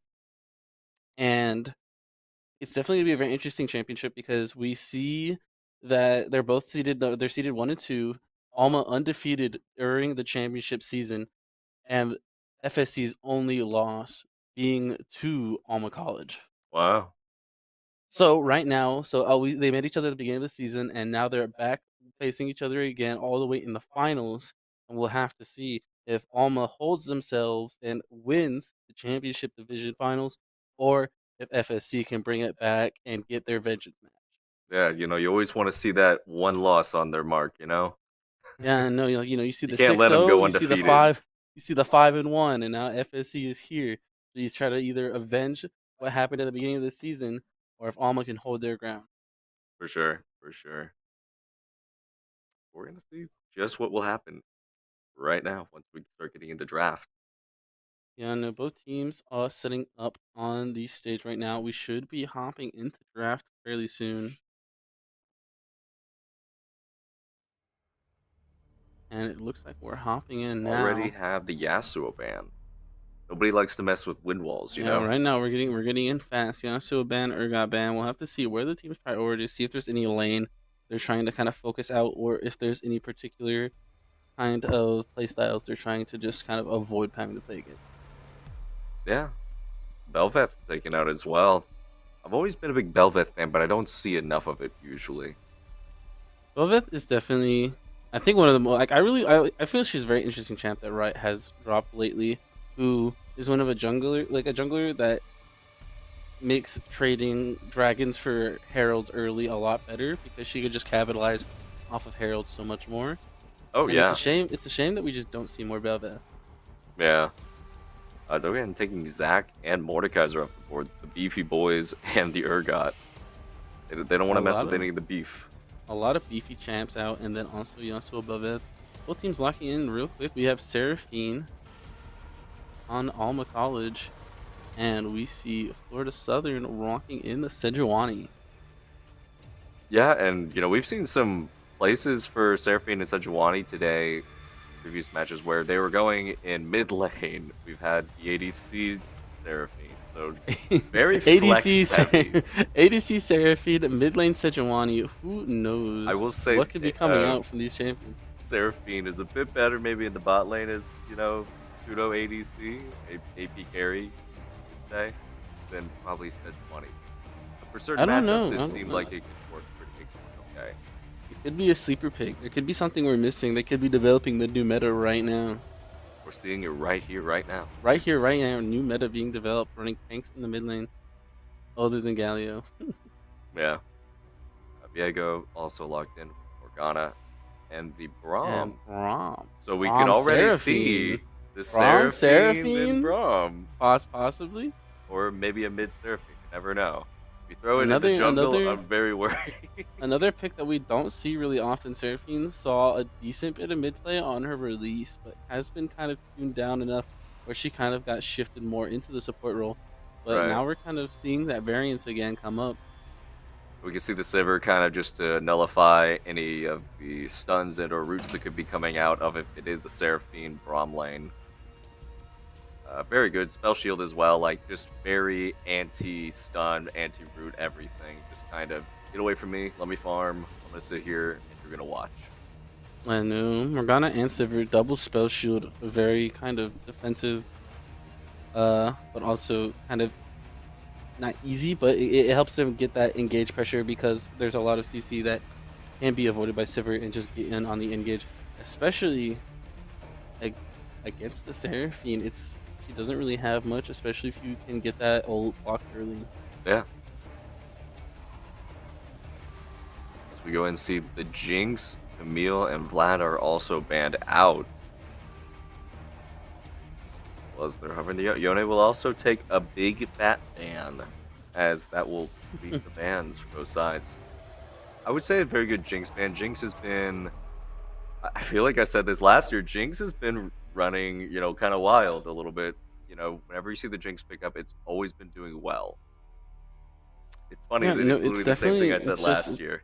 It is. it's just Jinx. Jinx is just one of those champions that like when she hyper carries, like if she's able to get ahead, she's just gonna keep furthering herself along, and it's just once the ball stops rolling, it's really hard to get it. It's really hard to stop her. We saw earlier today that a triple kill came out on one side with the Jinx, and they just kept running away with it. And then game ended in 19 minutes. Yeah. So it just shows how much Jinx can just influence just in the bot lane alone, especially just compared to other AD carries. Right. We do see the Xayah picked up, though, so you have to think that, Seraphine probably going mid. As the other side will pick up Irelia to fight off And the we'll Shin. have to see what is Florida Southern's final pick going to be on Sniffle. Fox in the Yorick. Oh. It is locked in, yeah.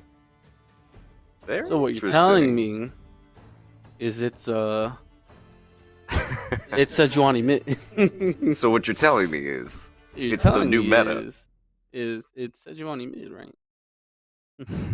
Hey, it could be. Could be. I'm gonna say it's not, though. Will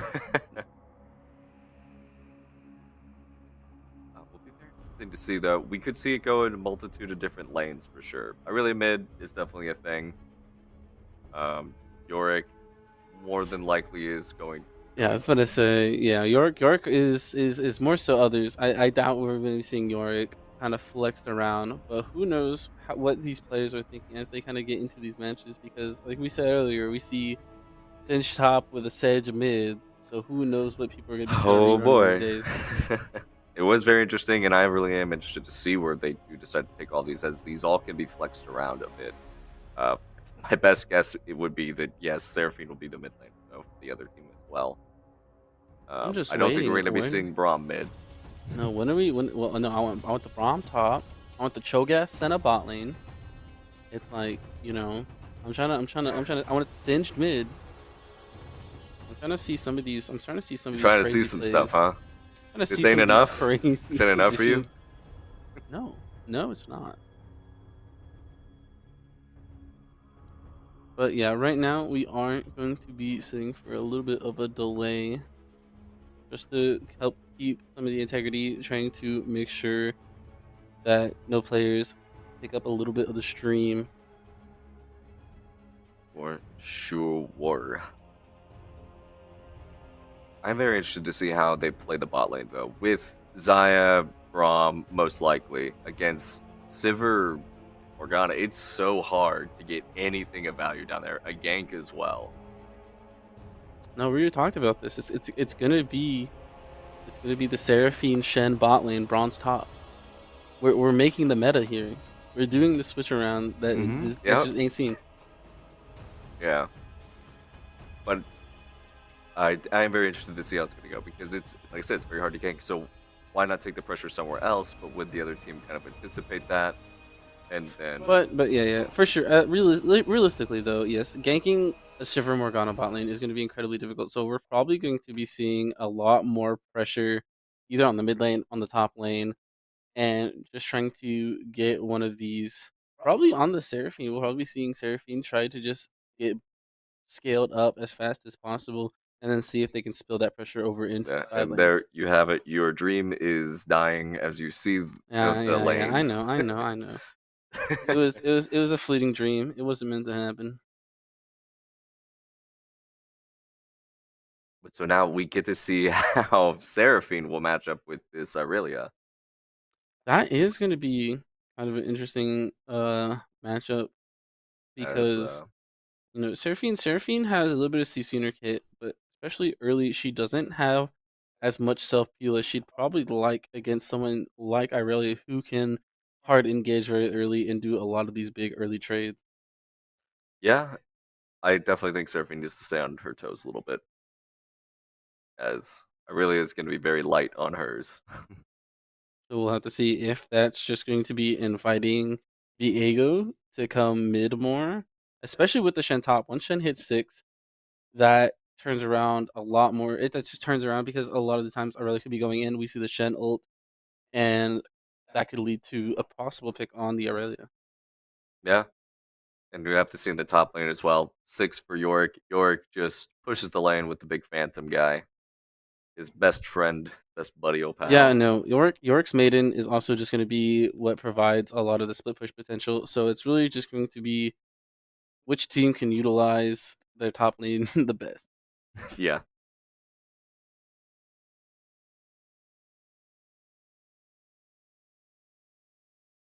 I'm still very interested for where the junglers are going to go first. I try to talk about this a lot with you early on. Where could they first impact this game the most? And we have to see, like, do we expect both of these have early game potential, but we have to consider probably I feel like Sejuani might be the first to strike. We'll have to see how Viego decides to follow that up. I think top lane gang could happen. I think top lane gang's gonna have it first. As bot lane's not really an option for Viego at the moment. Unless they're very far pushed up and have maybe even the mid laner come down, but that's probably not going to happen very early, as it's a Seraphine mid. But definitely could be some trouble in the top lane.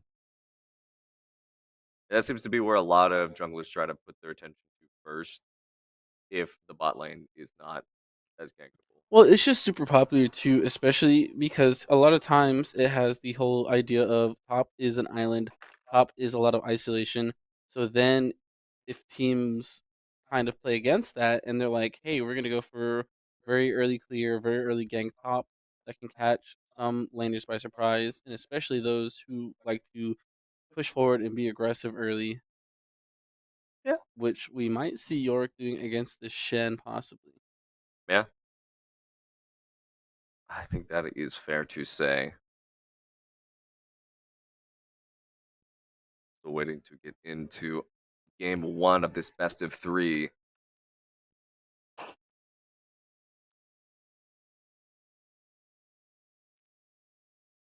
As we could also really see, like, in the bans though as well, they really don't want to deal with a lot of the beefier characters. We talked about it earlier, but also just they really don't like Yone or Yasuo. They don't like yeah, those. no, Yone or Yasuo. We'll have to see if that stays consistent. Definitely people who are not a fan of the Swordsman brothers. Definitely Yasuo for sure. I understand a lot of people either struggle against Yasuo or just find it difficult to work around having to play against that win wall because of how impactful those ultimates can be. Mm. And especially when you play someone like Seraphine, where that's a big play ultimate you're trying to drop. You're trying to drop something that could change a team fight, and being worried about something like a Yasuo win wall, just stopping that and turning the fight on its head, is something where it's like it's easier to just ban it out than try to work around it. Right.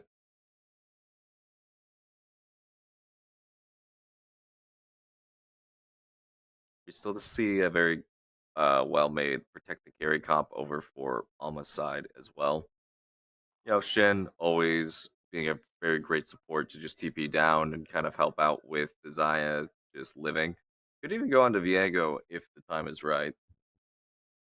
Yeah, no, for sure. Shen is definitely just a really good top pick for being able to protect your carry.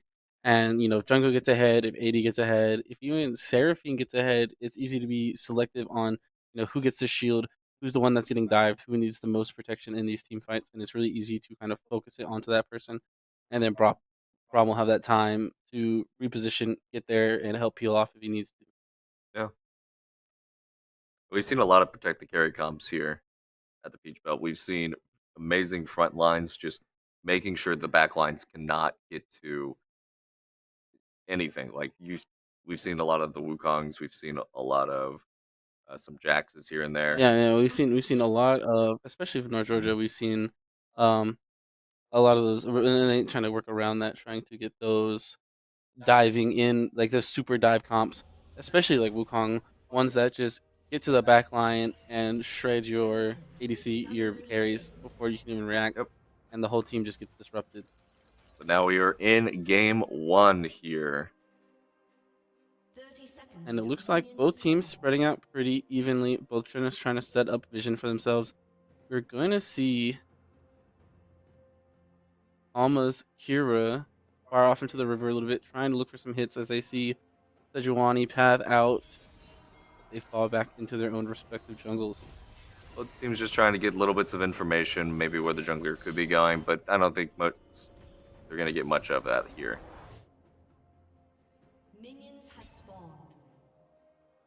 Both teams just opting to play a little bit passive here. Probably go to their respective jungle buffs and lanes here in a moment.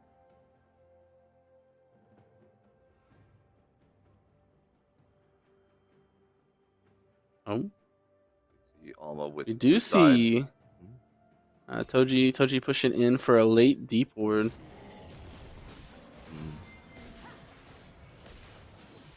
Both And then teams both starting their teams- respective blue buff side.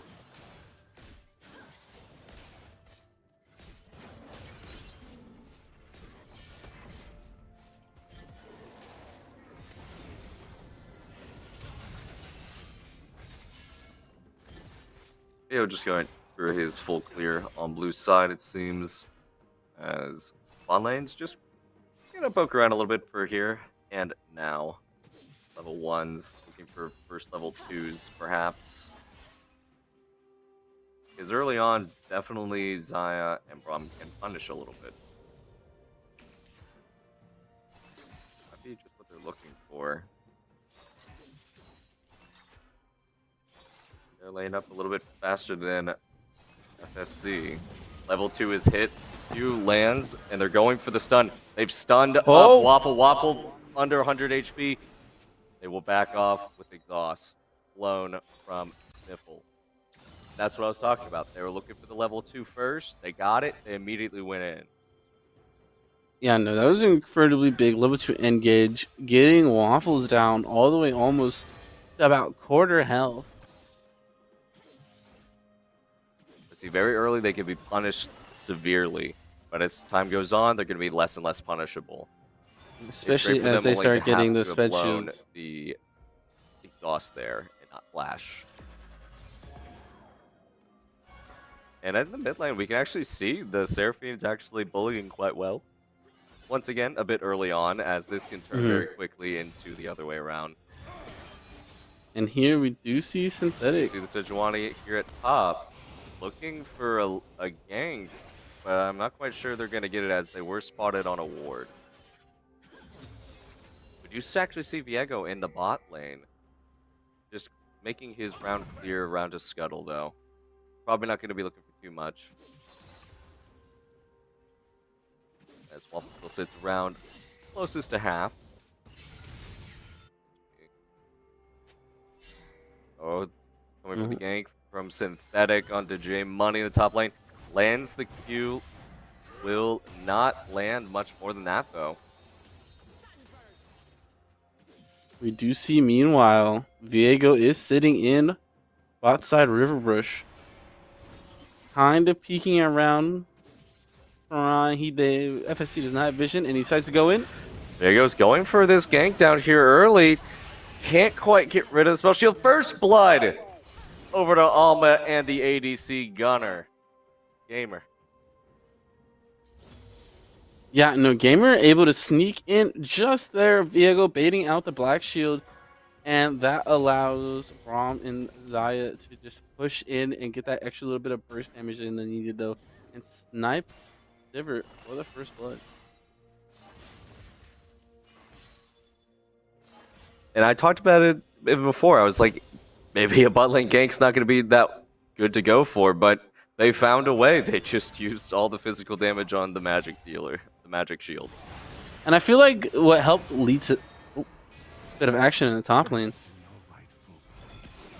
But what I felt helped led to that was that powerful level 2 engage that helped burst them down, eat up a lot of their healing, and eat up the exhaust, which just made the potential for a gank from Viego, even if it does get black shielded, it just needed a little bit more of the extra damage output, just kind of get Xayah by surprise and able to just pop her.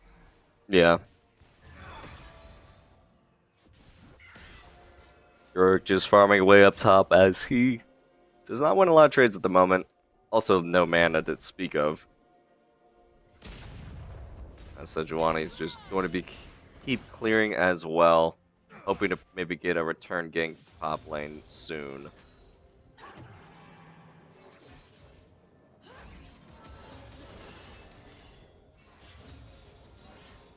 Gold's still even though after first blood. I believe that we do see that a little bit from the mid differential. All Seraphine was able to put some pressure and lower Aurelia's health bar. Aurelia is sitting at about a 20 CS lead. Backing at level 6. Yeah, looks like so Dragon has spawned, so now teams are trying to kind of look for some vision down there to make sure that they get the first dragon here. Seraphine coming down, not quite sure they can get too much done, although with Viego here, could maybe pick off one of the bot laners.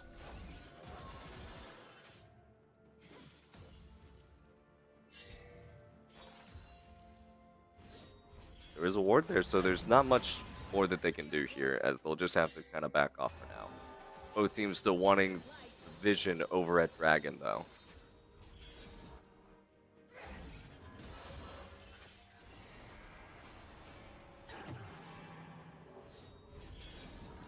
Kego's still sort of sticking around, has not completed his back yet. Keeps canceling it, as he really wants to go for this lane gank. Finally gives up on it, though. Goes back to base. The ultimate from Yorick has spawned, and Shen is not happy. It's always fun to see the junglers do that too. It's like they start backing, and then they stop it. They're like, oh, maybe an engage? And then they start backing, and then they stop it. Start backing, and they stop it. Yeah. And it's just like you're like right there. You're in position. You want to get that gank off. You don't want to waste time. But you also need to stop wasting time doing nothing. Hurry up, reset, buy items, and get FSC back. starting up the Drake, actually. Already below 1,500. It looks like they'll take it uncontested. And the problem with this is I don't see a lot of other objectives being taken around the map from Alma at the moment. There wasn't much to do, as they had already pushed up all of the lanes and had all the presence on the map. And see that's what we see with the level 6 Yorick. Coco thinks they've found someone, but it looks like Synthetic might have been the one that was caught, as he will fall to Coco.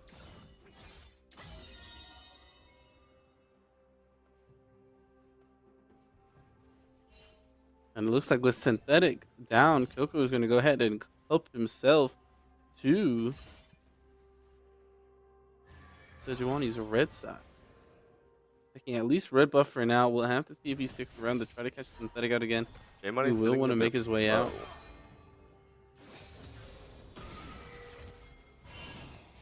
Coco spotted by the Tribush ward. Volcano has spotted Cuckoo on a ward. We'll back off just a little bit there.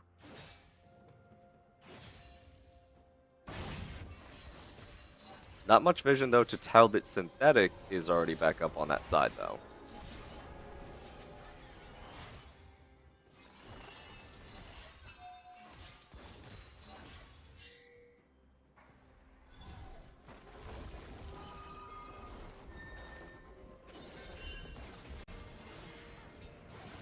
Looks like Money might have been caught here. EO has tried to jump over the wall to find someone. Synthetic taken extremely low, will actually make it out, perhaps. Does indeed bait the rest of them into trying to dive for him. Does not pick up Synthetic. And they pick up 2. Synthetic actually getting out 1 HP, and it looked like he even had a burn effect. So considering that re-engaging there, trying to get the kill, might have actually saved him, because it looked like the Triumph proc, giving him that last tidbit of health to kind of get back out of the single digit.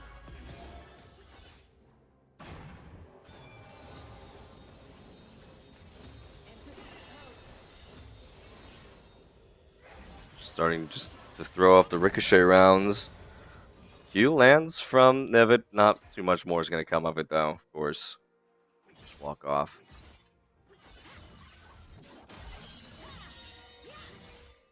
We're definitely seeing a farm fiesta in the mid lane, though. Although, Kirigi not getting the best of that one. And this is like what we were saying. It's just Seraphine into Irelia. Like once Irelia starts getting her abilities, she's going to be able to put a lot more pressure onto Seraphine, and Seraphine is going to just have to probably be playing back, kind of farm under tower, and not want to be a victim of just these really aggressive trades. They did have vision of where they were at that moment, but it doesn't matter too much. We'll just blast Cone away. Once again, right in the mid lane, just clearing out the waves. Seraphine going to lose a few more minions there.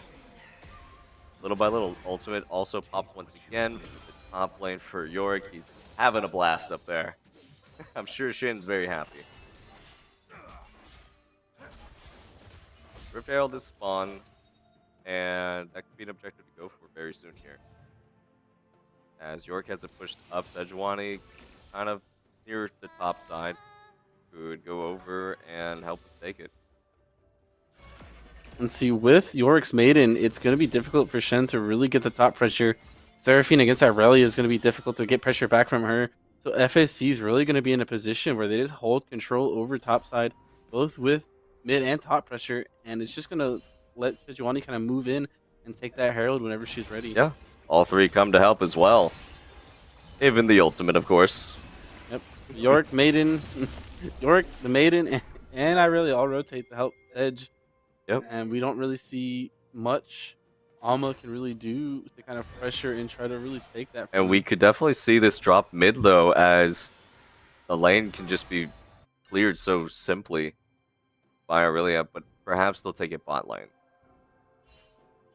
Well, it is possible they take it bot lane because, like we said, Aurelia is able to clear wave just fine and push in.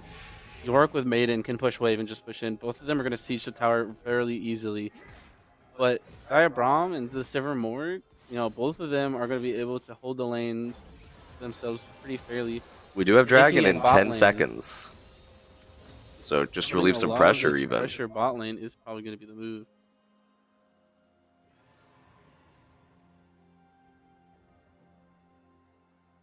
As the Dragon has spawned in.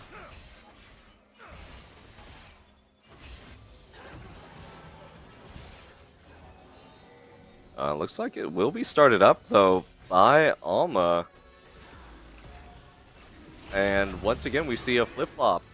No reaction from the other team or setup, as we would have liked to have maybe seen there with the Rift Herald sitting on Synthetic. Nonetheless, though, Dragon for Alma.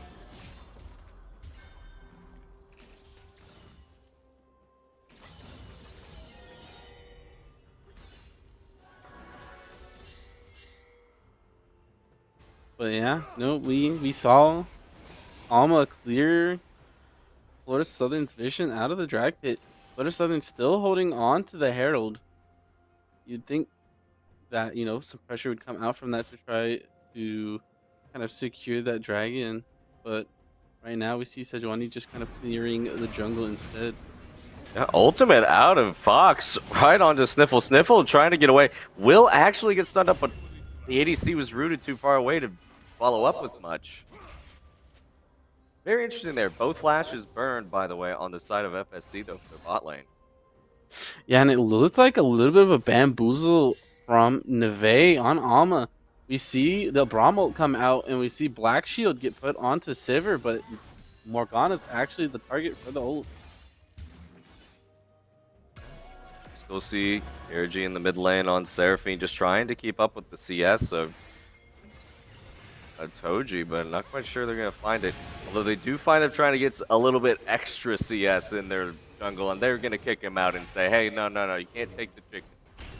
4 members strong, though, Alma could find Aurelia.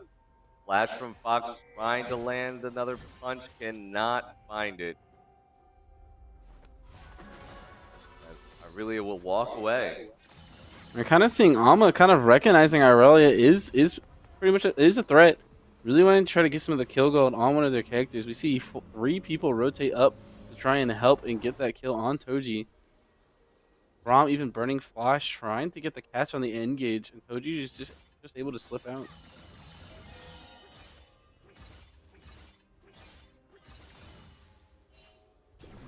Looks like they're going to be trying to drop the Herald mid and get this tower down now.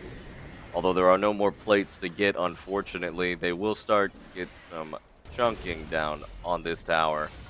Takes it to about a 1/7 of his HP left. Aiden up in top lane, living their best life, of course. As Yorick has now started to branch away with their CS lead a good bit. And pick up Divine Sunderer. And some tabbies, you know. Or steel caps. You can still call them tabbies, you know. Yeah. Rest in peace, Ninja Tabbies. Always never forget. But we do see Florida Southern is maintaining a pretty good CS lead in both top and mid. But it is Alma who has the CS advantage by about a 30 minion difference between Zaya and Silver. Yeah, looking at the bot lane though, maybe for a dive onto Gamer alone. Does have ultimate though, as well as Cuckoo in tow. The rest of Alma is here to collapse though, perhaps. Diego looks to maybe start up the brawl. He's not going to quite find anyone. Both teams back up, but great support by Alma to make sure that their ADC stayed safe. As was it for FSC to look for a good dive there. Although they do expend a lot of resources and lose the mid lane tower, Doji. Although it was taken low already. Ultimate out of Fox to try and slow down Synthetic as they've stayed a little bit longer than maybe another auto attack would potentially stun, although they do have the spell shield up. Both teams looking just to back off again. TPUs though out of Kira G to try and help them once again. Kira is keeping a close eye on this bot lane and is trying to react and get one of these counter engages. Knows just sticking in lane against Aurelia is just going to be trouble, so looking to kind of put the pressure into the side lanes. And both times FSC tries to get an engage, tries to do a little skirmish in the bot lane, and Kira just rotates, trying to get more value out of it. Wide Q there, not going to quite catch Cuckoo.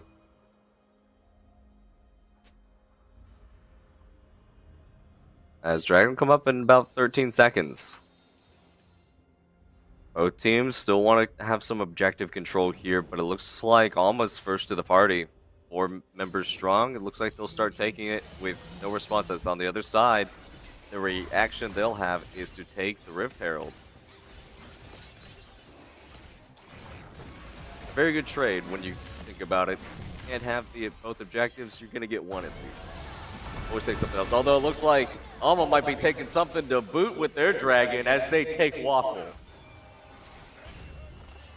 And Alma just ready for the catch. Even with Sivir and Morgana, not enough spell shields to stop 4 members of Alma all crashing down onto the Sivir. Even with Cleanse burn too. Cleanse was burned. 2 spell shields and a cleanse, and not enough to get rid of all of this CC that Alma is able to drop on a single person. We talked about earlier, spell shield. Like spell shield, black shield, and cleanse, and still just not enough to get out there. Was not quite enough.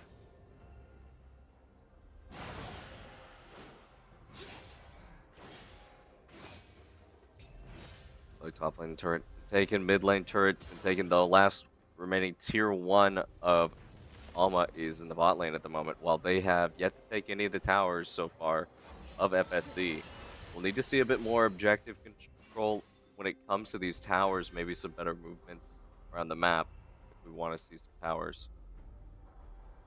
Right now, they're not too bad of a difference in gold lead as they sit a comfortable 1k up on Alma.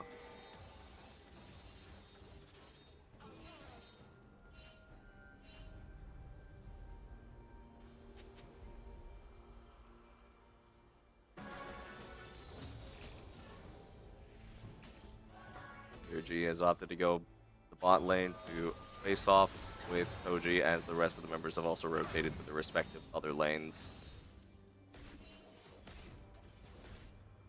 As they're looking to knock down that last tier 1 in the bot lane. They're looking for potential dive here. Q out, flash away. Both ultimates of the Alma bot lane to stay safe and perhaps disengage slash re-engage. Does not find anything though. Spell Shield will keep Sejuani safe, as well as their own flash. Let me see. Alma and FSC still kind of skirmishing in the mid, just trying to kind of poke at each other, just kind of trying to siege mid right now. Meanwhile, I'm trying to buy time for York and Irelia to be pushing in these side lanes.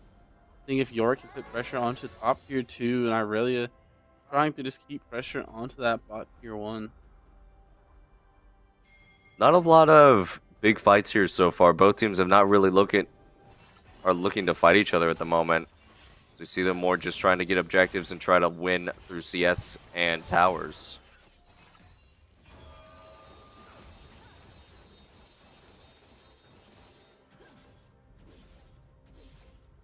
Both teams maybe just knowing that if something were to happen in that team fight, it could just all go downhill very quickly.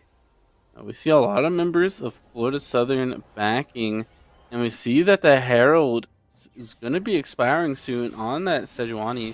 Possibly going to be trying to make a maneuver for a big push to drop that on one of these lanes. Looks like Is that it? Alma's trying to get their first middle tower here, but going to be pushed away by the jungler.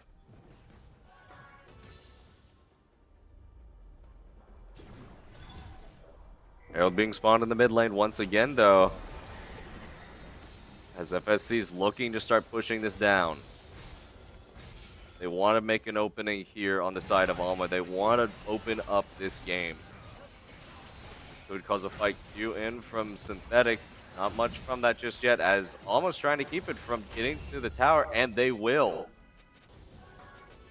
Rift Herald stopped before it could reach the tower.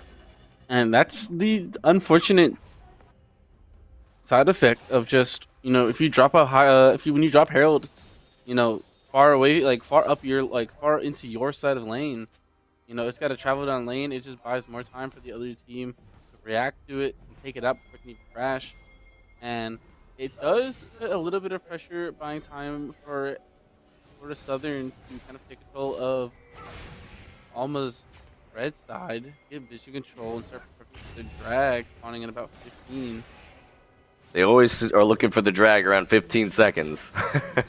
So far, there hasn't been too much contest for objectives so far, but it looks like Alma is ready. Both teams Kind of put some hands on trying to contest the drag.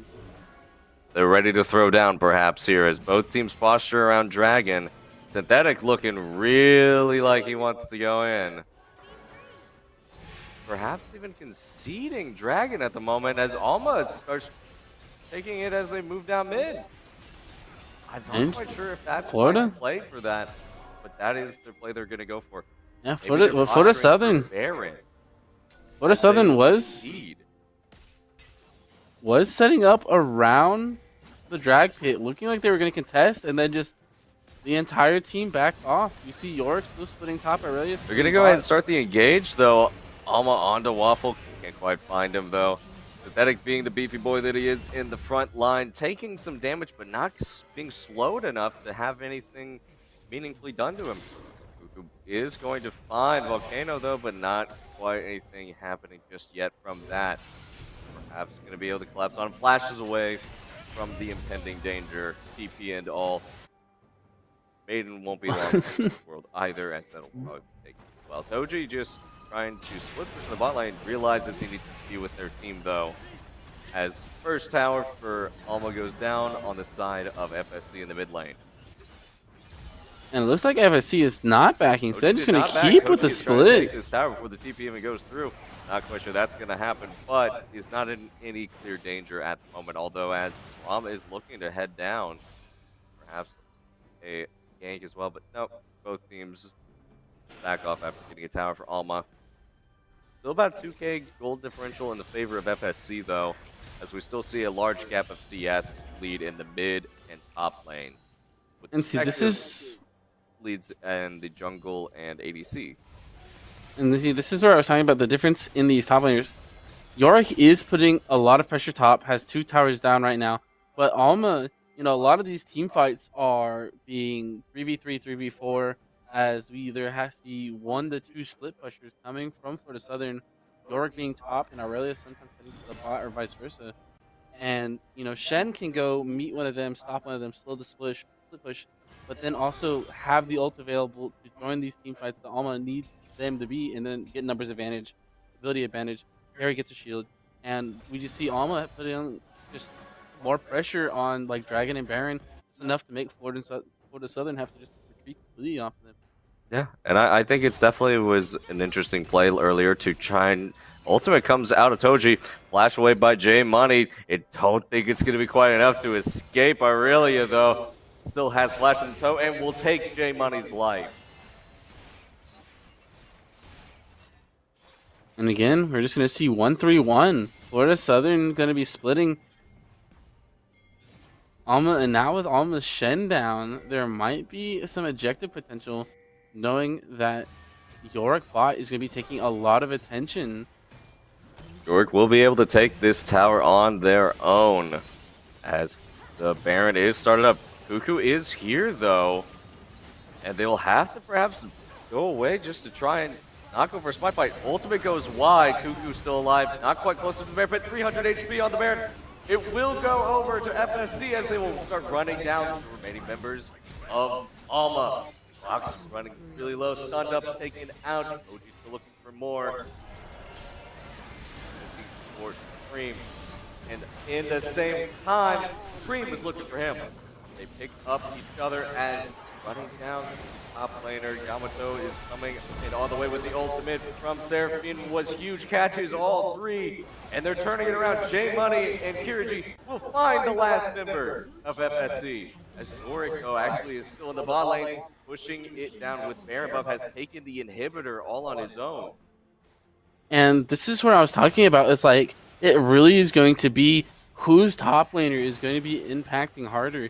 We see Shen turning these team fights on their head. This ult is turning every team fight. We see Alma turn what looks like almost a potential ace from Florida Southern into a reverse. But meanwhile, Florida Southern's Yorick just split pushing bot, able to utilize that Baron fully and take the inhibitor. And here's the problem here too, though. While Yorick's going back to base, Alma's going to be starting to set up for this 4th dragon here for their soul point, which could be a big loss for FSC. Goal differential and all, you don't want to give the enemy soul point. And not only that, it is Chemtech Soul, as if Alma wasn't already hard enough to kill with this Shen around. Being able to just provide that much more tankiness in a fight and that extra damage onto the Xayah can be very dangerous for Florida Southern. They're gonna have to contest this drag. Looks like that's going to be just the case as it's already started up by Alma. Alma wants to pull in FSC. FSC says, tag me in. As the fight starts up, Doji's going straight to the back line. Ultimate out from Seraphine into theirs. They'll take out Volcano. They'll take out Sniffle.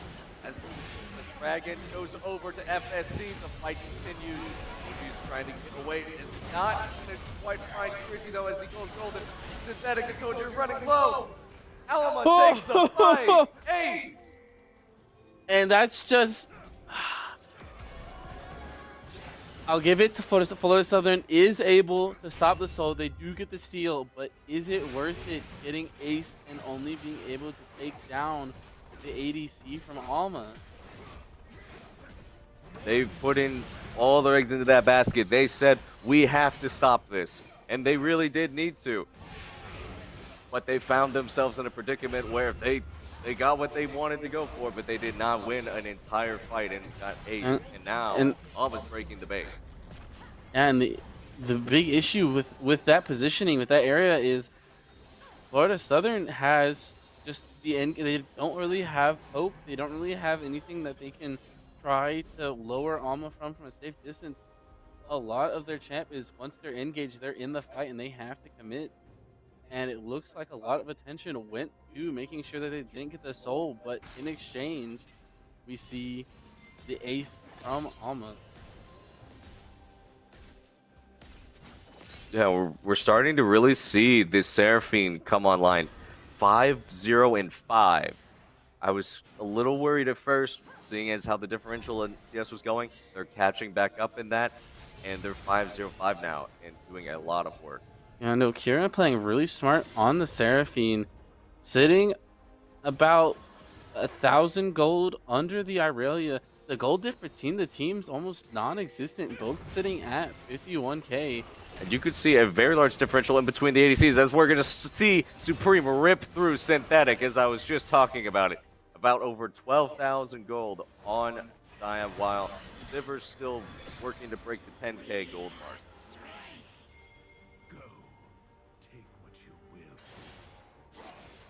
Fought even earlier, Supreme was able to fire back onto Toji as they were being ran down, and even picked up the kill on Toji. And we see Toji kind of looking at J-Money, looking to just push in that top wave. Just trying to posture around this top lane. Toji sitting at 4-2 with 300 CS is just stacking gold onto Aurelia, and it's just making him such a big threat right now. Yeah. And I think FSC right now realizes that they need to take out Supreme, though, and Kirigi. They're being a very big nuisance to them at the moment. It's like what we see Florida Southern doing the 1-3-1 on again. To Fox, but not much from that.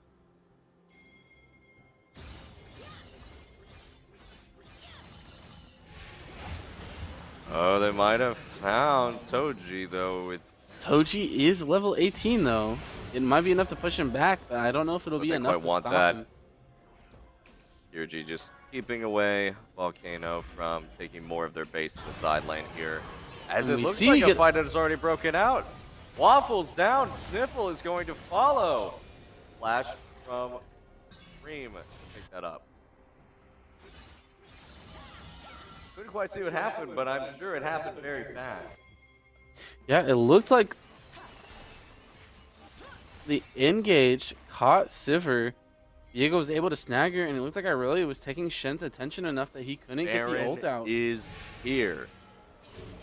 And they're on here on time, ready to start it up. Almost going to start this up and try to take it before any members of FSC can do anything about it. No members anywhere to be sighted. Alma takes Baron. We do see Yorick getting a big wave bot for FSC.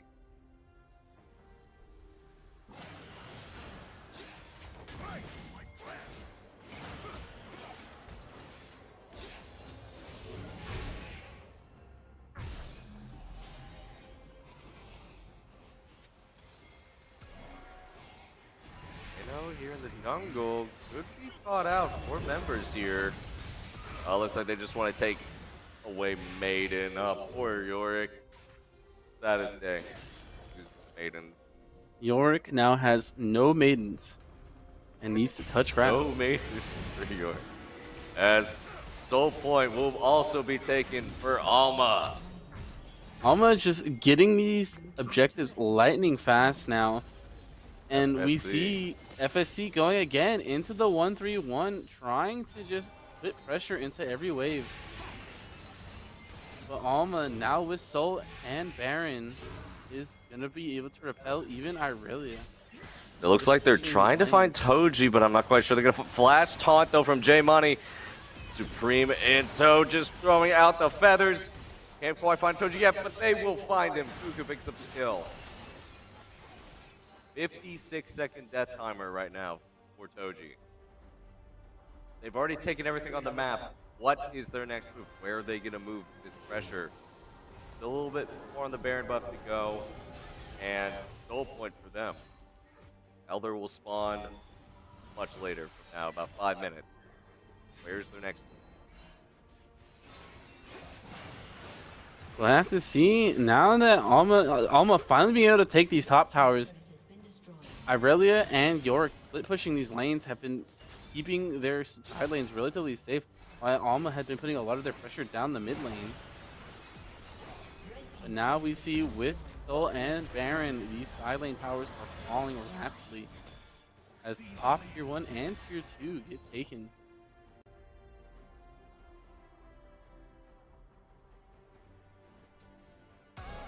They're just running around, trying to get all the tier 1s, all the towers that they didn't have before. They'll take the bot lane turret as well. They're probably trying to push it a little bit farther in it as into their jungle. Maybe put down some vision. Like that they are spotted on the site board though.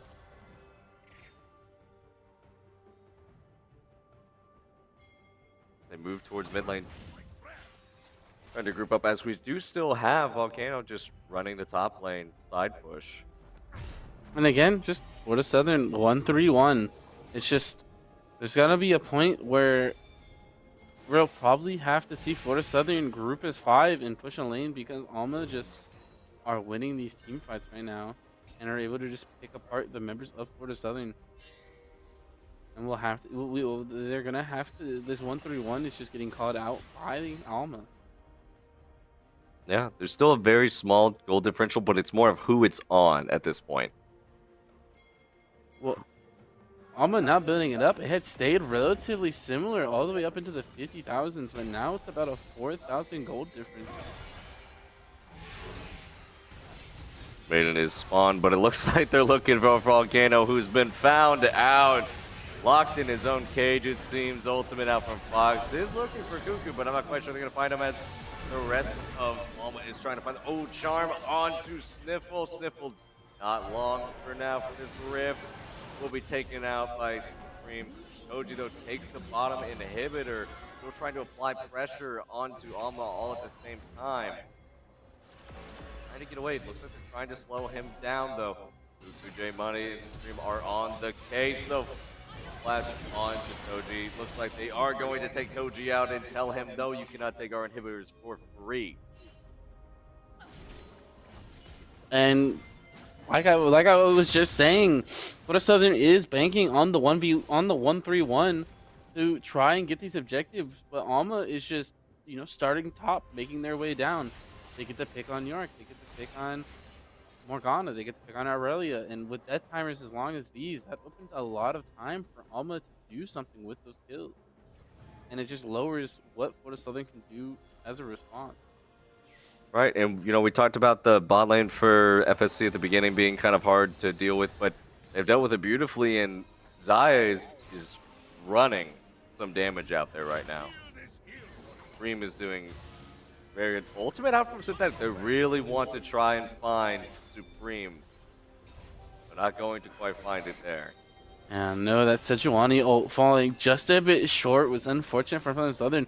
Probably could have been a pick onto the Zaya Braum as they had everybody there kind of ready. And it just fell short and misses the hard CC.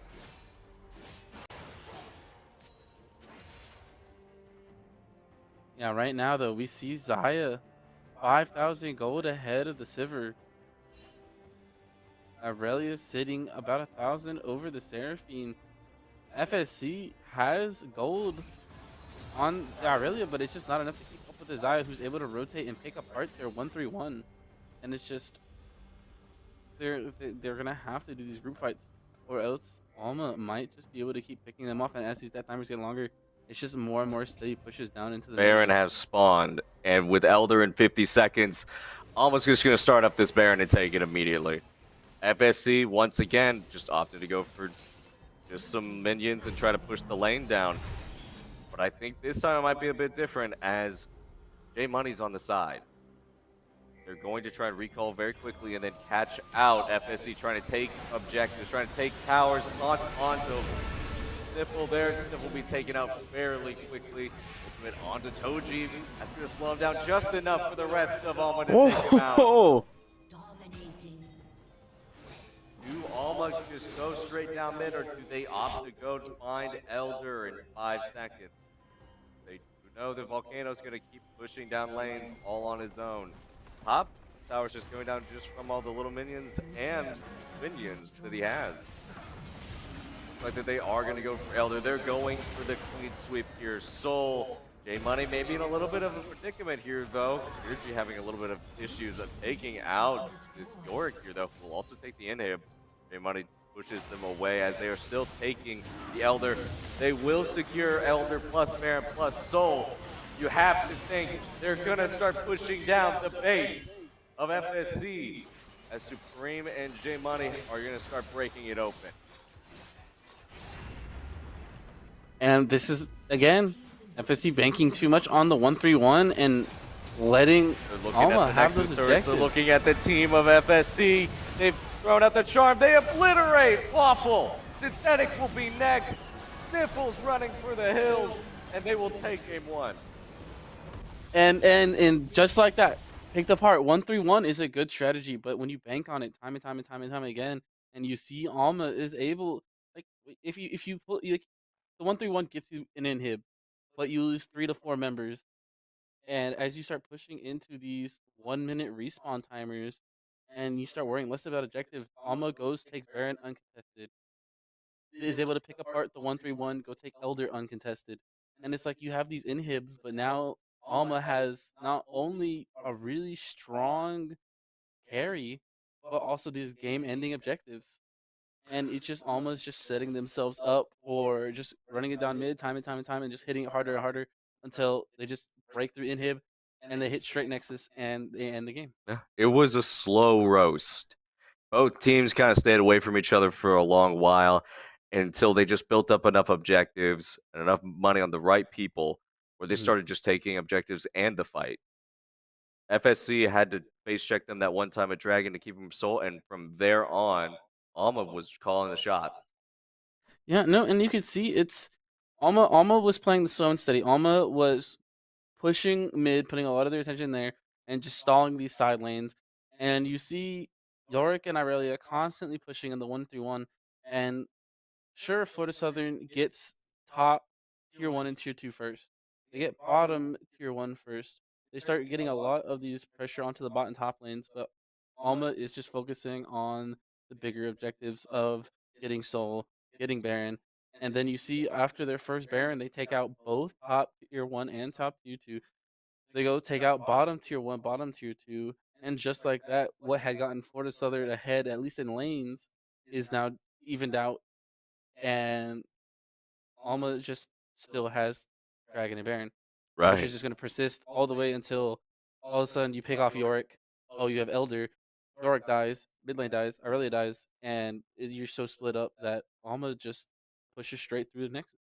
Yeah, and to our small surprise, though, the Seraphine actually did come up quite well. A lot of in these Yeah, fights. no, it was definitely what we could see was Ace. Alma was getting that Zaya ahead and needing to play super safe on the Seraphine, and we saw that Seraphine was behind. Aurelia was becoming a very prevalent threat very early and scaling up. But the way Alma was playing was perfect to react to that because Seraphine goes nearly deathless most of the entire game and just starts Yeah, scaling up and starts doing big damage. yeah, that was game one over to Alma in this best of 3 series. And we What? will be right back with game 2. Don't go anywhere.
Hello and welcome back, everybody, to the Championship Division Finals. Right now, Alma up 1 in a best of 3 against Florida Southern College. So let's talk about the last match real quick, Paul. We see Florida Southern going 1-3-1, and it works on getting the inhibs early. But we see Alma putting a lot more focus on getting these more longer lasting objectives. We see them focusing Dragon to get Soul. We see them focusing a lot more on getting the Barons. And we see them kind of pick apart Florida Southern. Do you think they're gonna change up their composition to try and counter that and stray away from so much split pushing? Or do you think they're gonna try I to think that double they need to down? change something in there, whether composition or not. They were taking pity points almost. They let Mm. Alma take objectives while they're like, I guess we'll go take the minions in lane and try to push it to a tower. As they just watched Alma take almost every objective after like minute 7. And see, it's like in one world, it made sense early on where it's like, oh, we have Yorick, superior split pusher, and it's going to be difficult to win these objective fights when they have Shen. We're not going to be able to pop their carry fast enough. But then we just see Aurelia constantly out of the team fights too, and that could have been what they needed to kind of beat away that Shen a little bit and be able to do more damage before Shen can get the full TP into these fights. But instead, we see them just opt for split pushing instead of these objectives. Yeah, And we'll have to see if they draft differently or if they're again going for big these side lanes. we'll have to see as we start up the draft. It looks like they don't like Seraphine. I was wondering if that one might get banned. So the Seraphine ban got banned. So we were keeping a little old, a little new. Yasuo banned out again. Amumu banned out again. It looks like Alma is going to be pretty consistent. Sejuani ban And also comes out. Sejuani ban. And so Alma keeping it pretty consistent with their bans, while Florida Southern's like, get that Sedge out, get the Seraphine out. We're not dealing with that again. Yeah, It I'm looks definitely, I was definitely wondering if they were gonna ban the Seraphine, which was doing quite a bit of work there for a bit. I was definitely slow to start, but as soon as it came to team fights and hit usually like 3-man taunts, it was kind of over Yeah. for those people that were caught in it. And it looks like they are changing up a little bit. They are bringing the Mordekaiser, so it looks like they are looking for someone that kind of disrupt these team fights. Looks like somebody that can kind of catch out carries, catch out, help heal, kind of a universal kind of champ. So it already looks like there's some potential switch up in the top. Oh, And Alma gonna be locking in the Braum again, but this time also bringing the Vigar. yeah. Talked about the Viger before coming back in as well. The Braum, though, again, seems to be a very big favorite of theirs. Yeah, I know Braum was doing a lot of work in the last game. Actually, those ults were actually catching out a lot of folks, and people were kind of bringing it down. And we see Florida Southern locking in the Morgana again. Yeah, Morgana. And instead, And the opting for a J4. I know someone out there is happy. J4. all 5 J4 fans can be happy. All the J4 fans. We'll have to see what their answer for this first part of draft will be as their last pick here.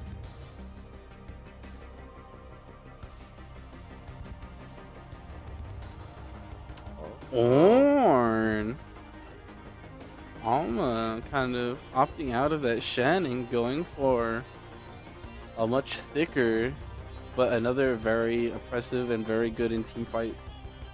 Ornn can be really oppressive.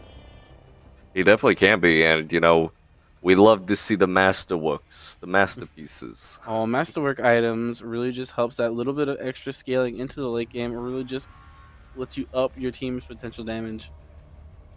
And considering how long these games are going, we may see the full team with masterworks. Yeah. You know, we'll see who picks up one first. Looks like Florida Southern is going to ban out that Viego. We're not a fan of Alma's picks. Alma banning the Irelia. They were noticing that was probably one of the biggest things that they were kind of having to deal with, and they decided, you know what, we'll get rid of that one. So now we'll have to see if Florida Southern picks up the Yone in response. And they also didn't like the Viego. They banned it out on the other side. Yeah, Florida Southern wasn't a fan of that Viego. And there's And also a gonna ban Warwick. out Warwick. Kind of getting a little bit of focus on that jungler. Sejuani, Viego, and Warwick banned. Good bans all around, though. We'll have to see what they try to pick up now with these. Side of Alma, We'll have the to see. Supreme's 2 more first pick picks. up. The Belveth Belveth did makes through. it through. Florida Southern having banned it out last time, it now makes it through. That has a lot of potential to be dangerous, almost especially being known to kind of focus on the Dragon and Herald objectives. Yeah, we could definitely see a big change and shift here if they allow the objectives to go the way of Alma. This is a do or die kind of time where if you don't go for it, you could give it up to Belveth. Like FSC had gotten the Heralds last time, but they were kind of showing a little bit of lack of initiative on them later as the game went on. So we'll have to see if Alma is just going to double down and just lock them down. Seeing Waffle trying to pick up the ADC MF here, maybe trying to give a bit more team fight potential, especially with lockdowns, maybe get a spell shield as well to make sure that they don't get interrupted. And then there's the Yone. I said it. I'm like, now that Yone is not banned, we'll have to see if what is other picks it up, and there it is. Draft is just a nice little dance. You learn from each little mistake and you give up a few the next time, and then Okay, we see Yone gets banned, and this time I'm picking up the Xayah again. Yeah, Xayah. That Xayah Braum was lethal. Silver Morgana already having been a safe team against it. Looks like they're gonna opt out. We're gonna go for Misfortune Morgana. Yeah, I do think it's a good pickup though for Fortune Morgana. Bring a little bit more team fight as well. I feel Sivir didn't bring as much as they were kind of maybe hoping for. Yeah, Sivir got a lot of, not as much as like the MF ult can do in a team fight, especially if you lock things down, especially with like Morgana ult, J4 ult. You're able to lock down a lot of people for a good amount of time and open up a lot of potential for things like the Misfortune ult, the Yone ult. So we'll have to see. Florida Southern kind of opting in for a nicer team fight comp. But Alma, once again, having the Xayah and the Braum was extremely strong. And now they're picking up Vigar, who already scales well into the late game, Orin, who's going to scale well into the late game, and Belveth, who's going to scale well into the late game. So this will be a very tough game for Florida the longer it goes on. Yeah. But we'll have to see as well, who is Volcano Man going to be going for with these ultimates? Who? Realistically, probably the Xayah or the Vigar, trying to kind of get these squishier targets out of the fights, trying to kind of nuke them, kind of get them separated from the team and get them knocked out before they can inflict too much damage. Possibly on the Belveth, but I'm not sure if Mord has the potential to DPS a Belveth fast enough, especially if she has her W available. Yeah, probably not. As much as you would hope it would work out, Belveth would definitely be able to dance around Mordekaiser. It would not be a fun time.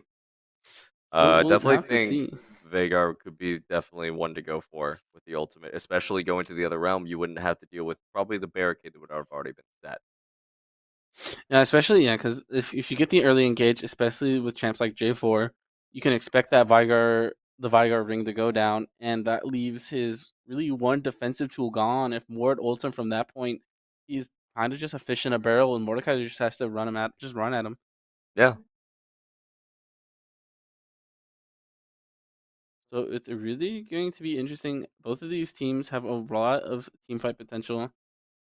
It doesn't look like we're going to be seeing too much obsessive split pushing this game from either team.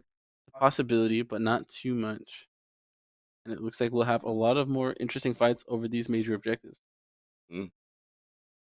definitely they have to go for these objectives this time around. The 1-3-1 and letting these objectives slide really is just going to put Alma in a much better place as they've seen.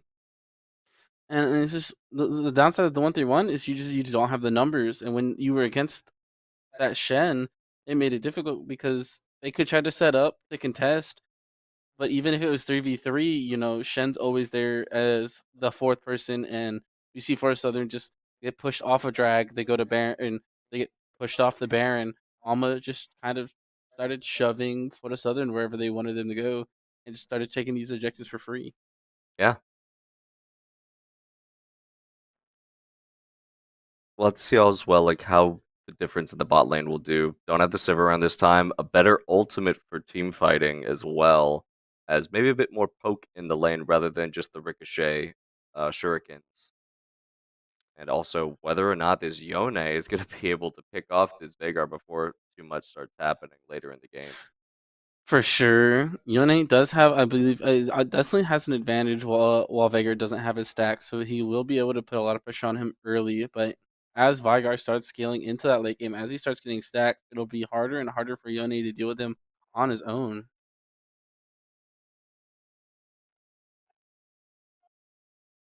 We'll have to see as well. Where does Jarvan go first?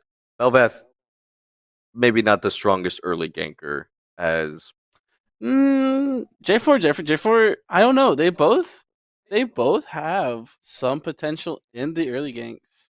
Both of them having good mobility. Both of them having the hard knockup. Belveth having a little bit more survivability. Oh, yeah. It's really both of them have potential, especially if laners are not being careful, get caught without vision, or overextended, and it's just being in the wrong place at the wrong time. There is a lot of potential that both of these junglers can have some early impact on the lanes. We'll have to see where they go first as well. I always talk about the top lane. Where are they gonna go? Top lane. For sure, it's either if we'll have to see. What leads to these early ganks into the bot lane is if you can get sums early, either off of a bad invade or a good invade, depending on which side you look at it. If you bait out sums or you catch someone out in lane and you get them low, get them without sums, that just invites jungler to come gank because sums are down. They have a lot less tools to get out of the situation, and it just opens up a whole world for the jungle. And I feel it's the situations where if it's a neutral bot lane, no sums are burned, everyone's relatively healthy, no one's overextended. That's what opts junglers to rather go for the top lane. We'll have to see. As we'll probably start up this match fairly soon here, where Alma's up 1-0 for FSC.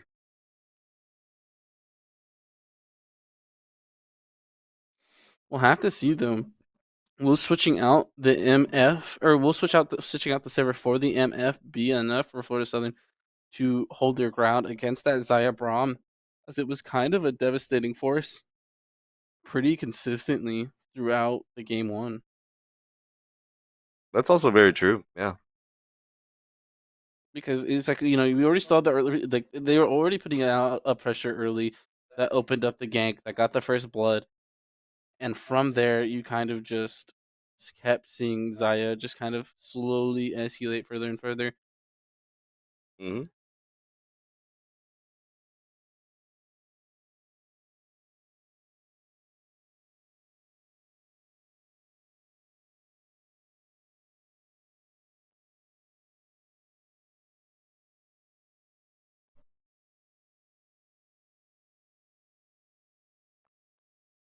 But in Florida Something's favor, though, they do have a team comp that can end things rather early. Once these ultimates come out, Yoni, Mordekaiser, J4, like their whole team has these really powerful ultimates. And on the other side, Veigar and Belveth, these are champions that are going to need to scale up. Belveth needs to be enabled by her ult to really reach her full fighting potential. So Florida Southern has early potential. So if they're able to shut it out before the scaling champs are able to scale too much, they have a really good shot at ending things early.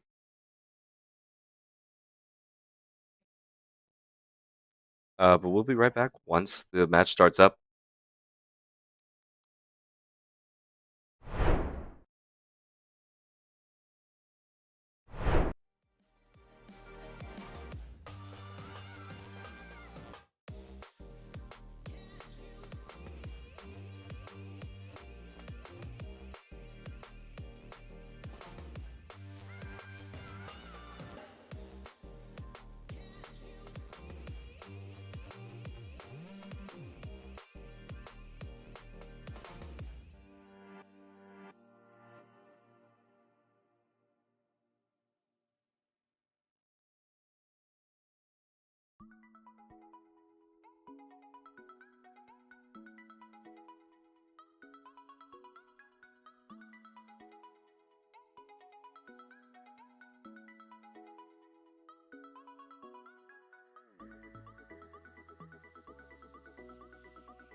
All right.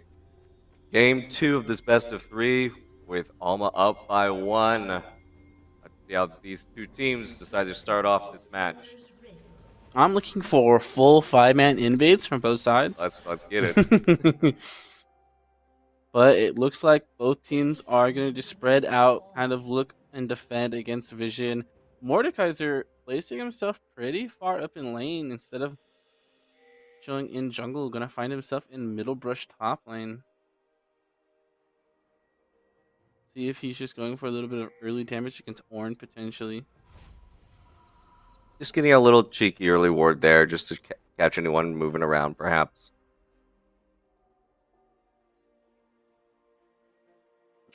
As both teams will just once again stay a bit passive. They don't want to give up too much here for an invade.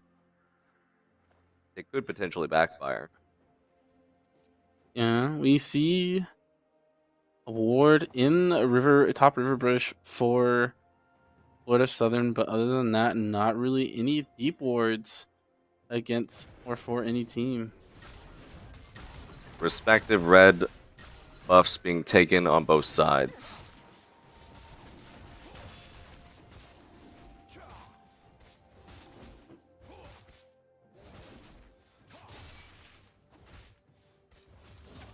Or Garvin's just gonna go pick up his Krugs there. Happiest of his days just to be farming away.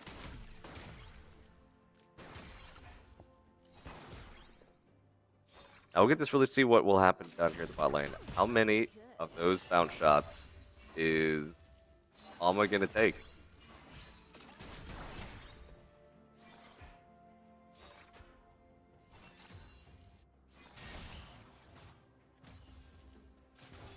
Will Toji be able to really shut down Vagar here in the mid lane as well? Just really get on top of him.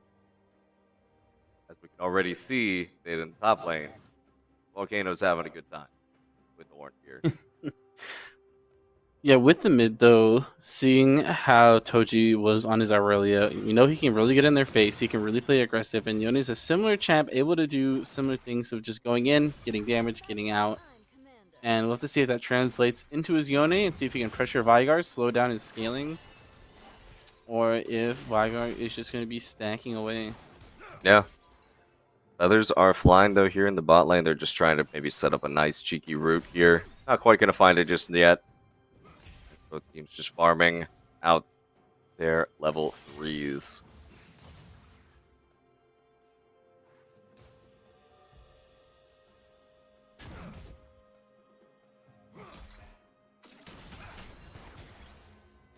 Fox a little aggressive there. Not much to come of it, though.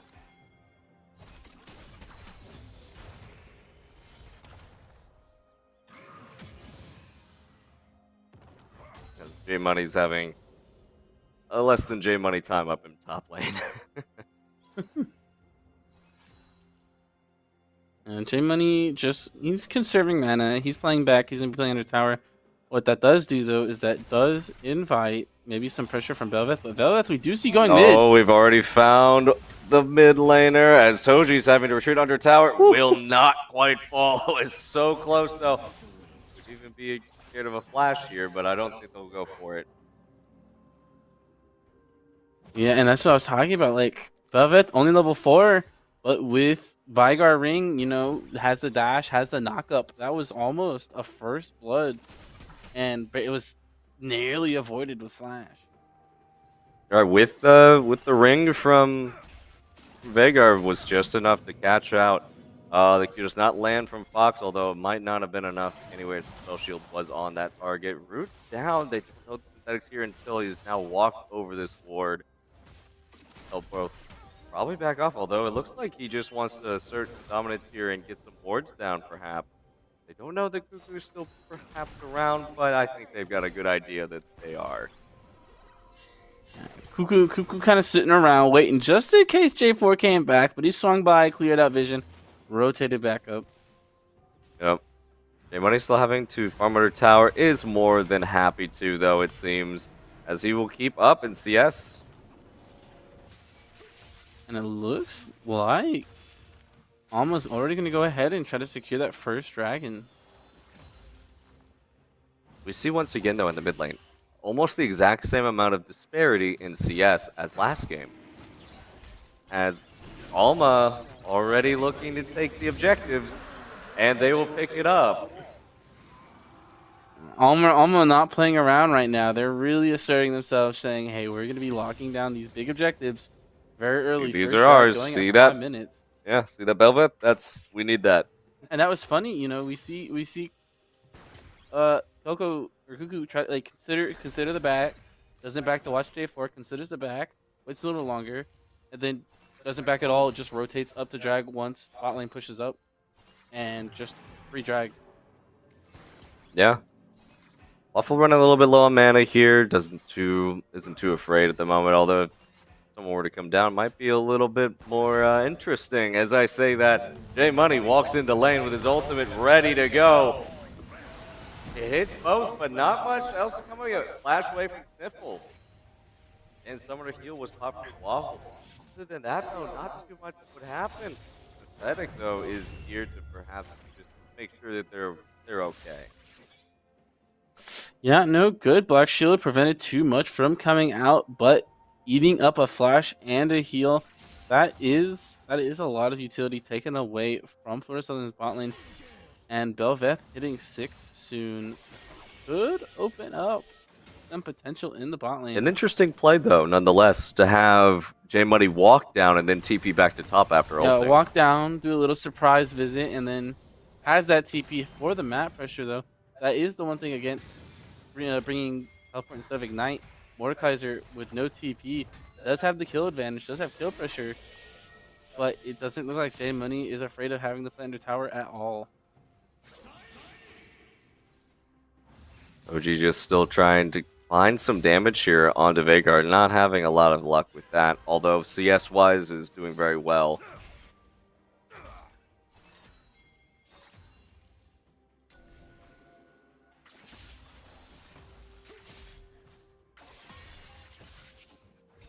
You see the giant wave of CS just behind Toji's back, and here G is calling in some reinforcements from Cuckoo as they have found Toji, who has to go back to his thing. Knockup does not quite land, though. Synthetic was in tow, though, just to help out. That was razor thin on the end of it. Yeah, no, Toji slipping out just barely with the ult. That could have spelled out a lot of trouble. Synthetic finds a Vagar with no mana. Cuckoo's just nearby, though, able to help heal him out. Vigar gonna be resetting, though. Waffle looking a little low down here, though. Would they fancy a small dive? Or perhaps, as Waffle does hit level 6, though, the HP gain, though, might deter them just enough. Ultimate out of J Money. They find him right outside of turret range. Ultimate down, though, from Volcano, who has found himself Cuckoo. Is here, though, who is here in response. The ultimate down, the pancake, first blood onto Cuckoo. J Money is trying to run away, but I'm not quite sure he's going to get away. The hammer comes down, and Volcano picks up. There was giant bases slash hammers. Two kills, 4 Florida Southern early, 1 on the top, 1 on the jungle. Not bad at all. And that was a good position. Onto the Belveth. Bulls are out of the fight, and Belveth is not quite skilled up enough to be winning those 1v1s against Mord. And we see just that damage, and then the quick follow-up from Synthetic is enough to pick it apart. Yeah, FSC pick up first blood and 2 kills. Well, it looks a lot better for them this time around, but will they use this to take an objective? Dragons up in 45 seconds. What's interesting, though, is we're seeing very similar positions as it was to last game. We can already see. Hoji does have the CS advantage over Vigar. He's able to push Vigar out, make him miss a few waves. Likewise, Zaya over Misfortune. And, we see Alma's bot lane getting a little ahead. We see Florida Southern's mid getting a little ahead. Both of them just showing a lot of strength in their respective lanes. Yeah, and we see, though, that Alma's not messing around with it either. They've just come back from base. Sniffle is going to take the ultimate from Baram. Cuckoo is here. Flash away is Summoner heal as actually popped Waffle to help get Sniffle away fast. But that might be enough pressure to push them away from trying to attempt this dragon. Flash was also burned off of Fox, though. Yeah, Summoner for Summoner. Fox Flash trying to catch the Morgana. And Synthetic and Toji are here, though, and I think that'll just force them off. Although Synthetic going a little far forward, exhausted, knocked up. Cuckoo is not quite able to get anything done with that. Kirigi has arrived. He'll pick up a kill as well. Takes one to return. Double kill for the Yone. As Supreme is gonna live and take out one more, as Waffle will pick up the last survivor of this battle for a double kill.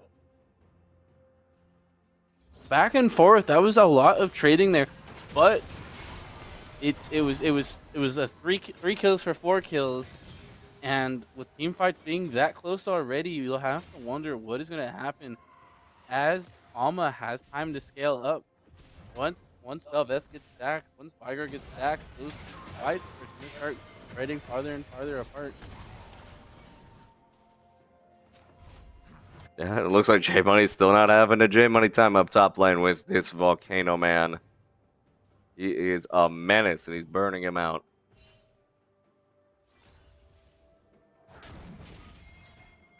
It was so good to see, though, that they did go for contesting them. Unfortunately, though, neither team had enough members afterwards to take the dragon. A little fight here in mid lane, though. Rift Herald was spawned in, and not more might come of it, but that's about it. Our plate's taken. Like, the minions will also take that next plate there. I will give it to Florida Southern. They are rather good at getting these heralds, and that is going to be detrimental. Alma still wants this dragon. They are back and with a vengeance. Will Synthetic, though, be able to finish it out? Will he try and go for it? He will not, and Cuckoo will pick up dragon number 2. Yeah, you can see Synthetic getting close to the pit. He wants vision on it. He's holding a scanner. He needs his team to drop a ward, unless he wanted to check it blind, and just not able to quite get there in time. This Belveth can become quite the monster later on. And almost still picking up these dragons. FSC is more content with the kills and the CS than trying to contest these objectives.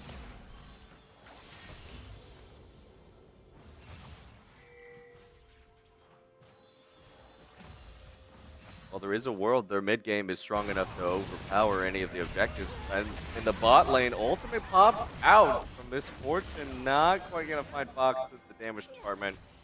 They'll get away. Belfast is still poking around there, though. Yeah, no, ult from Synthetic and Waffle almost kills Fox. Gets him incredibly low, but Fox ult and just being Braum is able to get himself out. A little bit The of roost help. still lands, though, from Sniffle. Cuckoo is here, though. He was camping out here all along. They found Waffle. Waffle's going to fall. Sniffle will fall as well. Oh. Quite yet as he goes golden. Toji is here to help out. Cuckoo is on the run. Go back to his little shadow there. And Can't be calling Sniffle. You can't. Don't say it's over while he's breathing. Oh, Sniffle being able to hit that Danya is just in the nick of time, living single digit HP.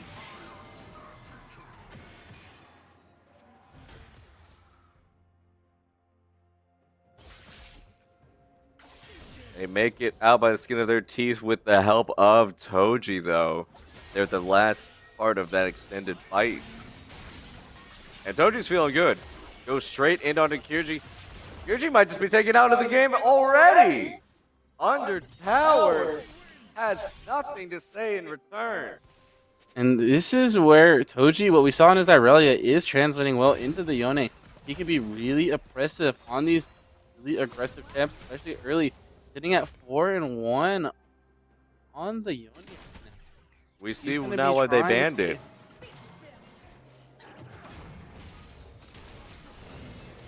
Although Supreme's still feeling good here in the bot lane. Ultimate out from Ornn, though.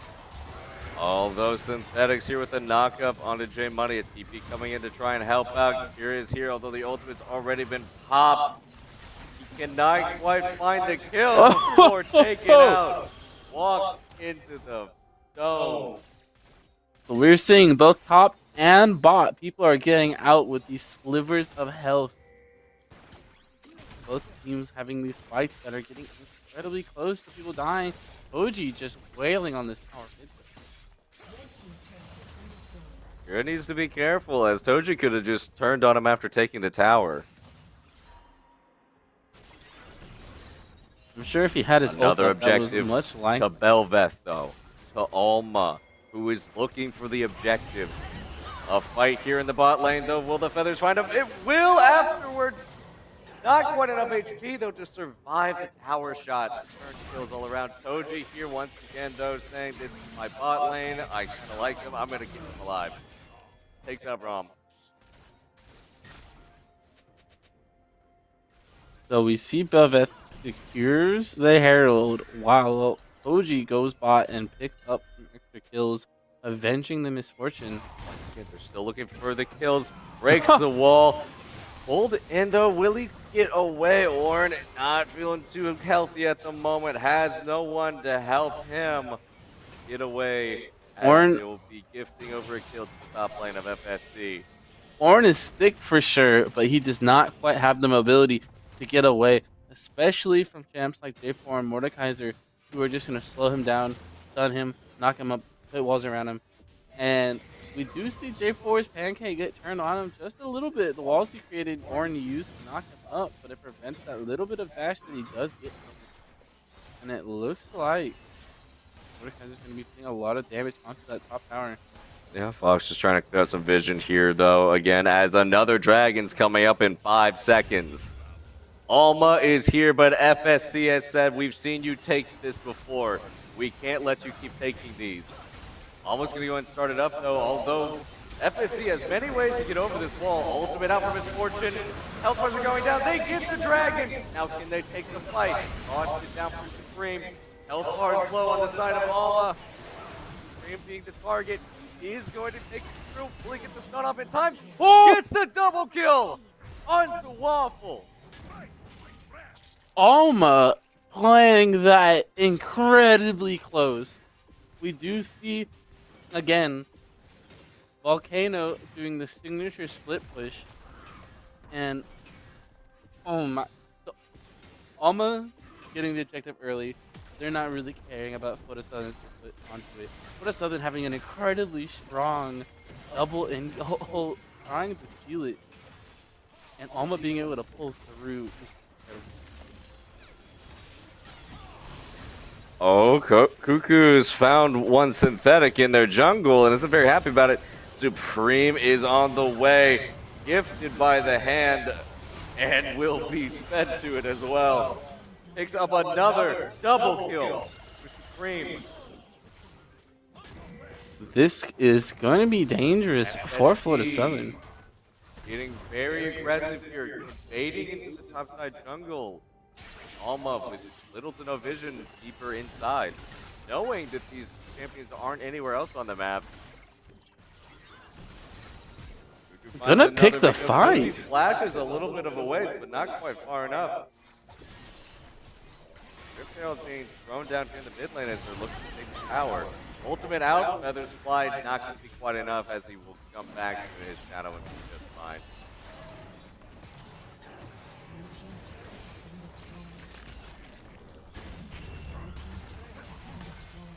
Up That's and what down there, turret for Alma here. I say Alma sitting with the Herald boosted Belveth. Those extra minions are going to be able to put a lot of pressure into those lanes, and then dropping a Herald onto the mid helps them get the mid tower. To top, we're able to get the top tower. We see a lot of those towers fall, and now we see any gold difference cleared up as both teams are sitting at about 35,000. And this is gold is even again. It's back to even, but it's realistically objective wise to Alma. 3 dragons dragging up in 2 minutes almost. Baron is available as well now, and they've got their wards scattered around Baron. Alma having an actual circle of wards circling Baron. Got vision from every approach. They are ready to lock down that objective. FSC is looking to start penetrating some wards deeper into the jungle, though, to try and make sure that they have their own types of vision here before anything bad happens, as they've already littered a few over near the dragon pit for later. As they know, giving up Baron and or Dragon next could spell the end for them.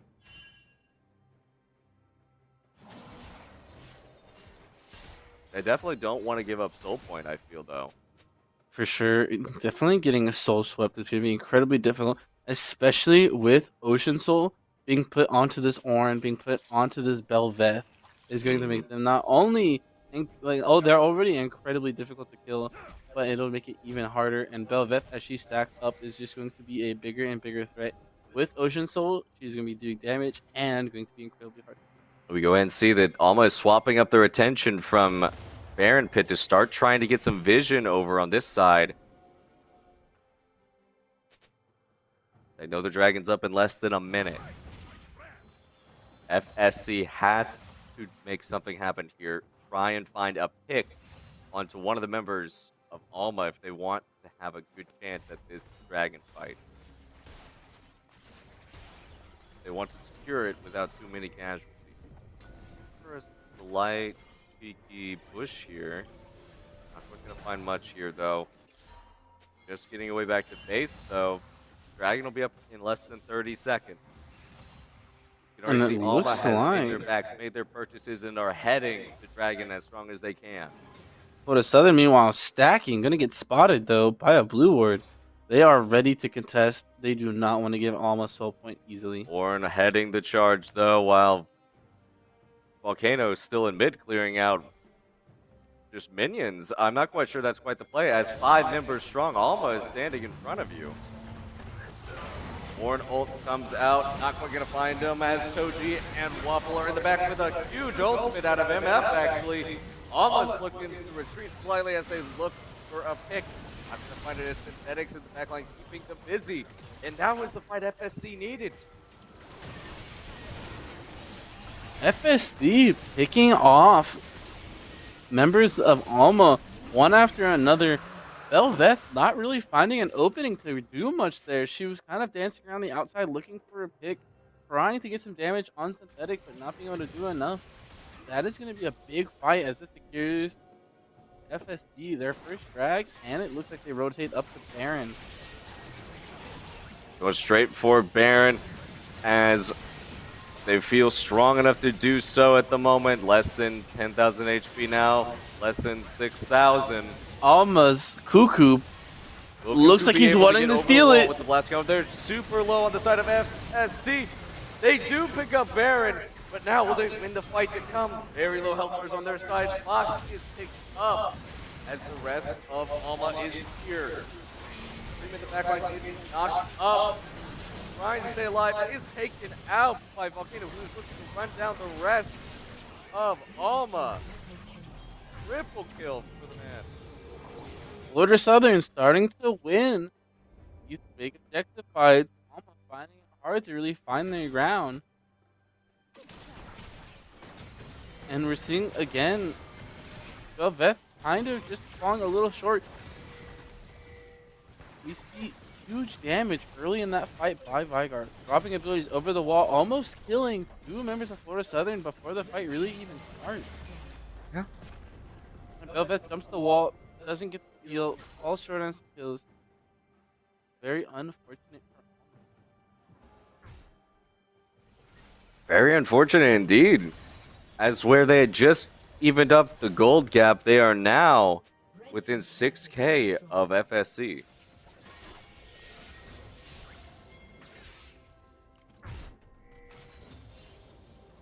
OG could be caught out here, but I'm not quite sure this could be a fight that you want, Cuckoo, but I guess it is. Cuckoo's getting to a point, now has Kraken and Bork feeling pretty comfortable against the 1v1 again, especially against the Yone, who is 5-2. Toji is fairly strong right now, but it isn't his Irelia. Yes, sir. Supreme's still just trying to clean up some CS here, though. As unlike last game, the difference in CS between the ADCs is very small. Negligible, even.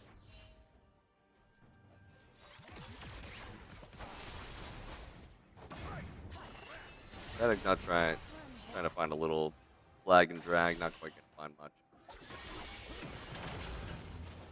Both teams, one looking to hold, the other one looking to push through. FSC has got a canyon looking at the tower, but I'm not quite sure it's gonna stay there for too long. It's always those Baron cannons that are going to be difficult. They siege outside of tower range. Knock up for Synthetic, looking for Kira. Kira not long and will be taken out as the rest of Alma's not too happy about this ultimate out from Orange. Does not find either of them. Once they take to the Shadow Realm, they will find Synthetic perhaps in the backline. Will just flag and drag away. Volcano in the middle of 3 members of Alma will find out.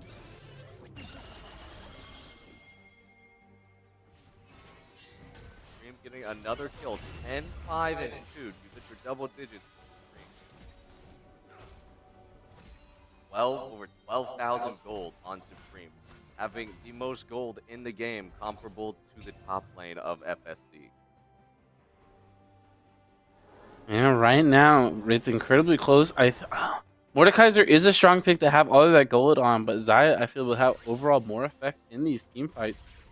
As long as you can really keep a Xayah alive and help peel off any of these potential pick champions, there's a lot of chance for Alma to be winning these fights. But FSC has changed their game up, going now for more 1-4s, going for more 4-man roams with a 1 split, and it is working out a lot better for them than the 1-3-1 did in game 1. Yeah.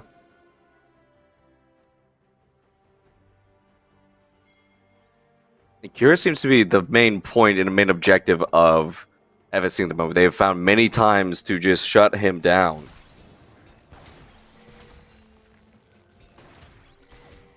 And we see Alma hiding in Pixel Bush. Synthetic getting real close with no vision. Gets slowed, gets stunned. And taken out.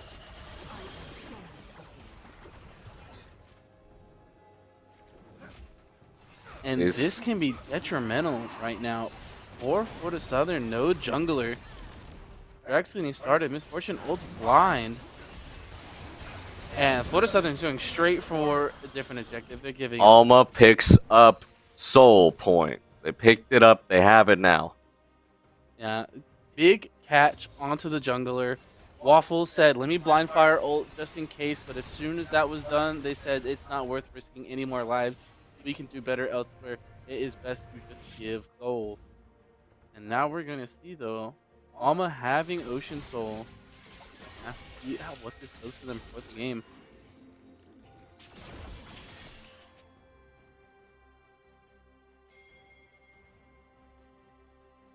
Doja's looking for the wave over here, though. Just trying to push it out. Create some pressure here for FSC. As they do know now that the enemy is going to have a lot of regen. Although, on the side of FSC, they have many ways of making sure that they don't have time to regen as well. For sure. A lot of damage in short periods of time. Mordekaiser and Yone being champs that can kind of commit to the kill. And we're going to see Baron coming up soon. We're going to have to see how these teams position to try and play around it. Like I see pushing pretty deep into Alma's jungle. Baron is back. Will FSC pull off and try to just take it very quickly, or are they just going to just try and set it up? Looks like the setup will be the answer here. FSC has tons of wards in Alma's jungle. Braum clearing them out the best he can. And Florida Southern looks like they're setting up, trying to get some catches near the Baron pit. Just some slowdowns here and there. Both teams very postured. FSC was very grouped there for a moment. Always very scary to see when you can't see each other's names.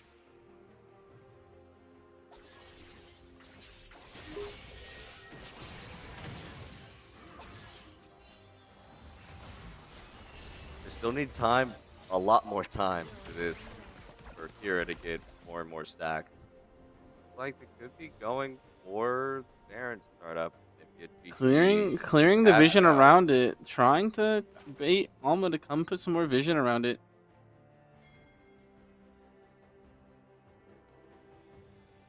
Neither team, no vision for Alma on the Baron, and it looks like FSC is gonna start it. FSC will Alma start gets vision. it. They see it. They know it's going low. Less than 4,000 though, and Cuckoo is nowhere near at the moment. They will take the Baron out from under their nose. Yeah, Synthetic takes out vision, plays it safe, and then boom, melts down the Baron before Alma can react. Alma getting vision of it only when it was about 4,000 HP left and not being able. Kira doing his best to drop a lot of damage for a burst steal, but not quite able to catch it.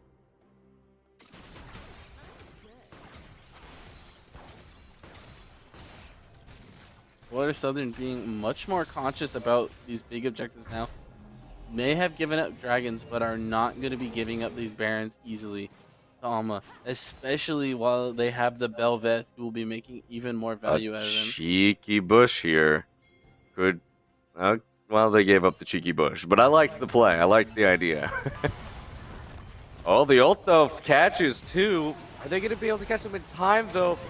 Flashing forward, trying to get something done here. The big shield from Fox will keep everyone safe though from the ultimate out of Waffle. They'll just start trying to back away. Very, very surprising there as both Kira and trying to get something done. Yeah, but Alma does spot. There's the split push top and bot. Five volcano down from Jarvan. Wall out, feathers fly. Still not a lot of lowering health bars though on both sides. As J Money is being forced back by Volcano in the top lane.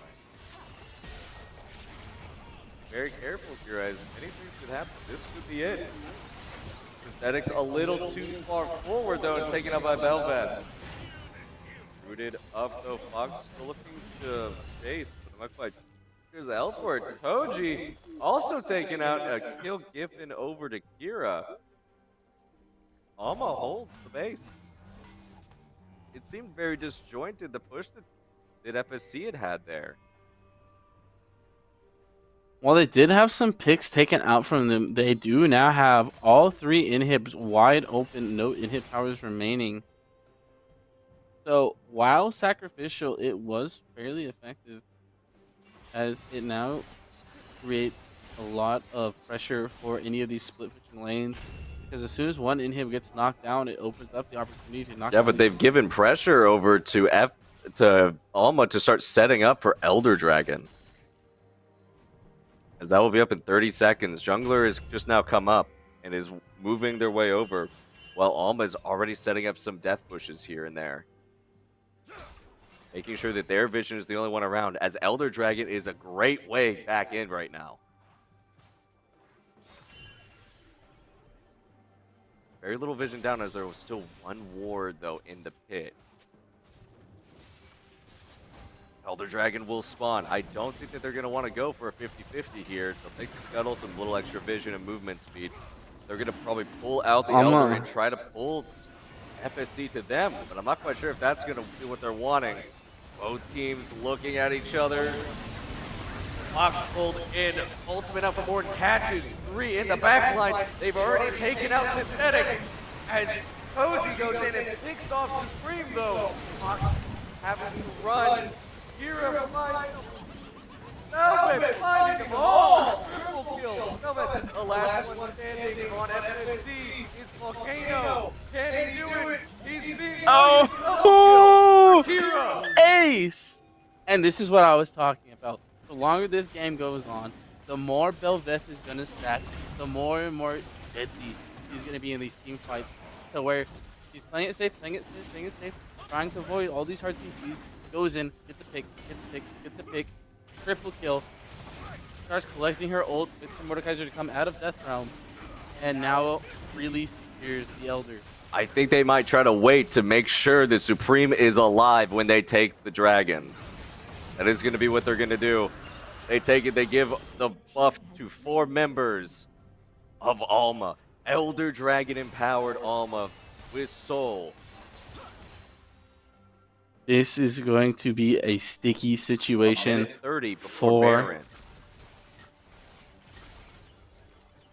FSC is probably going to be keeping an eye, wanting to set up, make sure they deny any attempts onto this Baron. This is a very sticky situation for them. They've lost out on the Elder Dragon in that fight.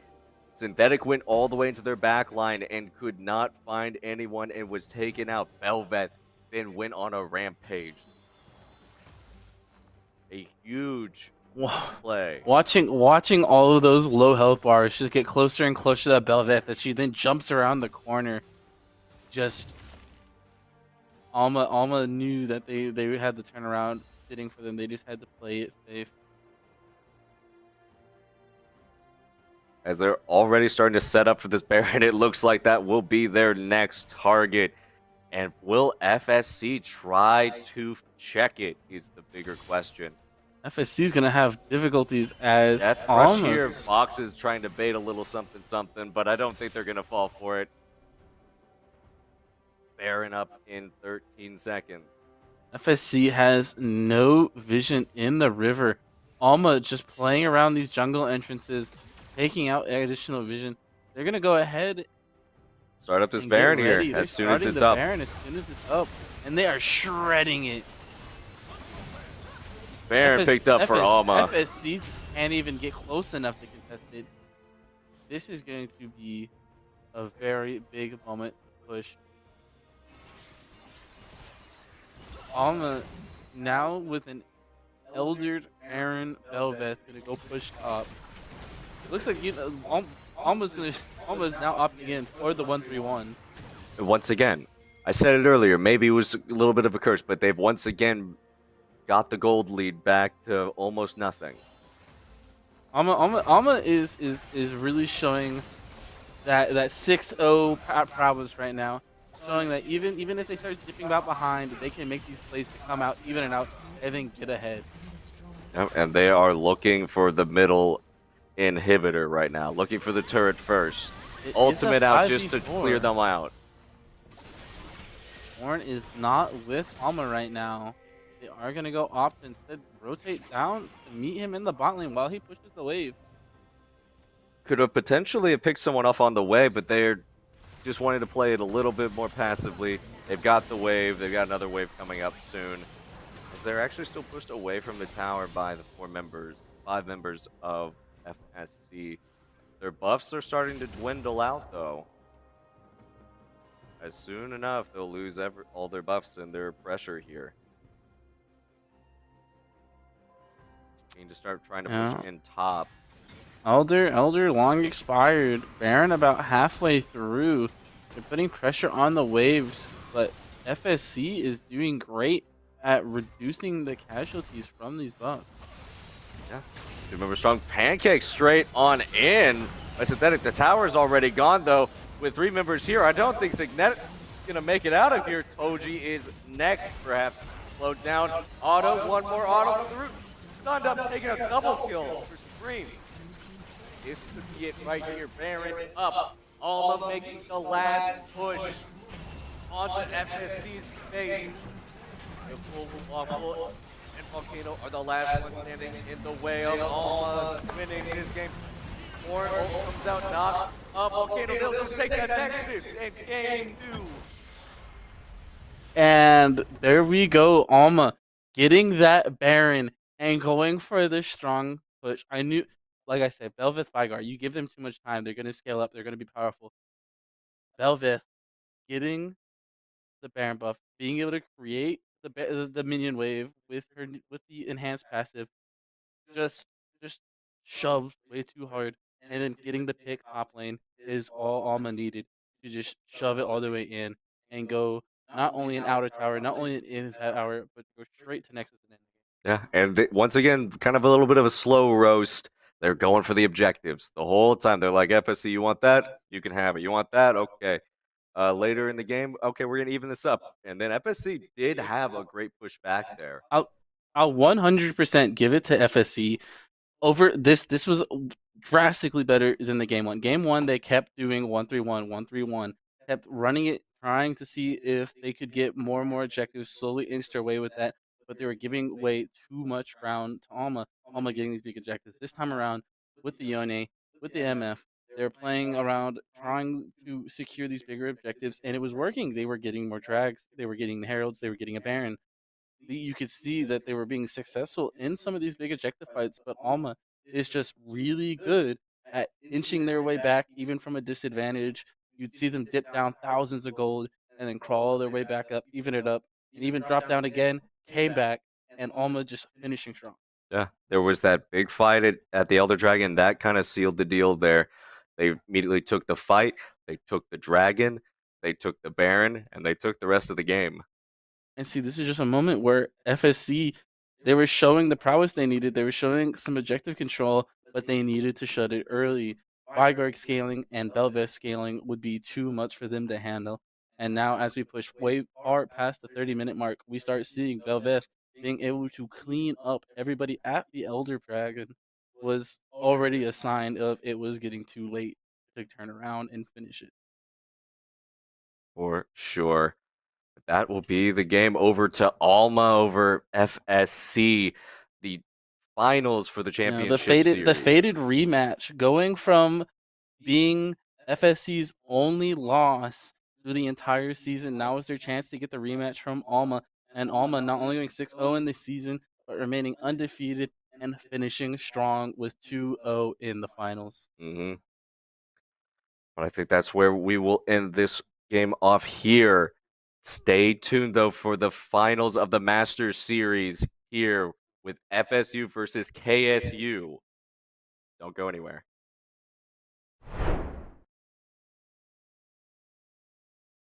There are 2 key moments in any college journey: when an acceptance letter arrives and the day the college education is paid off. And College Ave Student Loans is with you to help cover costs all along the way. We offer stress-free private student loans for undergrads, grad students, for parents, even loans to refinance your existing loans. Whether you're starting college, already in the workplace, or just trying to figure things out, turn to College Ave and breathe easy.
Welcome back, ladies and gentlemen. 8 teams started this tournament on Friday with the hopes of hoisting the Peach Belt Conference Championship trophy. 4 teams remained after the first round. Then there were 2. Kennesaw State University versus Florida Southern College will be for all the marbles. The winner of this moving on to the Collegiate League of Legends National Championship and, of course, being crowned your Peach Belt Conference 2023 Spring Champions in the League of Legends scene. My name is Big Stevie. I am joined by Alfarius, and we have quite a finals prepared for you guys at home. Oh, quite indeed. I'm so excited to see this final for the championship series right here going on right at your doorstep at South Carolina. I wanted to first go off of what you're talking about, like a Destiny arc, is what you're talking about, right, Steven? Yeah, so this we talked a lot about Kennesaw State for reasons I have no idea why we would do that. But Florida Southern really are the team to watch, not only for this tournament, for the entire season. I think I actually tweeted about it right before the season started that this competition is Florida Southern College's destiny. Back when Florida Southern College joined the Peach Belt Conference in 2022, they were ranked first before COVID ended the season prematurely. Back in 2021, they had a very competitive season, but got knocked out by a brand new kid on the block, Kennesaw State University. Same thing happened in 2022.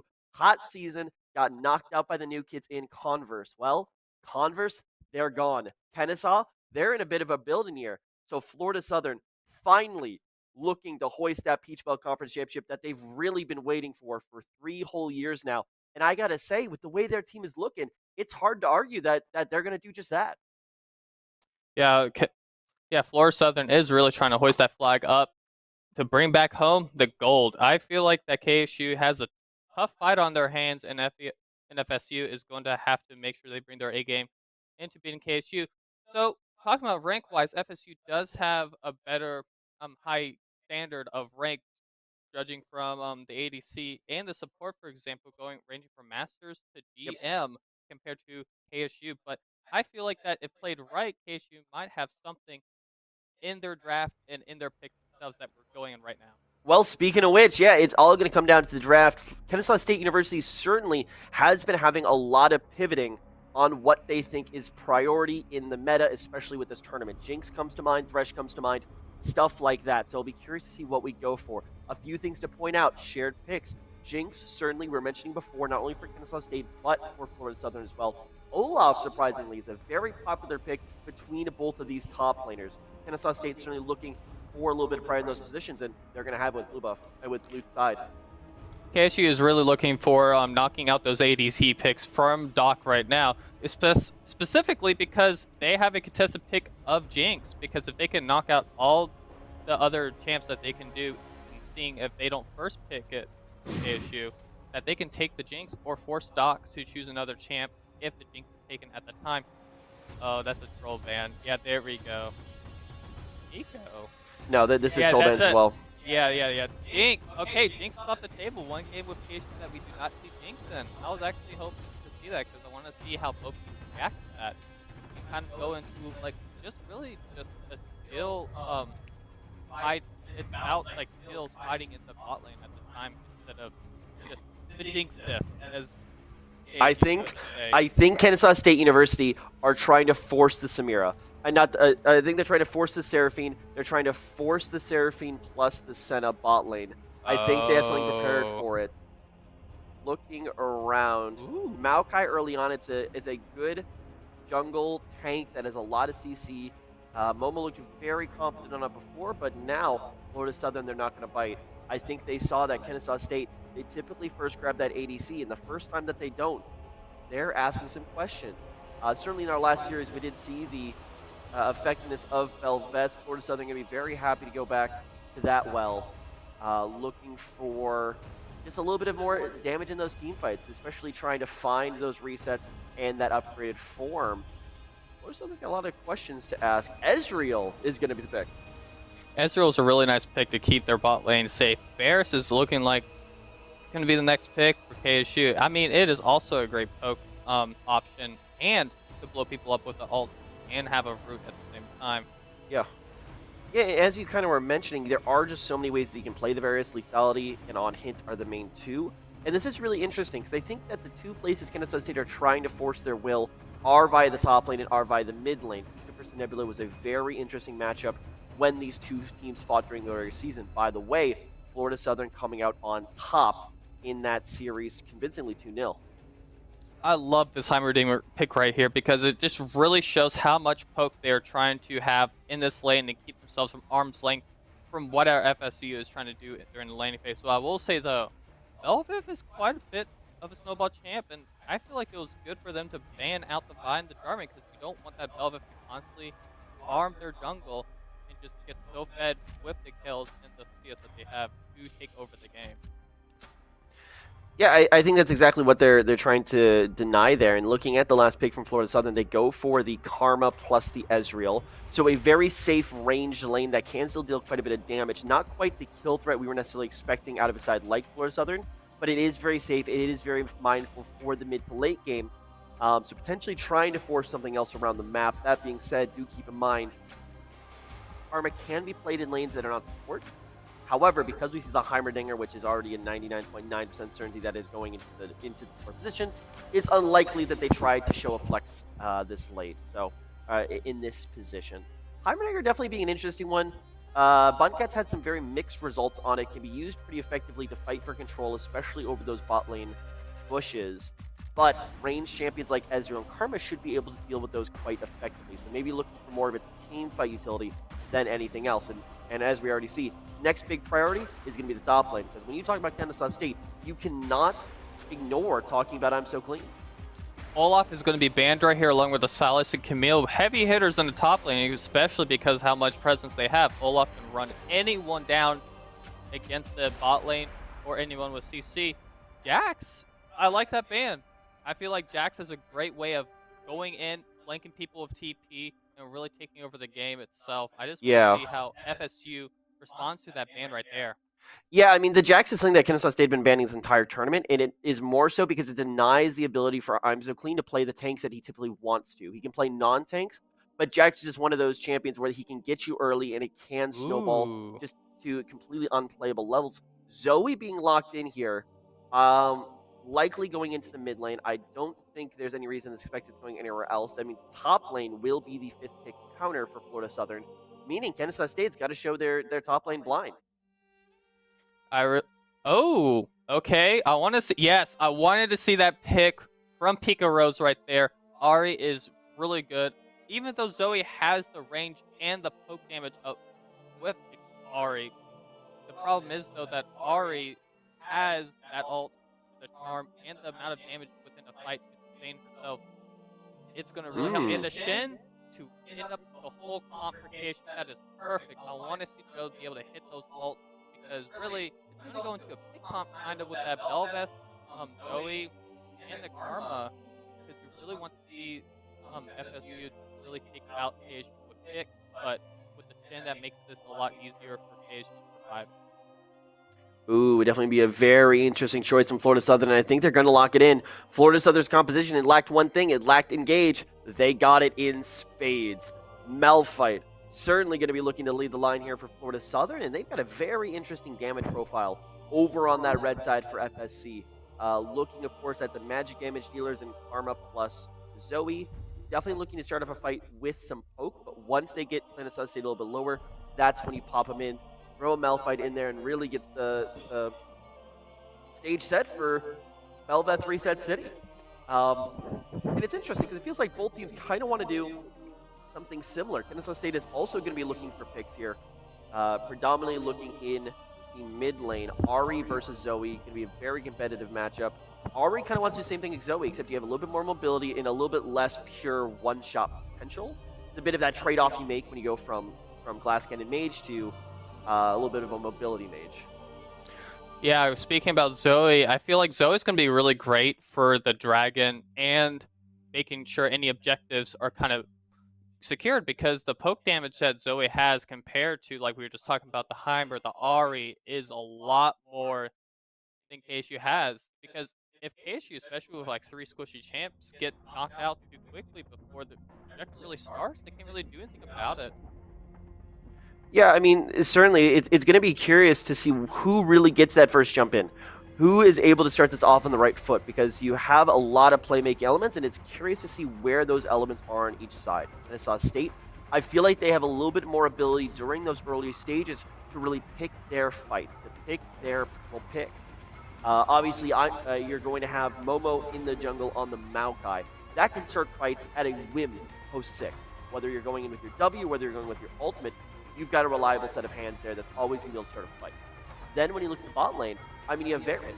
And if Varus fails, you always have the ultimate E grenade combination coming out from Heimerdinger. So I think they're going to be able to start fights up a little bit easier, but it's going to be hard for them to finish them through against so many mobile and shielded up members on Florida Southern side. Whereas Florida Southern, they almost need to A, outperform and smash the laning phase, which I don't know if they're going to be able to do against Kennesaw State reliably.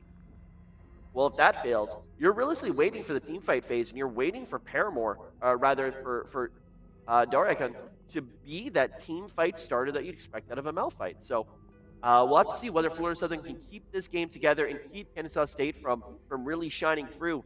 It's going to be an interesting one for sure, and I'm also very curious to see how Kennesaw State are able to utilize the cross-map presence of the Shen, as it's not something we see out of them all too often.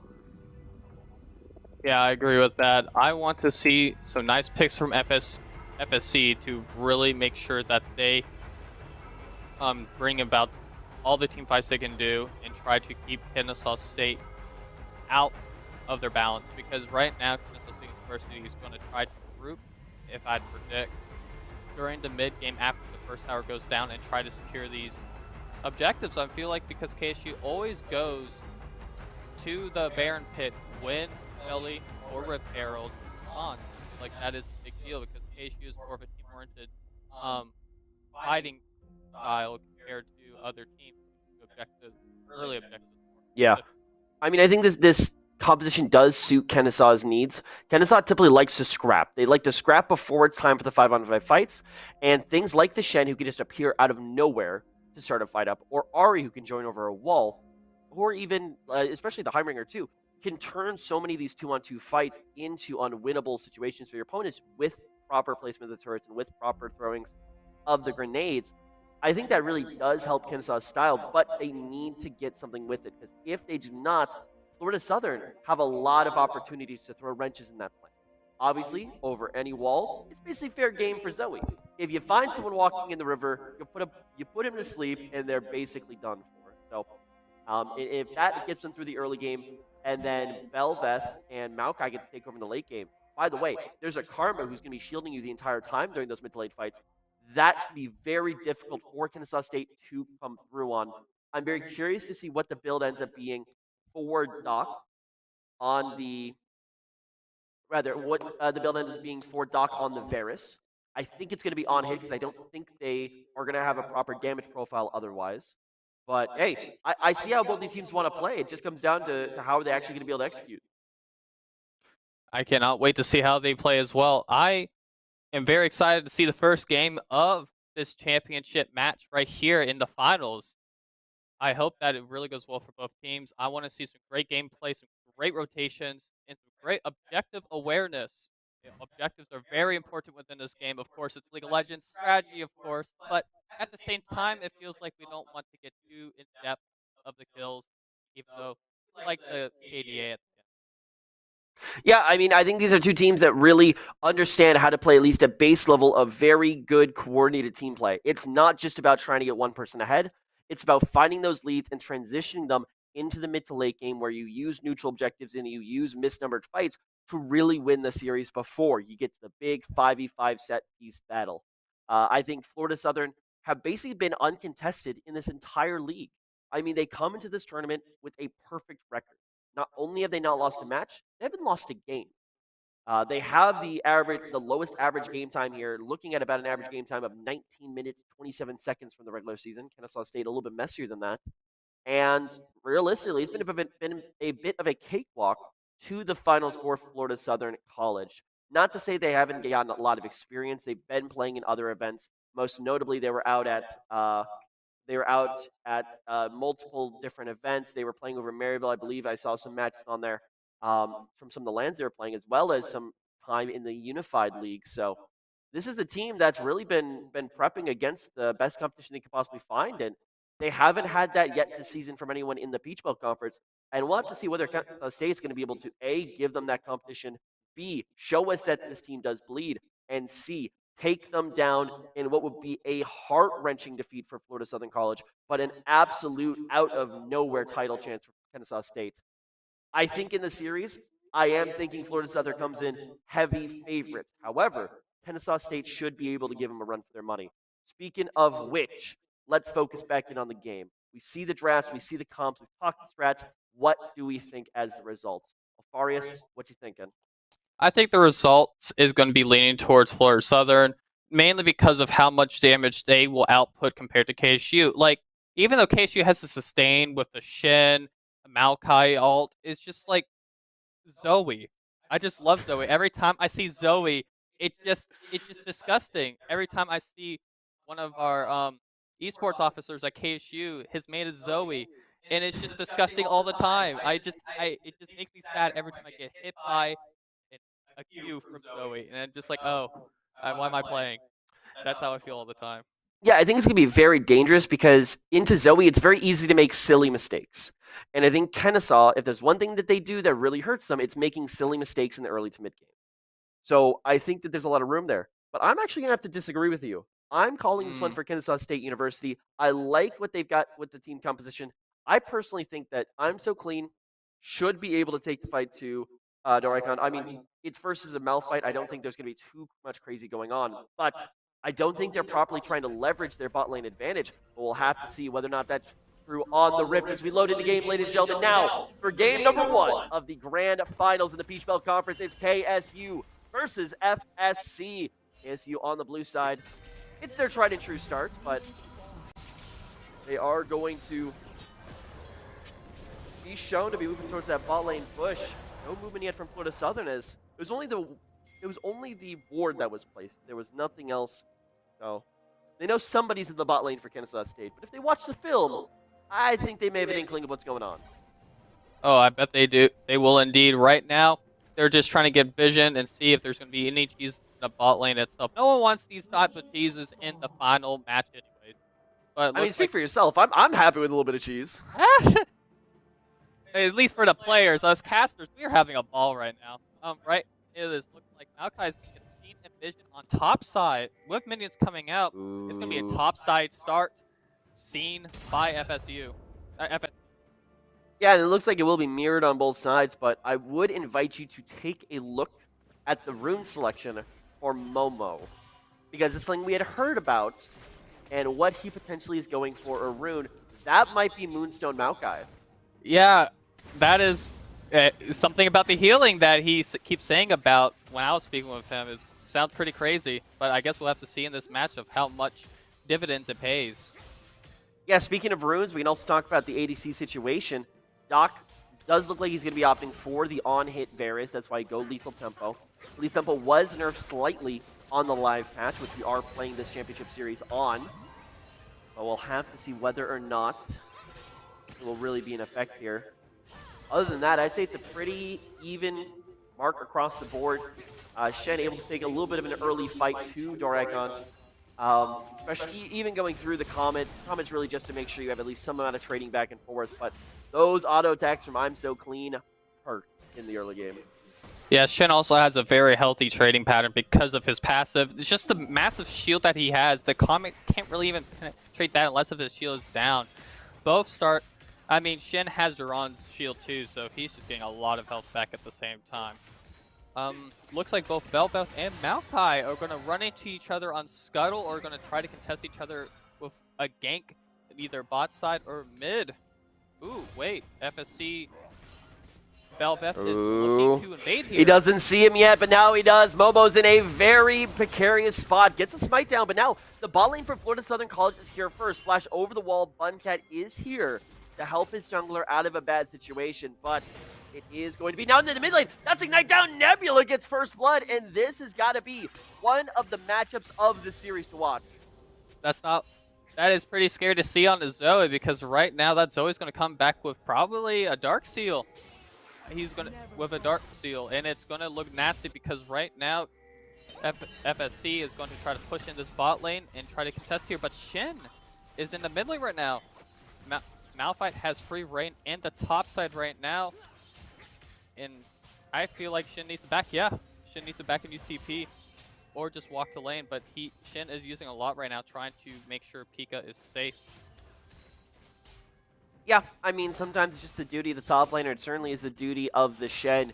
You got to make sure that Pika's able to hold on. And this is Pika's most comfortable champion, so watching him go down like this with the Ignite, certainly it's not what you want to see. I wouldn't say it's the end of the laning phase. The fact that happens in a one-on-one matchup is definitely a little worrying, to say the least from Kennesaw's perspective. And the more that Nebula gets early, the more dangerous he is, and the more that every little mistake Kennesaw makes is going to get punished. Because that's what I'm worried about from the Zoe. It's the punishment that she can provide. And just look at that. Ooh. He just TP'd back to lane. Have some mercy. He barely took his shoes off to sit back on the mid lane couch, and he's already having it back again. Like I was talking about, I have PTSD from Zoe mid lane, and oh my goodness, that made me flinch to see it. But look right here in bot lane. A little aggressive here in the bot side. That's what you like to see with Heimerdinger. He's got CC, and when things are CC'd, they're a lot easier to do damage to. It's a crazy concept for sure. Big wave crashing in top, and it looks like it should be a bit of a cheater recall here. Free back from the top laner. Rogowski elbowing himself to some of Momo's camps, and this is just the good team-based coordination you'd expect out of a team like the caliber of SSC, who's preparing themselves for a national championship entrance. Is they realize they have the pressure mid. Use mid lane to shove to really make Peak Bros uncomfortable, and once mid is shoved, leverage that into an advantage for your jungler. In this case, they're looking for the advantage through taking away Momo's camps. Working well thus far. We'll see how it continues. But that is why you have to be careful about giving away those small leads against a team like FSC. FSC is really taking advantage of these small leads like you were just talking about. Right now, Bel'Veth is top lane, but I would suggest that KSU doesn't really go for the Drake right now because they just don't know where that Bel'Veth is. If Bel'Veth gets any more kills and snowballs, especially with ult coming up, it's going to be scary. Look here in the bottom lane. Oh, Momo's just hanging around for now. Maybe a little bit of free warding on the bot side, but nothing beyond that just yet. But, ooh, another big breakpoint just hit. Look here in top lane. I'm So Clean has the ultimate. They may be looking for a play here on the bot. Maybe even a dive coming out from Momo, assisted with the Shen ultimate to set up for Dragon. Keep your eyes firmly here. And the only way Dorican could stop that is with the ultimate. But it looks like I'm So Clean cancels back. And Kennesaw State University are not quite as bloodthirsty as I may have hoped they were. So looks like bot lane, whichever bot lane it may be, will live to farm another day. Right now, Bel'Veth is top, trying to see if she could have gone and picked, but they probably know that he is back. TP is used by I Am So Clean, so Bel'Veth is probably going to go to better waters. Well, now looking here in mid lane. Momo once again looking for play, is going to be spotted out by the Pixel Bush ward. Momo closing the gap, but not quite going to be able to do so quite enough. There's a lot of pings. I'm So Clean. He's going to be trying to come into this play as well. A Nebula on absolutely no mana, just nukes Momo, but now here comes Pika Rose ulting in. Lands the charm point blank, gets the Ignite down. One more may be enough. He needs one more auto attack at least. What is his HP bar? It's at like 8. Oh my goodness. That's Zoe. It must have been the refillable pot. Must have been the refillable pot, given that sliver of health. Bit of a fight here. Kennesaw State walking up the bot lane. Buncat trying to find something, but doesn't land the E, therefore won't get the supercharged shot out from his towers. And Florida Southern able to, survive and continue working on that bot lane. I love how KSU is being even more aggressive than they have been in the past with the other games. They are trying to show that they will not get walked over by FSC right now. But let's just see how FSC responds to that, because can KSU really do anything about it? Yeah, I mean, right now, KSU, they're being a little more aggressive, but it's measured. And I almost wonder if that's a little bit to their detriment at this point. They're not willing to throw any plays currently, and they're more so trying to prevent Florida Southern from doing anything at this point. To be fair, they have prevented any big plays besides that mid lane one for nothing trade, but this is the side for Kennesaw, especially with Shen Ultimate. I feel like they need to start finding something. They need to start making Florida Southern uncomfortable before that team fight turns online. I totally agree with you. I feel like that's just how everything looks when it comes to the final game of any championship, because what we just saw with the games before this one, it was like that at the beginning and the end. Yep, I mean, it's a little bit nervy here. This is, of course, going to be a best-of-3 finals for the Peach Belt Conference, so one little mistake could really be the difference between winning the title and going on empty-handed. So nobody wants to be the one to make that first mistake. Looks like we're going to get the good old-fashioned neutral trade. Harold already picked up here for Kennesaw State University. Maybe looking on the top side, but that's a Malphite. You got to be kind of careful there. Once again, Nebula with another solo kill in the mid lane. This is falling apart quite rapidly for the mid laner of Kennesaw State. That is not what you want to see when it comes to KSU at this moment, because that Zoe is going to come back with a lost chapter. Yep. That's always going to hurt anyone in the Rift. Yeah, Zoe's one of those similar champions that I would compare to Blitzcrank a little bit, where sometimes you only need one thing to happen in order to turn a fight around. A lot of other champions, you kind of got to string together good kiting, good spacing, good movement, good vision, where Zoe, it just takes one moment to turn a situation in your favor. And I mean, I'm going to be pretty sure the first time Doc gets hit with a bubble, he's going to be asking, why is this doing my health bar? Yeah, Pika needs to... He doesn't necessarily need to win the lane at this point. He needs to stabilize. This can't get any worse, or this may be unplayable. Once again, lands the sleep. Gets absolutely chunked for it. Doc trying to survive under this tower. Will be hit out by Paramore in Florida Southern. That's the second plate they've been able to pick up. Yavi. No, just barely not going to get the kill. Realistically, I thought it was just to stop the back, but hey, that was a shout almost for a kill right there. That's some nice back timing right there from FSC, because Maokai was probably just going to ult him right there and try to get a kill. Ooh, Nebula just missed a Q right there. I guess right now, Heimerdinger is going to be rotating from KSU to mid to see if they can do anything about it and clear wards in the jungle as we speak.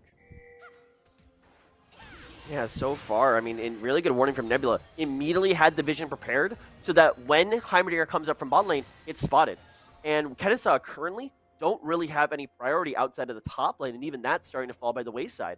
So they don't have the ability to control the river vision, and when you don't control the river vision, it's insanely hard for Momo to make a play, but as I say that, he's sitting down here in the bot lane, ultimate available, cleanse available, flash available. Momo's still fishing, but the wave's really not in a good spot here. I mean, it's going to be insanely hard for them to find anything, even with a Shen ulti. Especially with the Shen ulti, it's going to make it easier for them, but like you said, harder, because at this moment, Momo's just going to try to pressure right now with Rift in his hand. He's just trying to get that gold to Doc and other people right now. Barisol does come in. That's the cleanse out of the way, so now Javi has to be mindful of the Malphite. Harold does make a charge. Ranowski, just barely doesn't get that third plate, so there's still 3 plates on that tower. Missing out on a decent chunk of gold there for Kennesaw State. This is disintegrating quickly. And I mean, just by the fact that our observers are missing this, like, they're very good observers. This is happening because his HP bar is going from full to nothing, just like that, but he's just getting absolutely abused. Here's the ultimate coming across. They might be able to find Paramore. I think it's just barely going to miss. But now, here's Dragowski on the other side, and it's Nebula. That is a very nice wall for play, but Doc and Budcat are just evaporated. Here comes the Shen ultimate looking to turn this around. Doc not going to hit up. Momo just trying to go in. I'm so pleased. A beautiful flash. That's going to be Nebula going down 2. I'm so pleased. Make that 3 for Kennesaw State University. Kennesaw State, they were given an inch and they just took a mile. I was actually about to comment on the Shen ult not being able to really be used on Pika Rose. Ooh, Pika Rose looking to make a little bit of redemption and will find it. They're losing the lanes, but by gosh, can they fight?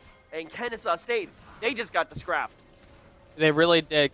KSU Pika Rose was able to redeem himself by getting a kill and get a little bit of a respite. I mean, it's not as compared to the Luden Echo that Zoe was able to get right there, but Zoe just lost a couple of Dark Seal stacks too. Yeah, I mean, that's definitely not what you want on the Zoe. I mean, sure, you're still 3 kills up. You are still an absolute terror to society in the mid lane. But, I mean, it does dampen that a little bit and does help everyone get ahead a little bit more. Looking at the gold right now, advantage into the bot lane, slight but there. Top lane advantage, slight but there, and then Momo is able to keep pace quite well. I'm not even shocked anymore when Pika just walks mid lane. loses half the HP bar and is immediately forced to just chug that. I swear, that is the most value refillable potion I've ever seen in my life. But interesting side note with how that mid lane's going.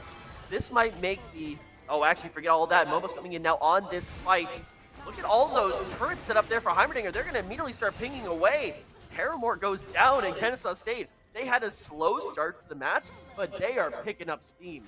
This is how you want to play as KSU right now. I love the heart and soul being put into this team right now because they are getting all the kills. They're making the plays and catching them out in their own game. It's not stopping yet. Look here under the bot lane tower.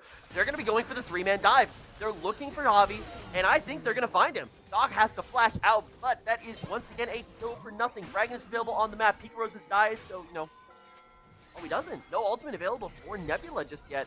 Does actually mean Pika survives that encounter, but that's the exact time Kennesaw State needed to make a play in bot lane. They get the kill. They're going to get the dragon. They should be able to reset on this top side before any kind of Herald comes back available. In fact, Herald actually should be in the next 10 seconds. Maybe it's a little bit too late for that, which isn't what you want into the Velvet, but still, great way to control priority. Really is. Right now, Malphite is trying to make sure that the top lane wave does not come in because right now they're going to try to go for a dive. Shin is going to really try to survive here. Yeah, it's going to be an uphill battle. Here comes Pikaros trying to threaten something on the backside, but there is nobody else. It is 4-on-2. Here comes the engage. He's going to get tossed like a salad in the air. Absolutely taken down. No course for respite. As Florida Southern calls, they're going to continue. Here comes the reinforcements, though. Herald has not yet been taken. I'm still cleans down for 25. They may be able to continue here. There's no Malphite ultimate. They're fighting back. Here comes Momo. Big ultimate's going to lock down both people trying to escape here. There's the kill on Paramore. Nebula gets a lot of damage off, but it's not going to be enough. Kennesaw State, they keep this one going. Doc now has walked directly into a Belvet. Not ideal, but here comes the cavalry. Kennesaw State University. Who needs a laning phase when we just win the team fight? That was, I think, almost an ace right there. Yeah, Ezra was in the bot lane, but at the same time, so that is Rift Herald going to KSU. I can't think of another person Shelly would love to be in the arms of right now. Yeah, Florida Southern, I get the idea. They want Herald. Kennesaw just made a play bot. Let's move top lane, force him out, and go. But they spent so much taking down the Shen that when the rest of the team got there, they didn't have anything left. And Shen has ultimate the entire time. He could rejoin. And because they didn't just get the tower and go, they actually give the Herald for that. The KSU right now is going to the bank and withdrawing 2K ahead of FSC right now. That's a nice payday. Yeah, I know, really? I wish I got that bonus sometimes. Like, right now, I am so happy that KSU is doing this at the moment. But to be honest, though, that Zoe's still pretty scary, and FSC is not out of the game just yet. KSU's not out of the woods. They have to make sure that they can maintain this lead and make sure that they play these objectives correctly. Yeah, and this is really where Kennesaw State have to be careful. Because if they miss one fight, they're not that far ahead. One single thing could be enough to put the game back in favor for Florida Southern College. So, it's an advantage, but it has to be a very mindful advantage. Because realistically, when you look at the goal differential, it's only a goal differential of 700. And if there's one thing I've seen Nebula do, it's delete people. Looking right here, now, here's the flank. Here comes Rekon. Locked down by the Maokai. Bunket's in a weird position.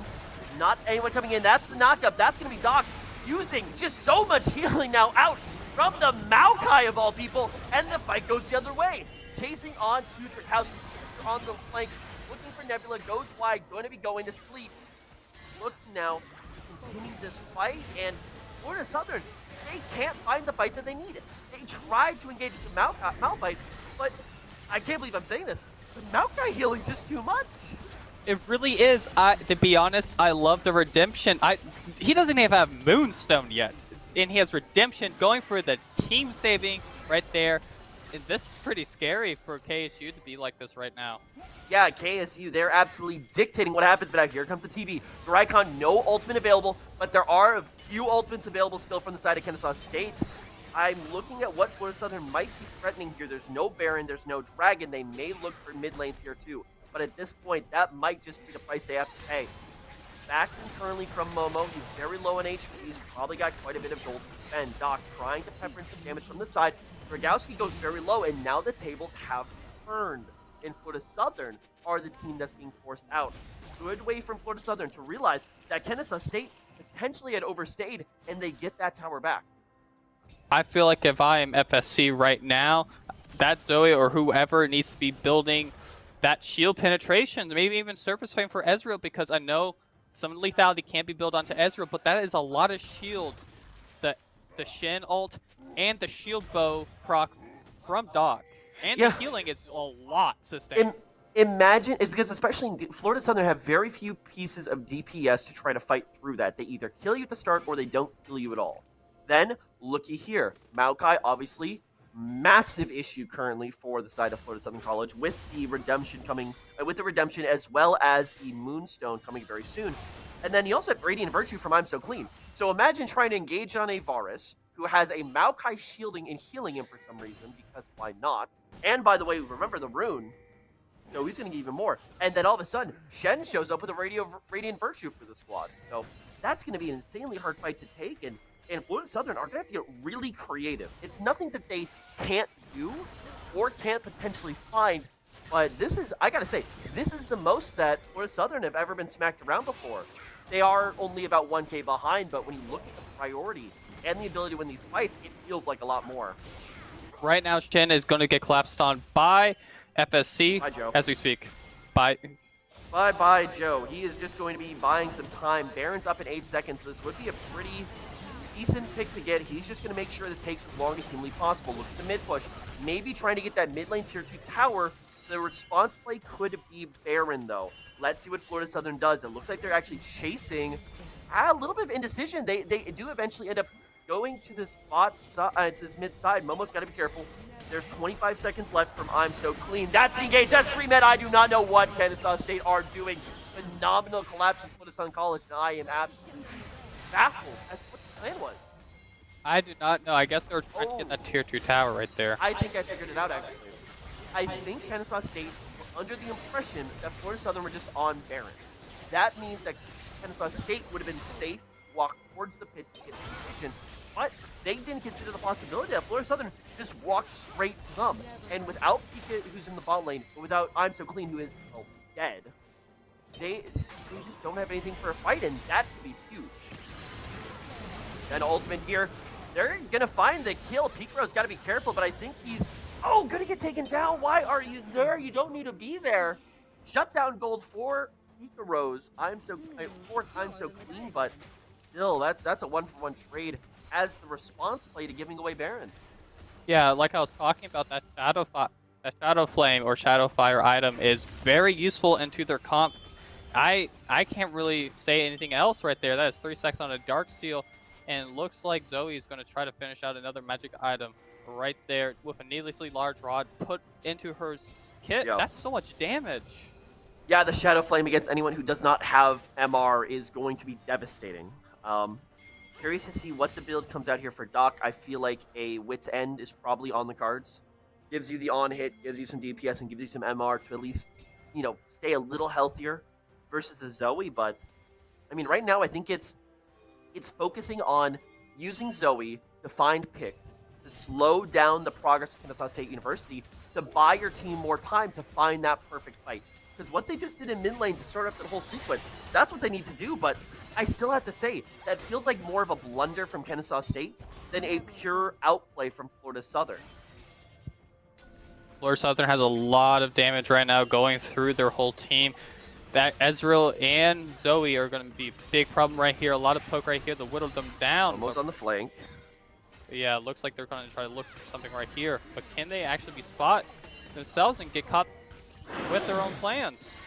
Doc's got to be really careful. If he gets hit by any of these, it's going to be problematic. But now looking here, Momo's starting with the ultimate. He grows it on the side, looking for anything. Goes into the backline, finds Javi, trying to push him forward. But where's the damage? Doc is finally starting to walk up, but it's just too little too late. Big ultimate on the backline, and that's Kennesaw State being absolutely ripped to shreds. I'm So Clean might be the next one to go down in Florida Southern. They don't need a lot, but it's going to be enough to find the ace. Baron on hand. How far are they going to go? Oh, they're going to take it all the way home. I think that's right there. Because Yeah. look at that wave clear right there. The only person who's going to be up is Momo and Buncat, but that's not going to be enough damage. And TP coming in from the Malphite. Yeah, I think that's just GG right there. Yeah, Florida Southern, I think they really emphasize, the best traditions in boxing. You don't always need to win everything. You just need to find the knockout blow. In Florida Southern, deliver a swift knockout punch to Kennesaw State University. That was an interesting game to say the least.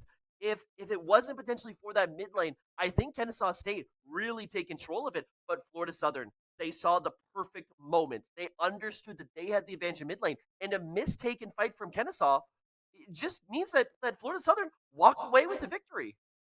Oh, they really did. I feel like that the whole game was kind of lost with that pushing a little too much from the KSU and then getting ulted by that Malphite. It just showed how squishy they really were Yeah. when they did not know where the enemy team was, and they took advantage of that.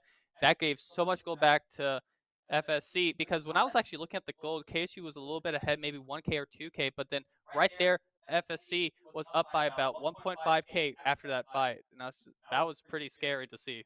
And I think the way that that game ended really points out how dangerous of a team Florida Southern are. Not because of their flashiness, not because of their laning, not because of anything particular, but it's their efficiency. All they need was that one thing, and that is why I said Kennesaw State needed to get a huge lead, needs to get a large lead in the early to mid game, because all it takes is one fight. And with a team like Florida Southern, if you give them a Malphite, which is basically a team fight in a box kind of champion, they're going to be able to run away with it. And Kennesaw got a little bit too antsy. There's the pressure of a final. And just like that, Florida Southern, they kept their heads calm. They kept them cool. They found their opportunity. And they are one game away now from destiny, from taking the Peach Belt Conference title and moving on to the national championships. All that remains for Kennesaw State is hope. Hope for reverse sweep. We're going to have to see who wins in the end. Hope or destiny. Do be sure to tune right back in. You don't want to go anywhere. And we'll be right back. Peach Belt Conference.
Welcome back, ladies and gentlemen, to the Peach Belt Conference Championship right here, already underway. Grand finals as Florida Southern College lead the series 1-0.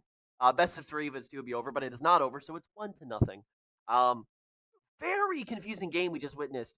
Kennesaw State certainly Florida Southern takes the lead via mid lane because after getting counterpicked against, a Zoe went 3-0 up on the Ari. Not ideal for Kennesaw State. Then Kennesaw State took control of the game with great team fighting, and then they just lose one fight and the game is over. And oh my, Alfares, look at these damage charts. 26k in a 20-ish minute game for Zoe. The next highest is 12. Yeah, that is. You guys were not able to see this because we were not streaming our cams, but at one point I saw that Zoe hit the Q on the Varus and the Heimerdinger. I physically jumped back and I scared my co-caster at the same time at one point because it's just like I physically just flinched at how much damage that was. Like, I hopefully do not see that again this game where I'm just gonna have a heart attack. Yeah, I mean that was a very interesting turn of events, and it really just shows the danger out of a team like Florida Southern College. Because if this was a soccer match, you would probably say that was kind of against the grain of play. It went against the pace of the match, where it was Kennesaw State who really were starting to style on Florida Southern a little bit with their macro, but one fight turns it all around. Very well taken by Florida Southern College, and hey, they're now sitting in the advantageous position, 1-0 in the series. And I think this just continues for Kennesaw State, where they have so many questions they need to answer. And I still want to point out that was a counter pick. Zoe was shown that was an Ari pick into the Zoe, and it goes down by 3 kills. That is devastating. So now you got to go back to the drawing board and say, what do we do against it? Is Kennesaw State now take the red side for the do or die game? Going into this draft, I would like to see what FSC is going to ban right here because it's going to determine what KSU is going to have to pick. Neil is going to be hovering right here. I am so clean. Yeah, and I think that a big thing we've been seeing, especially with these last few bans, has been the bottom lane. I mean, Kennesaw State bans off a lot of AD carries and then picks a jungler as they're starting. So I'm curious to see how far down we get. Heimerdinger. Speaking of which, I said that the next highest damage in the game was 12k. That was the Heimerdinger, by the way, who did the most damage on Kennesaw State University. So that's definitely being taken out of the mix real quick. Oh, yes, indeed. Right now, Maokai is also going to get banned from KSU. I guess they don't want to see FSC picking that. That might be a contested pick. Let me see. Yeah, Maokai has been played a lot at some point by topside FSC. Yeah, Florida Southern going through a few interesting hovers here. Don't think any of these are going to be going the way. It looks like there's some sort of standoff between the two teams about not wanting to first pick the AD carry. Jinx, Caitlyn, and Caitlyn being the two taken off the board already. J4 will be the pick, so opens up some potential combo opportunities for Florida Southern. Wukong already off, Maokai already off. We are seeing the pinch a little bit. Jinx locked in for Kennesaw State, and I think that this means Florida Southern. I don't even know if they pick a traditional bot lane here. I think Daya would be an option, but the Rakan's taken away. I think they may go Seraphine Senna here.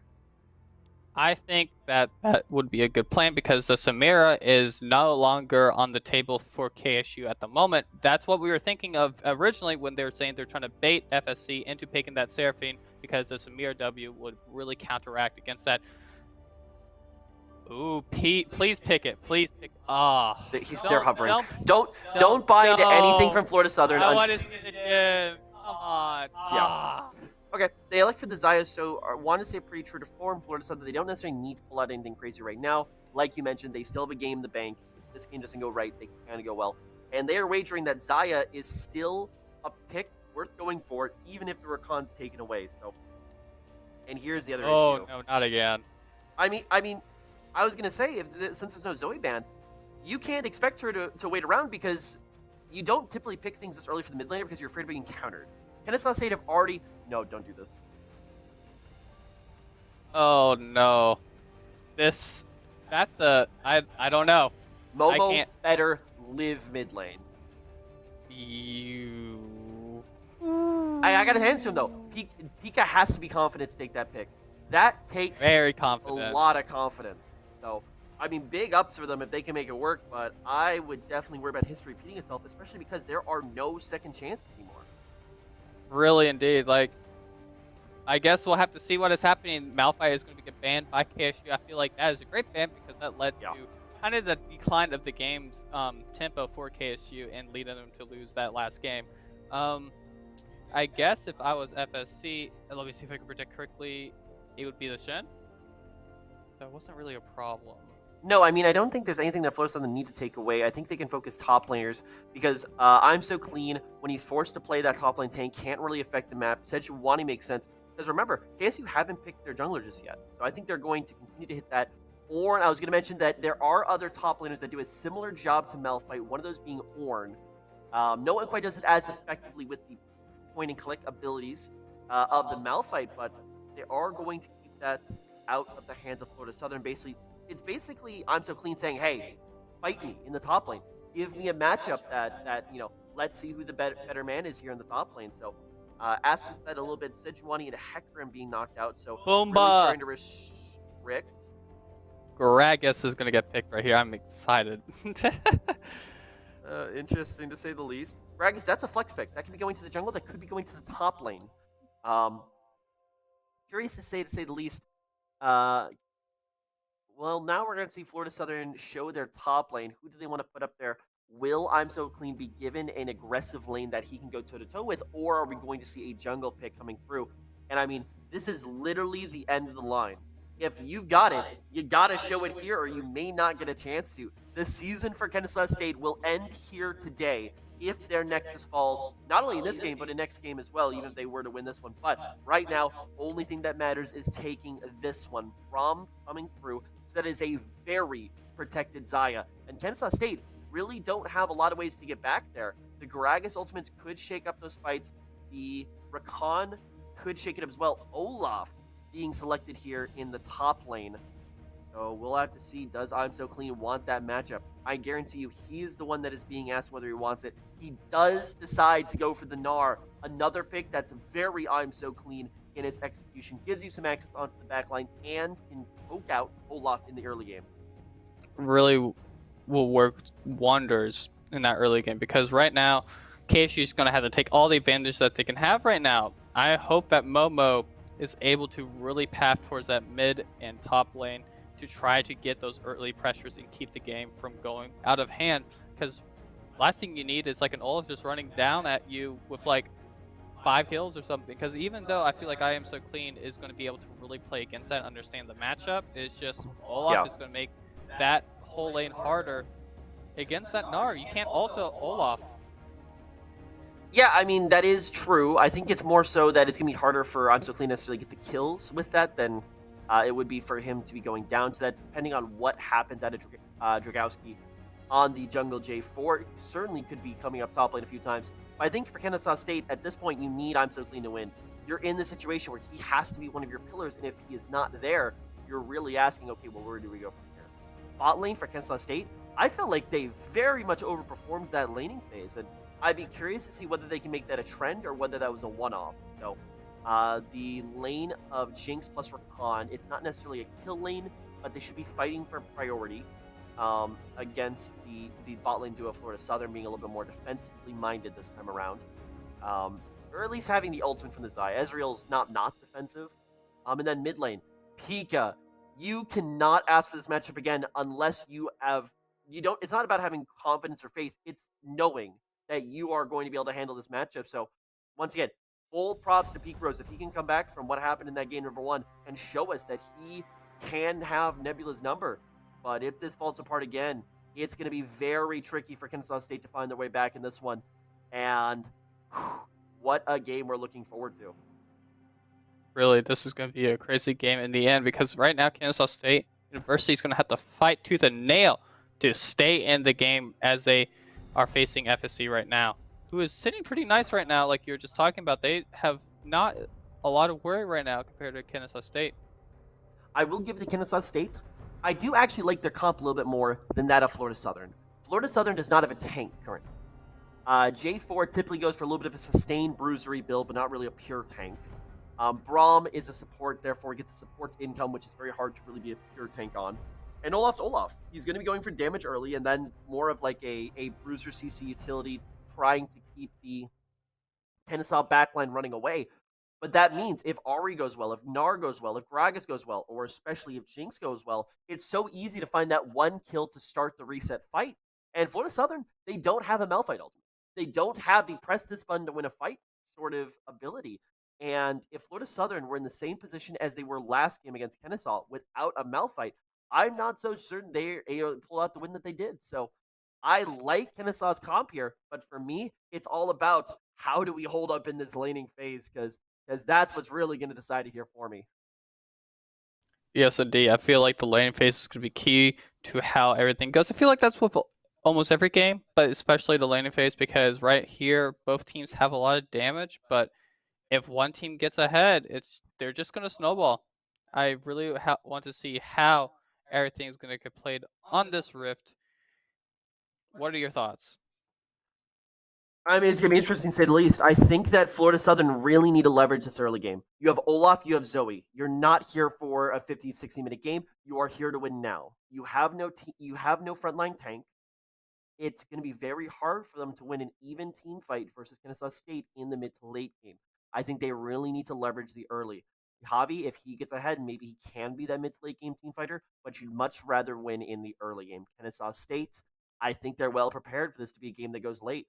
They need Momo and Pikaros to hold them over, and then I'm So Clean and Buncat to be the CC that enables them to win the game through. For me, key matchup has to be mid lane. If Pika can keep Nebula a little bit quieter, it's that much harder for Florida Southern to find an early game that breaks Kennesaw's back. But if Kennesaw do fail in the early game, if Florida Southern does have their numbers, then Florida Southern's not thinking about a game 3. They're thinking about game 1 of the national championship. So with that being said, I'm actually going to call this one for Kennesaw State.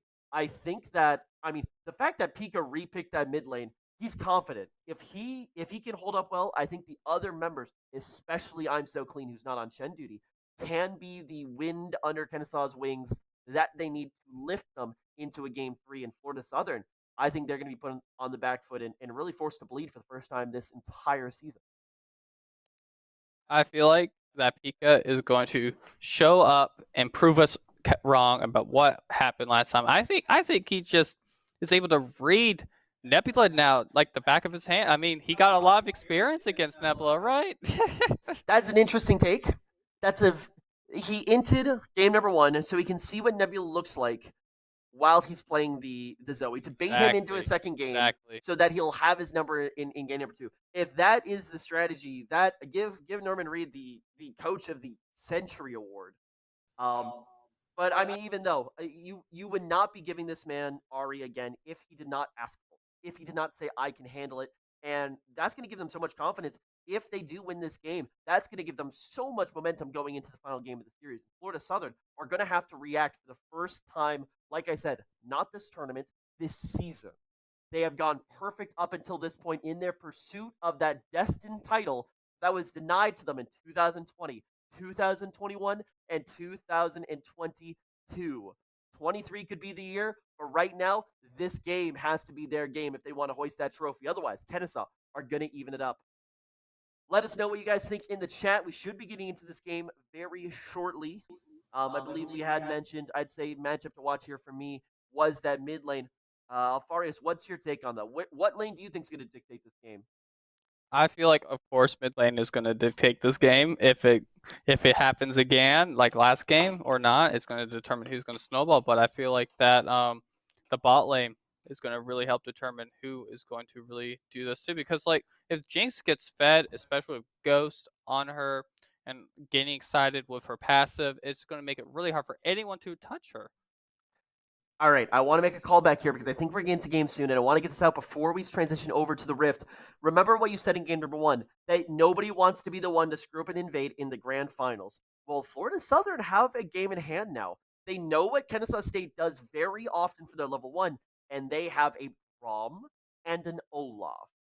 If there are better level 1 champions, I do not wish to know about them because those are two that you can do absolute pandemonium with. And like we said, Florida Southern are up a game. The worst case scenario where if they really lose control of this game off of it, they do have a second. But if they land a knockout blow right here, they could give themselves the foundation for which they can build their all-star smashing early game that they need. So I'm very curious to see. And ladies and gentlemen, the bottom going away means that it is time, potentially for the final time this season. We're loading onto the Rift with Florida Southern College in the blue-sided seat.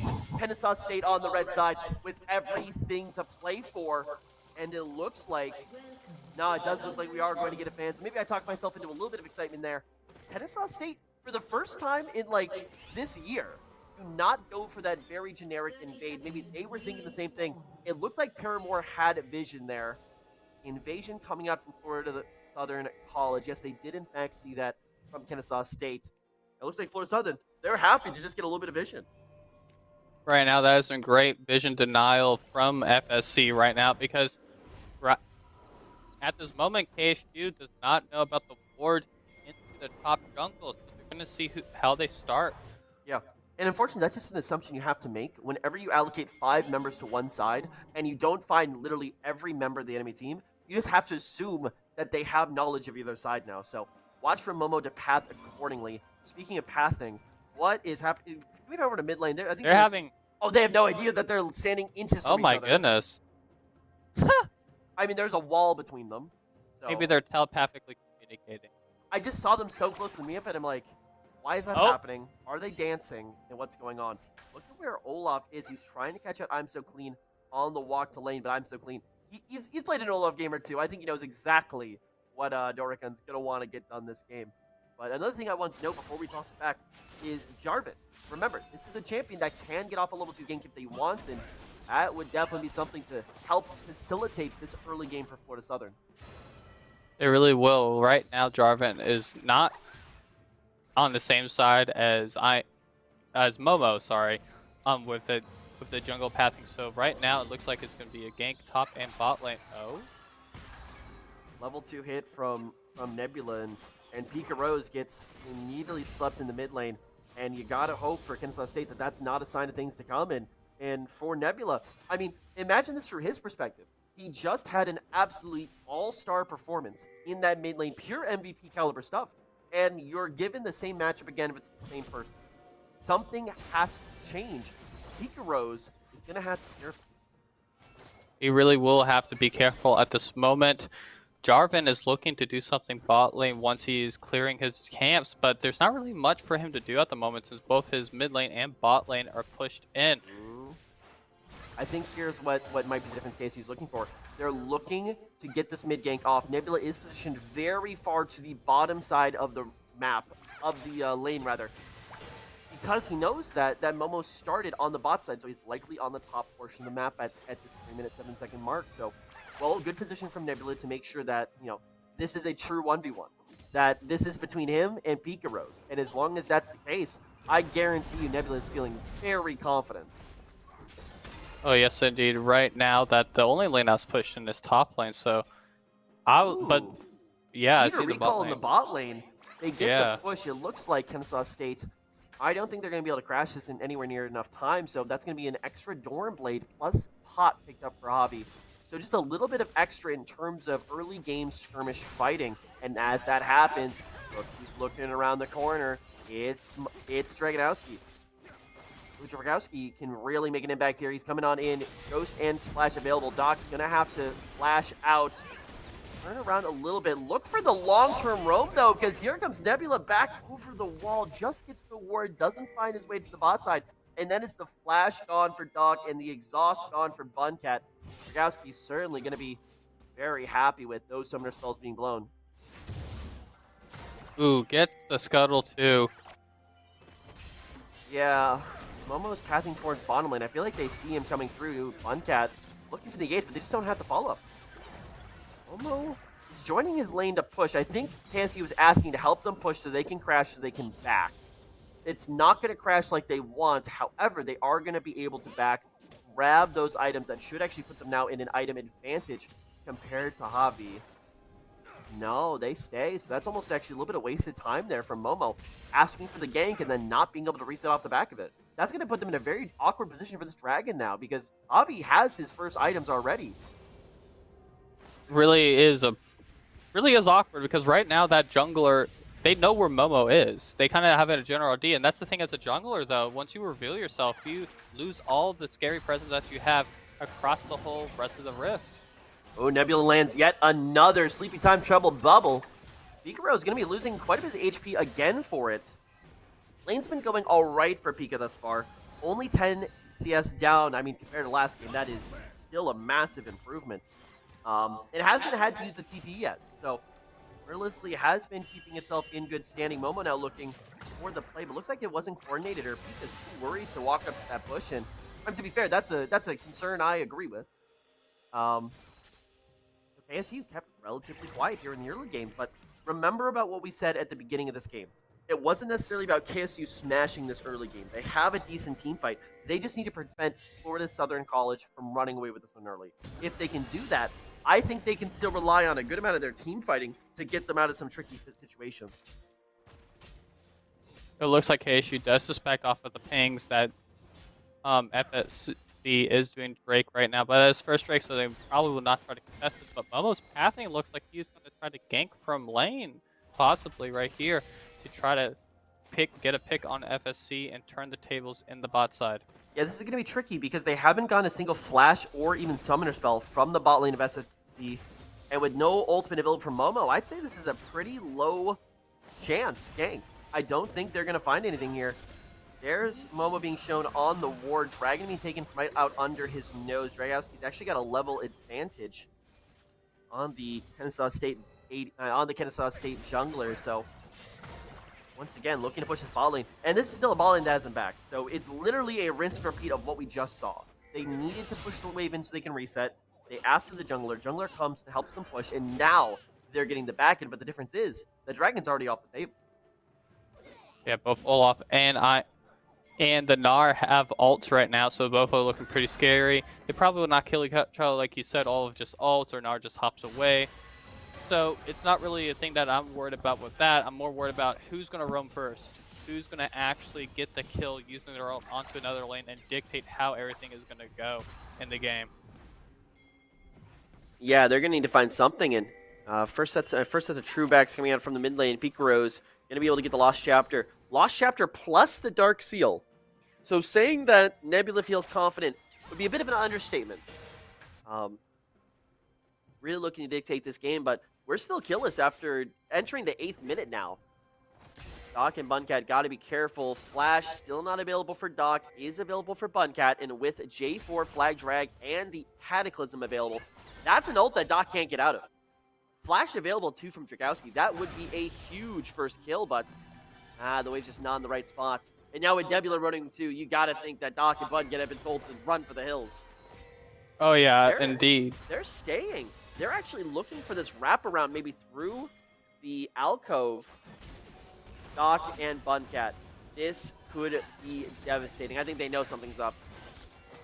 Oh, especially when Sweeper comes out from the support like that randomly? Yeah. Ooh. Oh, he misses! Pikaro's able to get away with a huge one there. Still exhausted. One more Sleepy Time Trouble Bubble would be the difference maker. Got to be careful through the wall. Pikaro's, I mean, keep in mind, if Nebula had landed that first Q, he's dead. So he survives purely on a mechanical misplay from Nebula, and it really shows you Nebula's proficiency on this champion. I mean, that little misplay is completely against what we've been seeing, but still with nearly a 20 CS advantage, that's not what you'd expect out of a counter pick. Oh, it's definitely not what you expect from a Buncat gets counter two pick. people under this tower here, looking to drop the grenades. It goes down on a Paramore. I don't think it's going to be enough. Not quite the deeps they need on this bot lane for KSU, but a very dangerous situation. Nebula, who really hasn't been able to break his opponent in the mid lane, certainly with a lead, but not necessarily with a dominance in the mid lane just yet.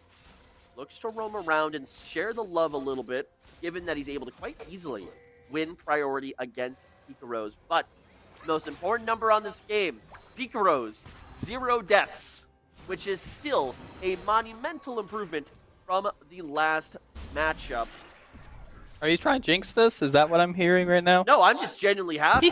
I am genuinely showing my appreciation that he goes back into this matchup where he could have a bit of a mental block, and sure, it's still not great, but it's workable. This is a deficit you can still win from, And that's what Kennesaw needs to do in this early game. They can give some things, like this Dragon Herald. It feels a little bit much that went over free too, but it's still manageable for Kennesaw State, and they can still rely on their team fighting prowess, whereas Florida Southern, they're trying to accelerate this game a bit more and more so they can get the early game skirmishing potential out of the Olaf. And they can use Nebula as the absolutely nuclear glass cannon that he is. Yes, indeed, right now. Ooh, I'm so clean's got to be careful. Look for the backwards movement just so he can get the hop bomb pop of the E. Gets the jump extension taken very low. And this is where you got to be careful. Doricon's up a lot of... Oh, look here in the jungle. Drowski's very low. Momo's going in as well. Going to be going back in. That's first blood for Momo. Pika Rose will be taken down as a result. Will be going into the pocket of a Nebula. And he will start stacking that Dark Seal. Funcat rolling up to the fight. Oh, top lane should be trading 1-for-1. Thumbs up on the exchange from Olaf. Does show there, Doricon. Oh yeah, looks like the teams are finally starting to like let go of them trying to like hesitate and finding something, but now they're really just trying to make the plays right now. I love the pick that KSU was able to find onto Dragowski, but the problem is though that Zoe got the kill. It's not what you want to see. She got the kill. She got 2 stacks onto the Dark Seal, and if Nebula is allowed to progress here, that's going to become more and more terrifying. I will say the redeeming quality that Kennesaw got that first blood, and especially getting it onto Dragowski, that's the guy who has the Herald. So the fact that they were able to take the Herald off the board means that they weren't able to drop it just yet, but now with Dragowski onto the bot lane, Doc does have the flash available. Not going to find anything out of it just yet, but it is full control of this Dragon. And with Herald already taken off the map, it won't be up in time to exchange for a trade. So once more, Florida Southern, they're winning in the long term. They're getting these Dragons. Funcat has just died out of nowhere under that tower for realistically no reason. So Herald dropping the bot lane, plus the tower. Sleepy Time Trouble Bubble, I think he's dead. Oh my goodness. That Zoe had time to go back from bot to mid and then kill Yari. That is not good to see. Yeah, I mean, it's fantastic play out of Nebula. This man knows this champion through and through, and he is showing it. Some of the concerns coming into this matchup for Florida Southern College is Nebula is quite frankly a lower rank than the rest of his team. He's only sitting at that plateau at the time of research compared to some of the Masters and Grand Masters players. But if you ask me who the performer on this team is, it's not the Masters, it's not the GMs, it's Nebula, who is absolutely dominating this mid lane matchup. No questions asked. Kennesaw take Dragon from under the noses of Florida Southern. A little bit of negligence on their part will delay a Dragon Soul potential. Gotta be a little bit worrying. Florida Southern, their eyes might have gotten a bit too big at those last 2 kills they were able to pick up there, but Herald drop on the bot lane and the tower plates will certainly be... If none of you saw this, but the Gragas ult was actually thrown and blocked by the Rum there. Oh, Momo's in a bad spot. He's dead. He missed his... Yeah, he got caught by 2 big, beefy boys. And that's going to be Kennesaw State going down yet another kill. Yeah, it's not going well for Kennesaw State University right now. FSC is really taking advantage of all that they have right now because that's always 3-0. No matter how much the Pika tries to stem the bleeding, just Zoe's like, okay, if I can't kill you right now, just go look for somewhere else and come back later. And that's what happened. I mean, we were waiting for this. We were waiting for the moment that Florida Southern really put the accelerator to the metal and took over this game. 3 kills for Nebula already. 6 stacks on the Dark Seal is exactly how they want to kickstart their dominant phase of the game. And right now, they're still in perfect opportunity to do so. Olaf is really getting ready to start running at this backline. Run at Doc, especially with no Ghost. You might be able to lock him down. Navi, still only on 1 item. Would like to get a little bit further before really team fighting through, but it's a great start from him thus far. And Kennesaw State don't really have a massive lead anywhere. I'm So Clean's looking close to completing the call, which will be a nice advantage against his lane opponent, Doricon on the Olaf, but it's not there. What I want to see now from Florida Southern is they need to keep this rolling. They need to force every single objective that comes up because they they can't let this slip through their hands. They can't let Kennesaw find their footing. And if they do that, there is so much of a reward. If they keep pushing, they will be walking out with the trophy here today. Oh, they will indeed if they keep pushing like this. Looks like some vision being put down in each other's jungles, but right now KSU does not have a lot of vision. Ooh, Dragowski's coming around. Pika Rose does not have the ultimate, so they're going to have to get tricky to find this one. Gets knocked up, but it looks like he doesn't really have the support of the rest of the team. But now here comes Buncat. Nobody else really coming to this on the long flank, so Kennesaw State having to play very reactionary right now, and that's not the way that they've been playing before. Florida Southern have successfully pushed them onto the back foot. Question is, how strong is the footing? Because if they can hang on, there may be a light at the end of that tunnel, but that tunnel is a bit rickety at the moment. Really rickety indeed. Right now, I Am So Clean is not able to really rotate down to anything, and because the Olaf is really preventing I Am So Clean from doing anything right now, that Rift Herald is going to be given to FSC right now in dividends of the investment that they have made with all the plays that have done so far. Yeah, and look at the map.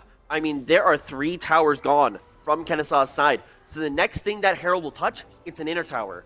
And what can they touch after that? An inhibitor tower. One more good pick, one more good fight for Florida Southern can blow this game completely out of the water. And we saw how quick Florida Southern were able to end the last series with just one opportunity. Well, imagine an opportunity with a Herald like this. That is terrifying. And Kennesaw State, they can't let it get too much to them because they still need to find a way to hang on to this game without, completely turtling and giving everything to Florida Southern.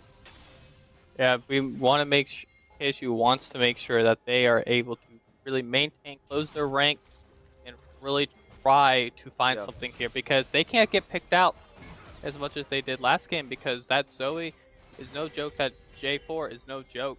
No one on FSC is a joke.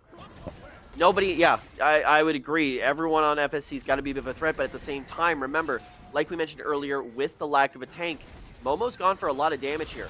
Oh, Momo's going to get locked down. Ultimate onto Javi. Doesn't do anything. But now jump on in. Javi may be in danger. Has to ult on away.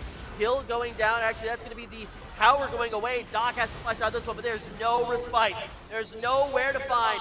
Nebula is on a rampage, and one more kill. But have they gone too far? Trying to kite back in. Here's Clean. He's got ultimate. That is a beautiful corridor, but he's just not going to be able to find his way in. And now, that's a big, he just whiffs it on the engage. I'm So Clean will be going down. That is 4 members of Kennesaw State University gone. Rift Herald, it just hit the inhibitor. They're going for the Nexus. Momo's up in 5. Doc's up in 5. Buncat's up in 5, but it might not be in time. They're going to have to fight for their lives, and I think it may just, by a matter of seconds, be enough time. Florida Southern, they may not have ended this match, but they've all but done it. Look at the gold differential. After that, that's a 9K gold lead. And Kennesaw State, they are on the absolute last life. Yeah, FSD is really just going to town and doing some real estate onto KSU's own base right now. Like they just sold they flipped and sold KSU's own inhib and Nexus Tower right there. It's pretty scary to see how much FSC can push that advantage with split pushing. Yeah, I mean, they just took everything. They went from 3 to 6 towers, and Kennesaw State weren't really able to find an efficient engage. And I think part of that is their lack of a true engagement tool. I'm So Clean really hasn't been able to set up on the right position here, and that's the detriment of having a Gnar when your team is losing in priority. You don't necessarily get to dictate the engage points, and Gnar needs a lot of working up. He needs to be in rage. He needs to be in that maximum form. Looking here onto Nebula, Moba not quite going to find Nebula on this one, and I'll have to say I don't think that the Gragas pick is really working the way that Kennesaw wanted it to, because it's not one-shotting people, and he's not finding a teamfight win with it. Kennesaw State have transitioned over to prepping the Baron, understanding that they have lost the Dragon Pit, but Florida Southern College got to be thinking that, with bottom inhibitor down, this Baron's theirs on spawn. But then, of course, in trading for that, Doc is going to at least be able to start absorbing these super waves, and that should accelerate him to his second and third item. But how important is that item when the game's ended already? Oh, that is pretty much what is going to happen right here, because right now KSU is pushing down mid tower, preparing for that Baron that is coming up in 15 seconds. Yeah. Baron is really going to submit. What happens here? Yeah, Peak Rose just on the defense, tries to catch someone out, but he just doesn't have the damage. That's the problem. They have tools to one-shot. They have the ability to one-shot people because Florida Southern are so squishy, a majority of them. But they're just so far behind, they don't have the ability to. Florida Southern have already bought a few durability items that makes that much harder. And they're in this weird middle ground between the early game damage, something like Ari and Gragas before items really start kicking in, and the late game damage out of the Jinx. They have been able to find it, and Florida Southern have prepped this Baron to perfection. Kennesaw know that they're on this. They have to be. But there is zero chance that they're going to be able to come in and contest, and that's dangerous. Because with bottom inhibitor already gone, Baron just becomes that much more effective when you basically already have to send somebody to cover the bot lane. Right now, Baron buff is going to be given to FSC right now, and they're going to apply all the pressure they can right now. Looks like that Jarvan is going to go into his jungle, but at the same time, though, FSC doesn't really need to have him help push at the moment. And KSU knows, especially with the pings coming out on their own base, that they have to just defend. There is no other way for them to contest anything else in the game. Drag's not coming up soon, but I think FSC might try to end here. They might, and the bad thing is, even if Kennesaw get a full fight, like if SSC miss this engage, there's nothing Kennesaw can take in response. Dragon's up in 250, Baron's up in 5 minutes. This is the safest time Florida Southern will get to try to end the game here. That being said, inside the base is definitely the safest place for Kennesaw to go ahead and fight. It's where the most open space is for something like Pika to kite around, for Doc to kite around. No walls for I'm So Clean to knock people into, but also not a lot of room for that monster to throw his Sleepy Time Trouble Bubble, as Nebula is still, there's just no answer currently. He is just a machine in this mid lane, and the only thing he creates is death. And he is very good at it. Momo almost taken out almost instantaneously, and there's no response. Norakan is shoving that bot lane with super minions, with the Baron. Pop inhibitor is going to be going down as well, and this is about to be a end game scenario. KSU 3 inhibitors down at 22 minutes. That might be just too far to come back from. There is only one tower remaining, and it's one of the Nexus towers. Ultimate comes in, they know they gotta go down. Uncat, he's looking for the backline. They're trying to kite on through, but there's just not enough damage. Florida Southern, they've been waiting for it. They may not have to wait any longer. It is time. Destiny is upon us, and Florida Southern are your Peach Belt Conference champions for 2023. What a way to finish that series. Kennesaw just can't adapt in time, and not only do they win the game, they win the match, they win the series, they win the title, and they do so perfectly. Very well deserved for Florida Southern College, and it feels like tonight might be a celebration that feels like it's been coming for 3 years. Oh, it really is going to be a celebration for FSC. I am happy how everyone fought, though, because KSU really tried to show their A game in the first game and try to stem the bleeding, try something new in the second game. But it's just like, I feel like that FSC kind of knew what to do there. I mean, the same mid got picked, so the same mid got picked for FSC, and even though Pika didn't lose as much to the Zoe as he did in the early games, just like Nebula just knew what Zoe is. Yeah, I mean, yeah, Nebula is very proficient on the Zoe. I think there is no question about that at the end of this series.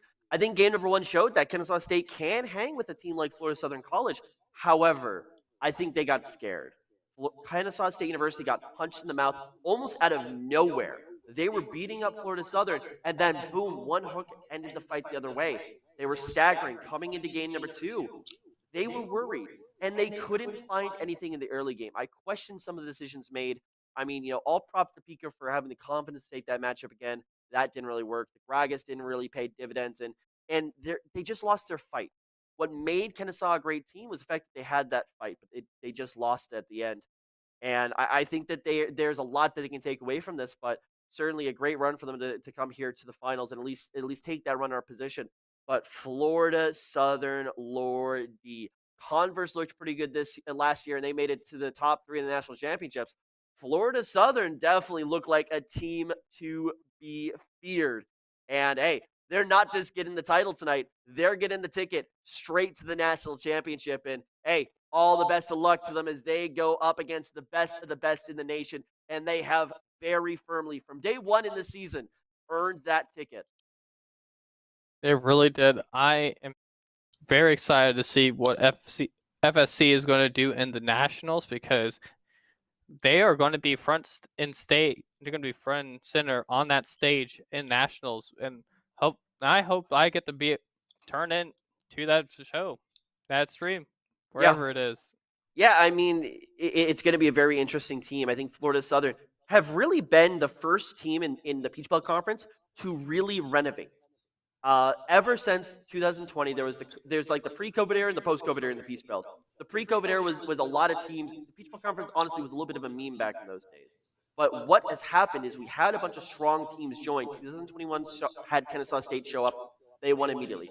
2022, Converse shows up, they win immediately. Florida Southern have been getting better every year.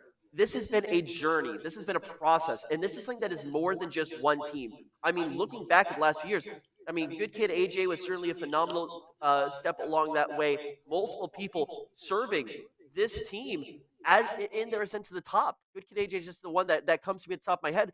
But so many people are part of this story that has led Florida Southern from a very disappointing exit to 2020 because of COVID, through those disappointing finals appearances, to where they sit now on the throne of Peach Belt Conference with absolutely no doubters, with absolutely no dissenters, because they have earned that title and they got to feel pretty good on the high perch.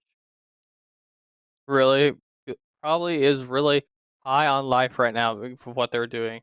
I am very happy with how everything turned out in the end, though. Everyone brought their A game, and I'm so happy that I was able to cast on the Peach Belt Conference. Yeah, ladies and gentlemen, we are going to go show off those awards. We're going away from us, but we'll come back with a interview with a mysterious guest who likely may or may not have just won a Peach Belt Conference. You'll have to find out when you come back here. But first, let's send it on over to where the action's happening. We'll see you guys in a bit.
Welcome back, ladies and gentlemen. I am joined by the support with the most in the bot lane. It's Paramore. How's it feeling right now?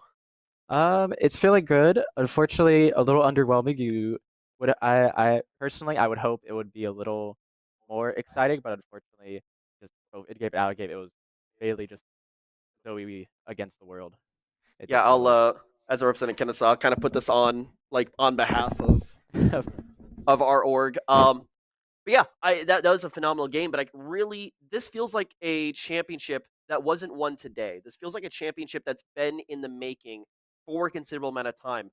Let's talk about the start of the season because before you guys even came to Peach Belt, there was a lot of competition you guys were into. So how did that process go, and how are you guys feeling before the first match Peach Belt was even played?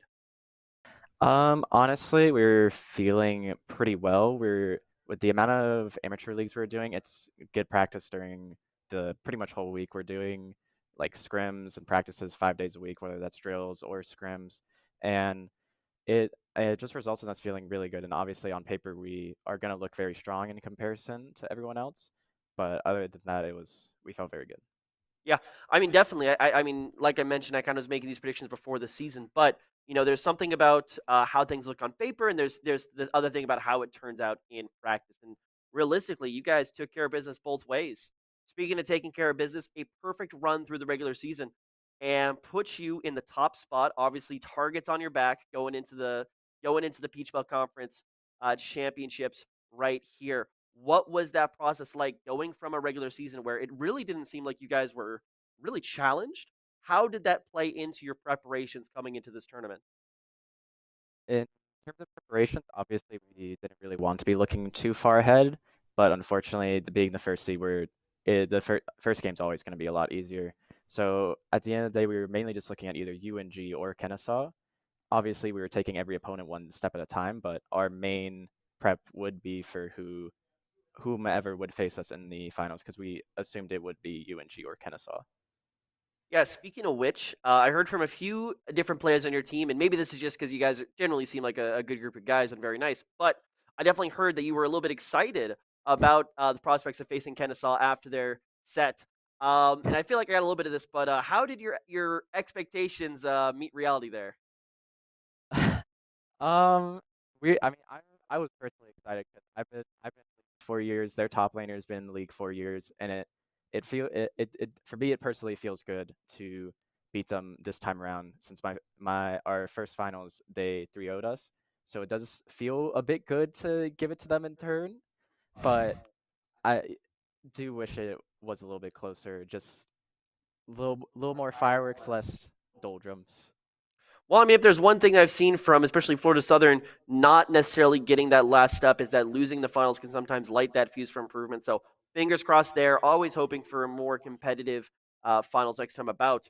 But let's actually turn that around. We're talking about improvement for an organization. How do you feel that beyond just the players you guys have on your team, how is the growth of Florida Southern College as an esports organization brought us to where we are right now? Honest In terms of growth, I mean, our director Adamantor, he's been doing a whole lot for us. He's scouting every offseason, no matter what. He's talking to people on campus. He's pulling as many strings as he can just to make sure we can have a program, and making sure that program is good and just firing on all cylinders. And it's just so. This is the first year we've had an honest to God coach, and I feel like that has done absolutely wonders in terms of just structure and organization. And it just feels like a breath of fresh air. Yeah, I mean, certainly it a championship is something that's easy to win, but really building a program that is capable of producing championship results time and time again, that is what takes a lot of effort. And it seems like you guys at Florida Southern are on to something special over there. I'm not just looking forward to you guys in national championships. I'm looking forward to what you guys got later down the line. But let's bring us back to the moment right now. And probably the easiest question I'm going to ask you tonight. How's it feel to take the Peach Belt Conference title? It feels good. It's a little underwhelming, unfortunately, and I don't like saying that, but Mm. it still feels good to be able to win. Yeah, I completely understood. And right before we kind of go to our final thoughts, anything you want to say to anyone that's helped along the way? I know you mentioned some of the staff back at Florida Southern, but anyone back at home you want to give a shout out to? Obviously, shout out to my parents for just supporting me the whole way, trying to figure out how League of Legends works the whole year. Shout out to my friends at home, my brother. Shout out to the guys on UNG. Those guys are the reason I enjoy playing this season. They make games so fun, and it's always so fun to be able to talk to the other teams and not just have to be like, oh, it's FSC. It's just it's an actual conference and not a bunch of people just playing. Yeah, I mean, it really does go to show that sometimes it takes a village. That it's not just the five guys on the Rift, even though that you're sometimes the most flashy out there. That it's really all these things coming together that lead to success like this. Well, Paramore, thank you very much for your time. Congratulations on your title, and cannot wait to see what you guys do on the national scale. But, ladies and gentlemen, that's all we got for you here tonight, and that's all we got for you here this season. On behalf of the entire team here at the Peach Belt Conference, we want to thank you for a fantastic 2023 season. And as we prepare for the next season, be sure to follow us on all the links. You can find them on down below and be up to date for when this season starts anew. Follow Florida Southern to keep up with what they're going to be doing on the national championship stage. And just stay tuned. There is plenty more in the Peach Belt Conference. It's just getting started. But for tonight, ladies and gentlemen, thank you and have a fantastic night.